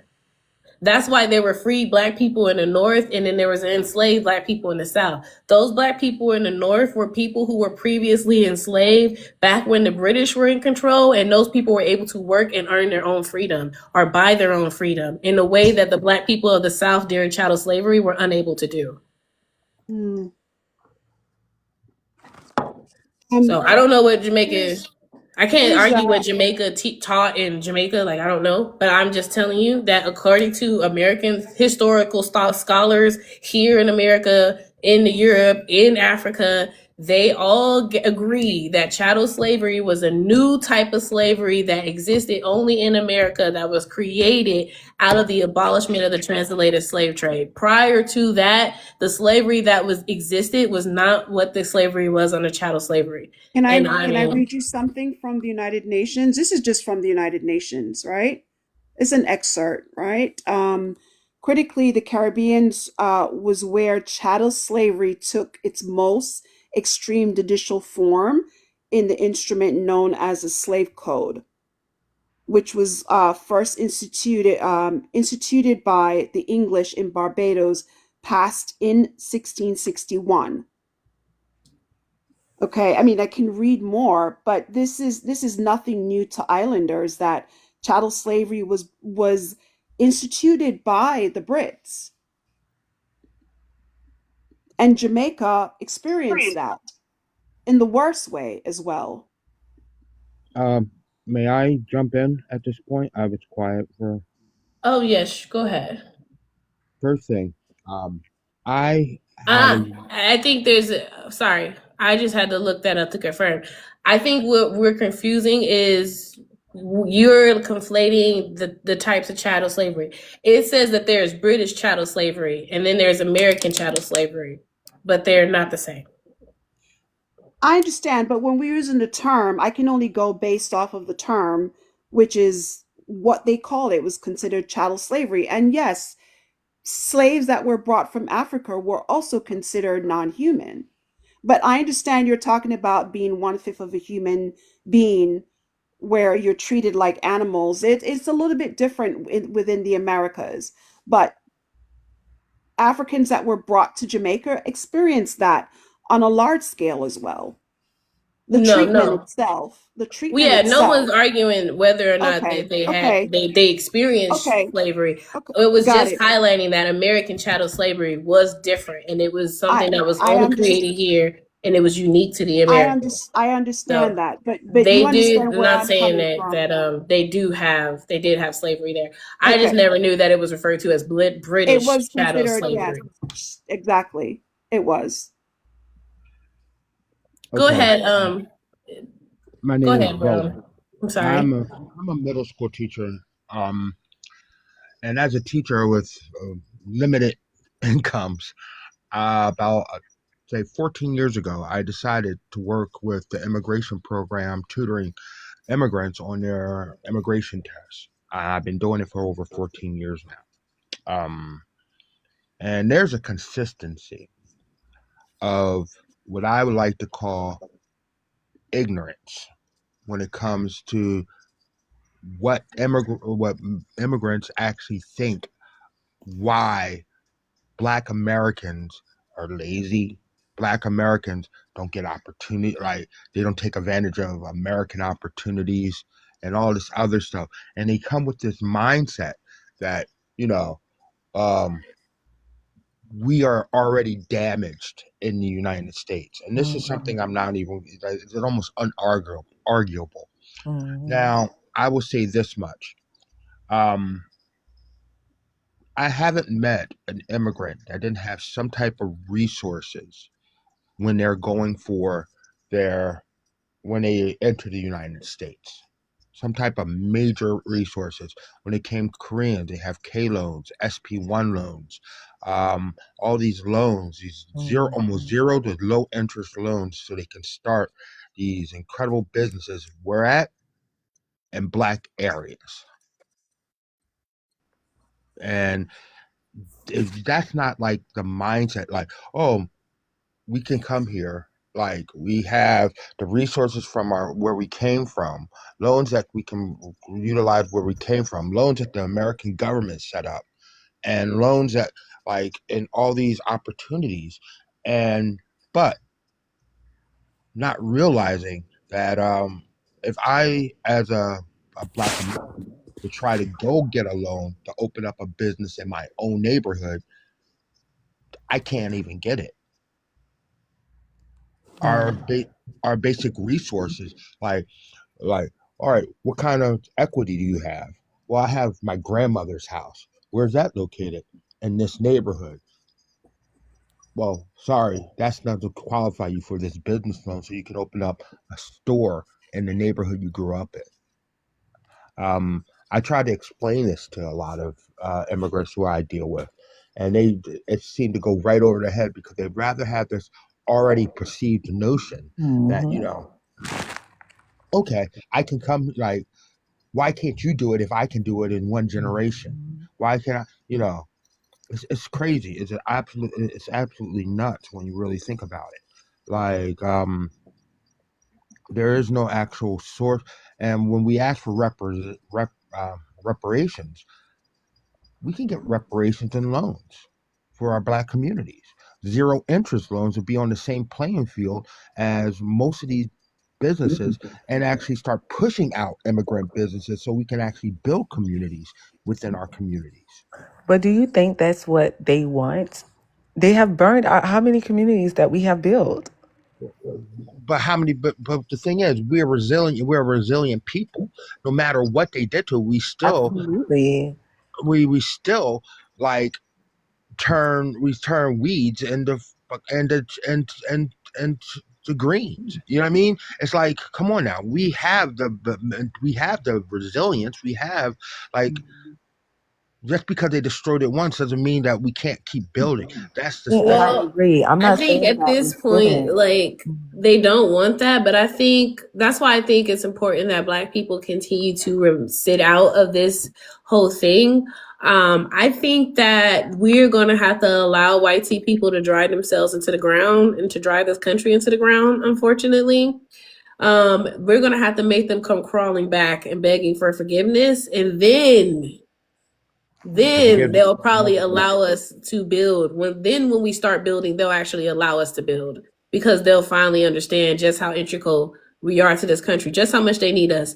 They've deluded themselves into believing that they don't need us. They really have convinced themselves that they could have did this on their own, and they did this on their own. And the slaves really didn't contribute much, and we're really the ones. They really convinced themselves of that. The same way they convinced themselves that if the Mexican immigrants leave, that they would be out there in the field picking them fruits and them berries, and they know good and goddamn well they wasn't gonna do that. They wasn't doing it before the slaves got here. They dang sure wasn't about to start doing it today.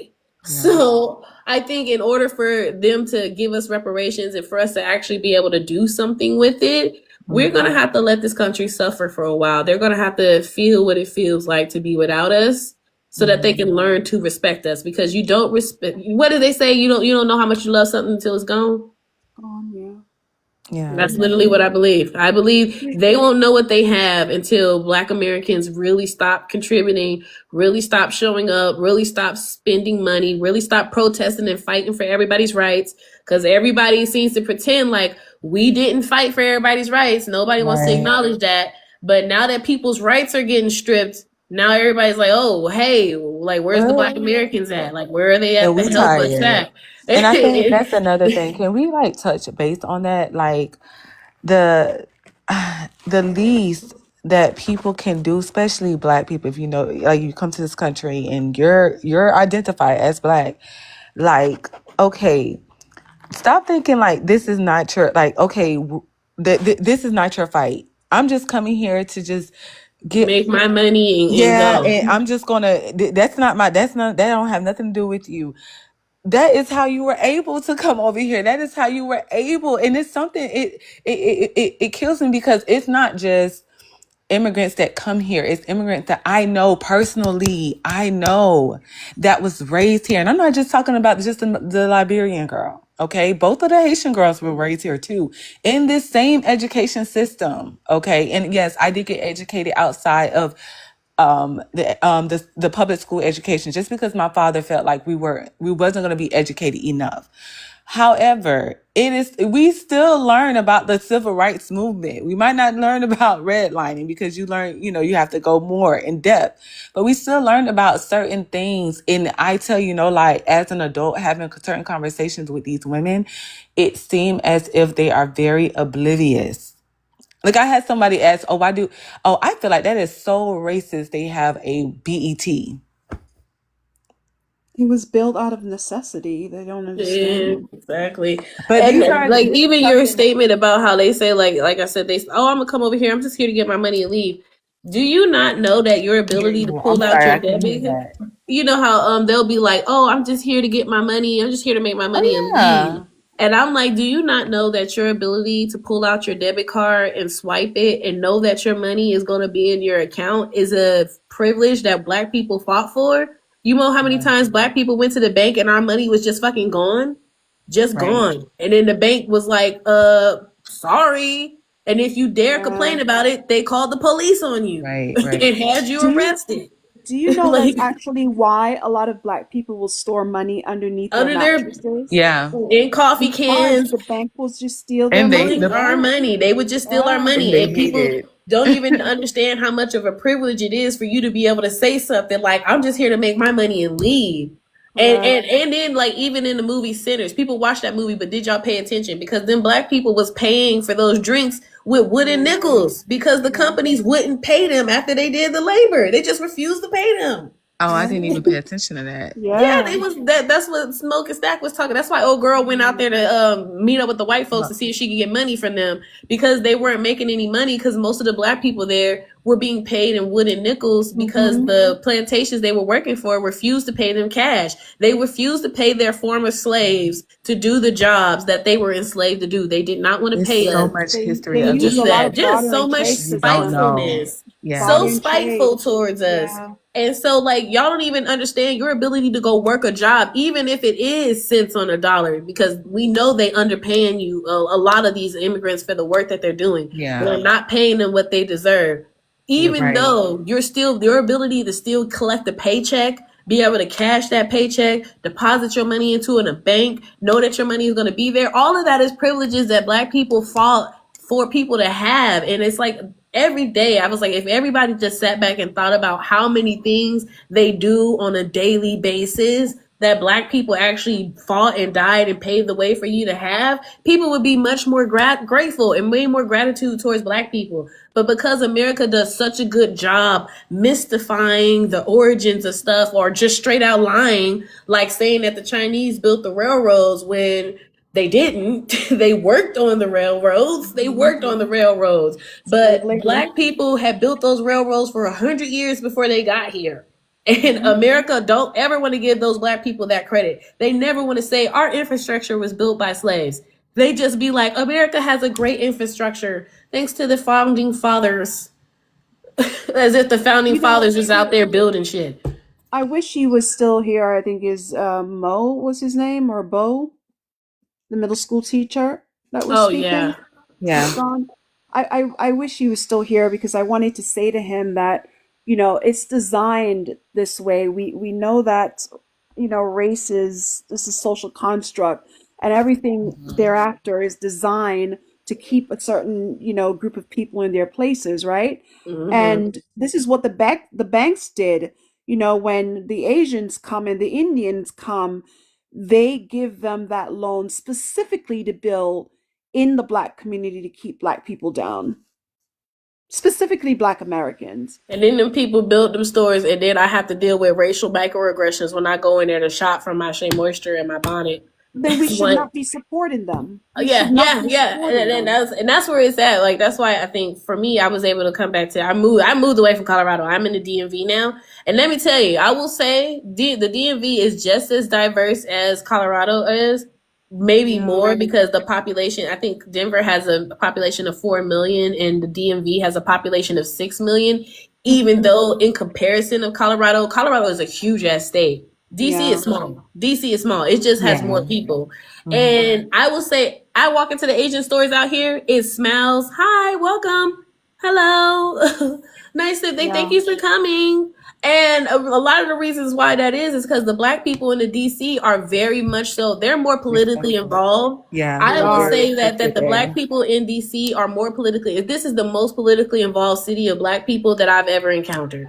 They are they organize quickly here. So if there's some stuff that's going down in the city, the whole city will be out there causing a fool, wreaking havoc. So I really feel like when it comes to like the Asian immigrants, they really got them trained. Like when I go into the Asian stores, I don't have no problem. On top of that, which is something else I was shocked to see, a lot of the times the Asian stores, they'll have like management that's like Asian or Korean, but the people working the register are black women.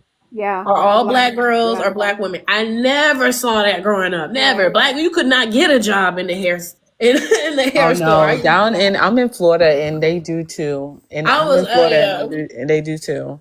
Yeah, I could not. You couldn't even get a job at the Asian store. I was like, and I found out because my best friend, my godmom is Filipino, and her dad is black, but her mom is Filipino, and so my godmom is Filipino, and she was telling me that the Asian community actively keeps black people out of the hair industry. They don't allow black people to buy at the hair rail houses. It won't sell to them, or will completely chase them out. Yes, they will chase them out and like get aggressive with them when they try to show up at like the hair auctions to buy the goods and stuff. They'll chase them out, threaten them, or throw their product out.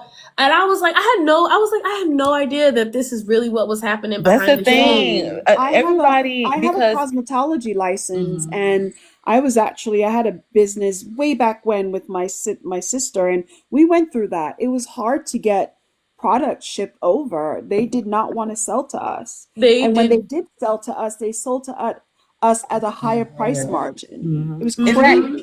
Are you speaking when you were in Jamaica, right? No, here. Oh, here? Oh, wow. Where in Florida are you, user? I'm in, I stay in Jacksonville, but I'm from Miami. Oh, okay. I'm from Pensacola. You in Pensacola? I'm from Pensacola, Florida. Oh, okay. Okay, yeah. So I'm yeah, in the Orlando area. So okay. That's how it be. And when I was in Pensacola, Florida, the hair stores out there were all Asian ran, and no black people worked in them. So I never saw black people working in the Asian store until I came to DC, and they had like the young teenage girls working there behind the counter. And I was Yeah. like, oh, that's so smart. Not only were they happy to help, but they are black. So a lot of the old black ladies who needed help with their wigs, the girls was right there to help them with it and help them Right. try it on. I was like, Hmm. genius. Why ain't they been doing this? Like, why? Because What is going on? right, because honestly, like when I think about going to a hair store, the first thing, okay, I'm gonna find somebody that looks like me and I feel like it has my hair texture and know exactly what I'm trying to look for, and say, hey, is this some good hair or should I get this? Does this jam work? Does this edge control work? I'm gonna ask a black person that, and I'm gonna trust their their opinion versus an Asian opinion. I don't even bother looking the Asian way to even ask, is the hair good? Is this gonna work for my hair? I don't even bother. I Yeah, I I was mean, think like, they're catching on now. I think they realize that we will boycott them, we will not support them. And if, if one person is saying this on social media, I think they're very, very careful now. yeah, I do Because too. normally That's they'll, what I was saying. That's like DC got them changed because I was like, I've been treated so nice and I ain't never been treated so nice in a hair store before. yeah. But what I will say is that the tension between the Africans and the black people, that's still pretty high. That's Yeah, because they still keep saying this stuff that, it's almost like they don't see themselves as a part. They don't see themselves as black, right? They're just so different. They're so far removed from the black experience. And like you said, they're here just to build something and go back, right? So when they go back, they can always say it's almost like this bragging rights that I went to America and I did this and I did that, but yet look at those Americans. It's just that mentality, which is really, yeah, really sad because once again, had it not been for their ancestors and the actual people who are still in the United States, you would not be able to come to America and right. benefit. You would not be able to. And And I I like just how don't you understand that. I like how you pointed out that they don't see themselves as black because this is the thing over the last 2 weeks that has really been blowing black Americans' mind. Because yeah, for the longest time, African people maintained that they were not black. They said, "Oh, we're Nigerian or we're Ghanaian. We're not black people. Like we're not here for a long time. We're just here to build and leave." And it's like over the last week or so, everybody's black now. Everybody's black, and then Exactly. they're telling us that we're wrong for saying that we're the only black Americans. But I'm like, for the last 25 years, y'all been telling me y'all not black. And now that we saying, yeah. okay, we're the only black people, now they're like, oh, Right. well, y'all are just being xenophobic and y'all are trying to gatekeep blackness from people. And y'all don't get to decide who's black and who's not. And why do you get to call yourselves black American and I can't call Because myself a you black deny American? yourself being black. I That's was why. You like, gotta it's gatekeep. I was like, Bob y'all are really Bob fucking my Marley's mind up song. here. Like, what is You this guys about? you guys know the song? Of course you do. Redemption Song by Bob Marley. Oh yeah, Yes. That's what his song is about, that whole mental slavery. And Yeah. even mm, though even though Africans, there were some a, smidgen of slavery, right? Still on the continent, right? In different countries, they're still so hung up. They want that proximity. They worship that whiteness. I just don't get it. oh That part I don't get. It's so sad. This is why, like as a Jamaican, I take I take my history, I take my culture, as you guys should. You should take pride in that. The fact that you fought so much to still be alive in a country where you're living alongside your enslavers, that's something to be proud of. And they just can't understand why Americans are so hooked on being so black, right, right? right. They cannot understand that. And I just And they think don't understand why that. Like he really, I was on the panel and he was literally arguing me down. Like, well, black is a race. We're all black, and I was like, yeah, that's true. We're all black. But when somebody asks you what you are, they're not asking you what race you are. They can see your race. We can all right, see that you're black. When they ask you what are you, they're asking what your ethnic background is. So right. why would you say I'm black American? No, you would say you're Nigerian. If But anything, you would say you're blackness, Nigerian American. but blackness is so entrenched in the Black American experience. It's your Yeah. identity at Listen, this yes. point. And they Yes. don't understand that. Because we You couldn't be They can't tell ethnic. us that we separate it. can't. They say like, "Oh, you guys, you can't choose an ethnicity. You No, can't you can't change your separate that. ethnicity." And I'm like, "What are y'all telling? How are you gonna tell us that we can't choose our ethnicity? How are you gonna tell us that we can't change our ethnicity?" Well, the federal government doesn't recognize it as an Who ethnicity. cares about the federal Federal, government? what do you? Absolutely. I think the thing is a lot of people assimilate white people as power. Like it's they're part of the power structure. They hold, I mean, even when, and I wanted to touch base on the fact that when we talk about I'll talk about that later. But anyways, people they look at whiteness and then they assimilate as power. So that's anything closer to the proximity of that, that's what they would emulate. Meaning, okay, even if it's something as like being lighter skinned, oh, I'm close to, or athletes dating white women, it's not. I don't even want to call it a fetish at that point. It's something as, oh, okay, this is the next best thing close to a white man that I can get. And it's like trying, and like you stated, to try to unlearn and try to strip away from us from that mental slavery, because a lot of us are mentally enslaved. A lot of trauma has been passed down throughout generations. Like I was just looking at a video and it was talking about being dark skinned girls and the things that they had to, and still is going through it to this day, hearing certain rappers and just not loving our skin or our hair texture, everything that has to do with blackness that we should be proud about.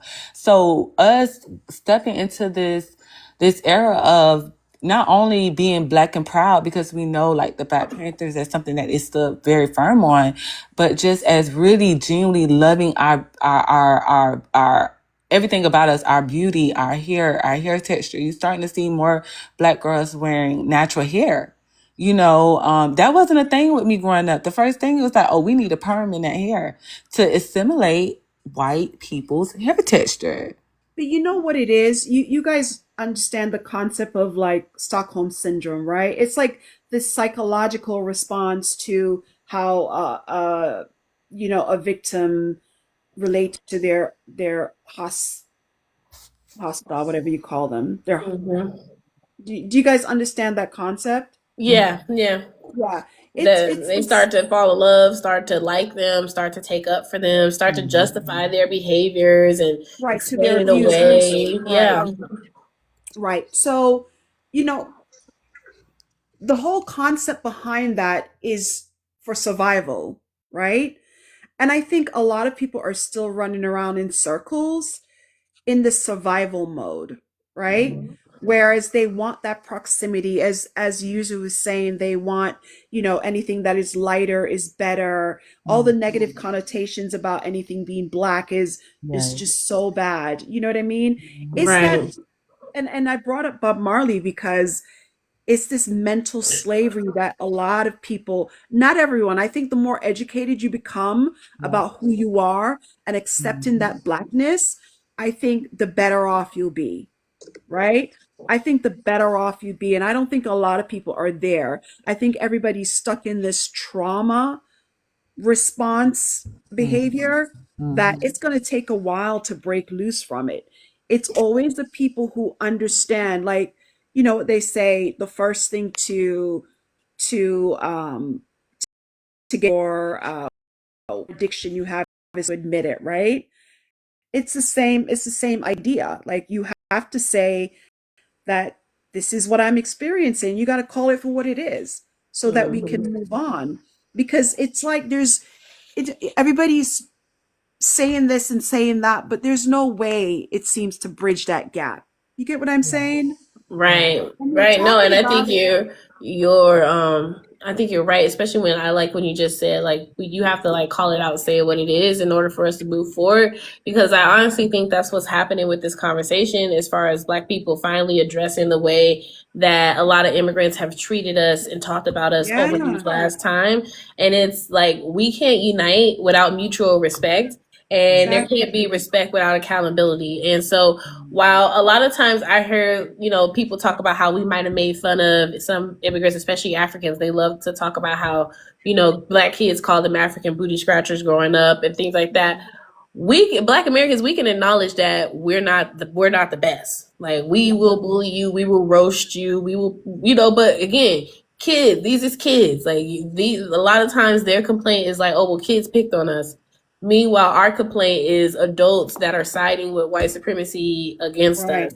And then I also want to say, like, I think another thing as far as the Africans is concerned is, like, white people have done such a great job convincing them that they're the saviors. We got to remember, a lot of African immigrants came here by way of the Christian Crusades. The Christians who went over there and was feeding missionaries and feeding kids and feeding babies. So for a lot of Africans, their white people are synonymous with, like, savior, because for some of them, the first time they got food was a white person bringing it to them, or water was a white person bringing it to them, or a white person adopted them and brought them to America. And so now white people are synonymous with savior and food and wealth and kindness. So when we sit here and say these people are racist, these people are evil, like, you think that they went over there to Africa because they really wanted to help you? They didn't. They did it so that they could feel good about themselves. Because if they really wanted to help people, why wouldn't they help the black people in America?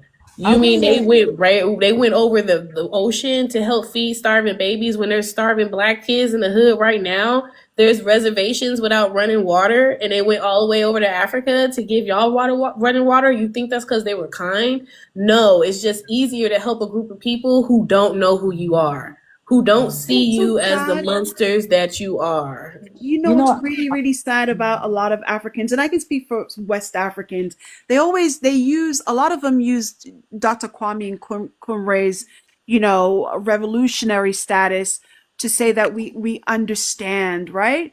But he was this great leader that stood alone. His theories helped to fight against the British in Ghana, right? Mm-hmm. And I don't think a lot of them, I don't know what separates them from that era of, I think, Dr. Kwame's Nkrumah, I think that was in the 50s, right? Versus what they have now. It's almost like they kind of miss that beat, right? Where they understand history, their history to some degree, and they use his plight to say that I'm a part of this fight, right? But then they come to the United States and forget about all of that. I don't understand that part. Especially, I can speak. Go ahead. I'm specifically speaking about a lot of West Africans. I don't know about the South, Africans, but I can specifically speak for, like, Nigerians, because Nigeria and Ghana are neighboring, and I hear a lot of this talk from Nigerians specifically. I don't Nigeria, understand. honestly, historically, Nigeria has been a problem. Like, Nigeria was Yeah. definitely one of those countries that did sell slaves to white people. They very much so did. They did it because, in their mind, I can acknowledge that they didn't think that the type of slavery they were selling us into was going to be as barbaric as it was. They had no idea.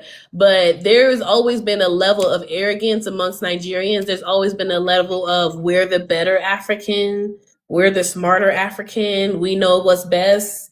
And that has led them to be, throughout history, to be on opposition of progress a lot of times. And the ethnic group of Nigerians matter too. Mm-hmm. The ethnic groups matter. When you're part of the largest, which is, I think, they're a Khan tribe or a Igbo, right? I think their ethnic groups matter, right? Mm-hmm. Where their status is much higher. Even a lot of other West African countries don't want them in their country. Yeah. And That's how even bad right it is. now, like, I think, what is it, Burkina Faso and Right. Zimbabwe and South Africa, all of them are trying to unite to make a new African currency so that it can be easily exchanged between the nations. And Nigeria is like, nah, No, we're yeah. good. We're over here. And how did they get repaid? America dropped bombs on them. That's what happened. And you would think they'll know better after what Britain did to them. I mean, come on, people. They're not. But look, y'all, it's like 3 a.m. where I'm at, so I gotta call it a night, and I gotta pee really bad. I've been holding it. Good I've night. enjoyed this It was conversation with you guys, such and a I'll be pleasure. It's sure to nice be meeting back. you. When will You you be back on, too. Talisa? I will be back on tomorrow, okay? Because I used to be live all the time, and then I stopped being live. And so I was like going live with this topic, but with nobody coming in. And so now that people Oh, are like that's engaging, But I'll you're be so live more. good. I think I sent you a message when you were closing before. You're so good at this. You're so well versed. You're so knowledgeable. It's really a pleasure. I've never gotten on because I actually work within a specific agency that I cannot say right now. So my I know my screen name is Odd Feud, but it's something that I made made up. So I don't usually get on these lives because, there's always watchful ears. So, you know Same. what I mean? Yeah, no, Yeah. I appreciate you. And I'll be back live. I'll be sure to follow. I think I'm already following you now. Okay, have a Okay. good night. You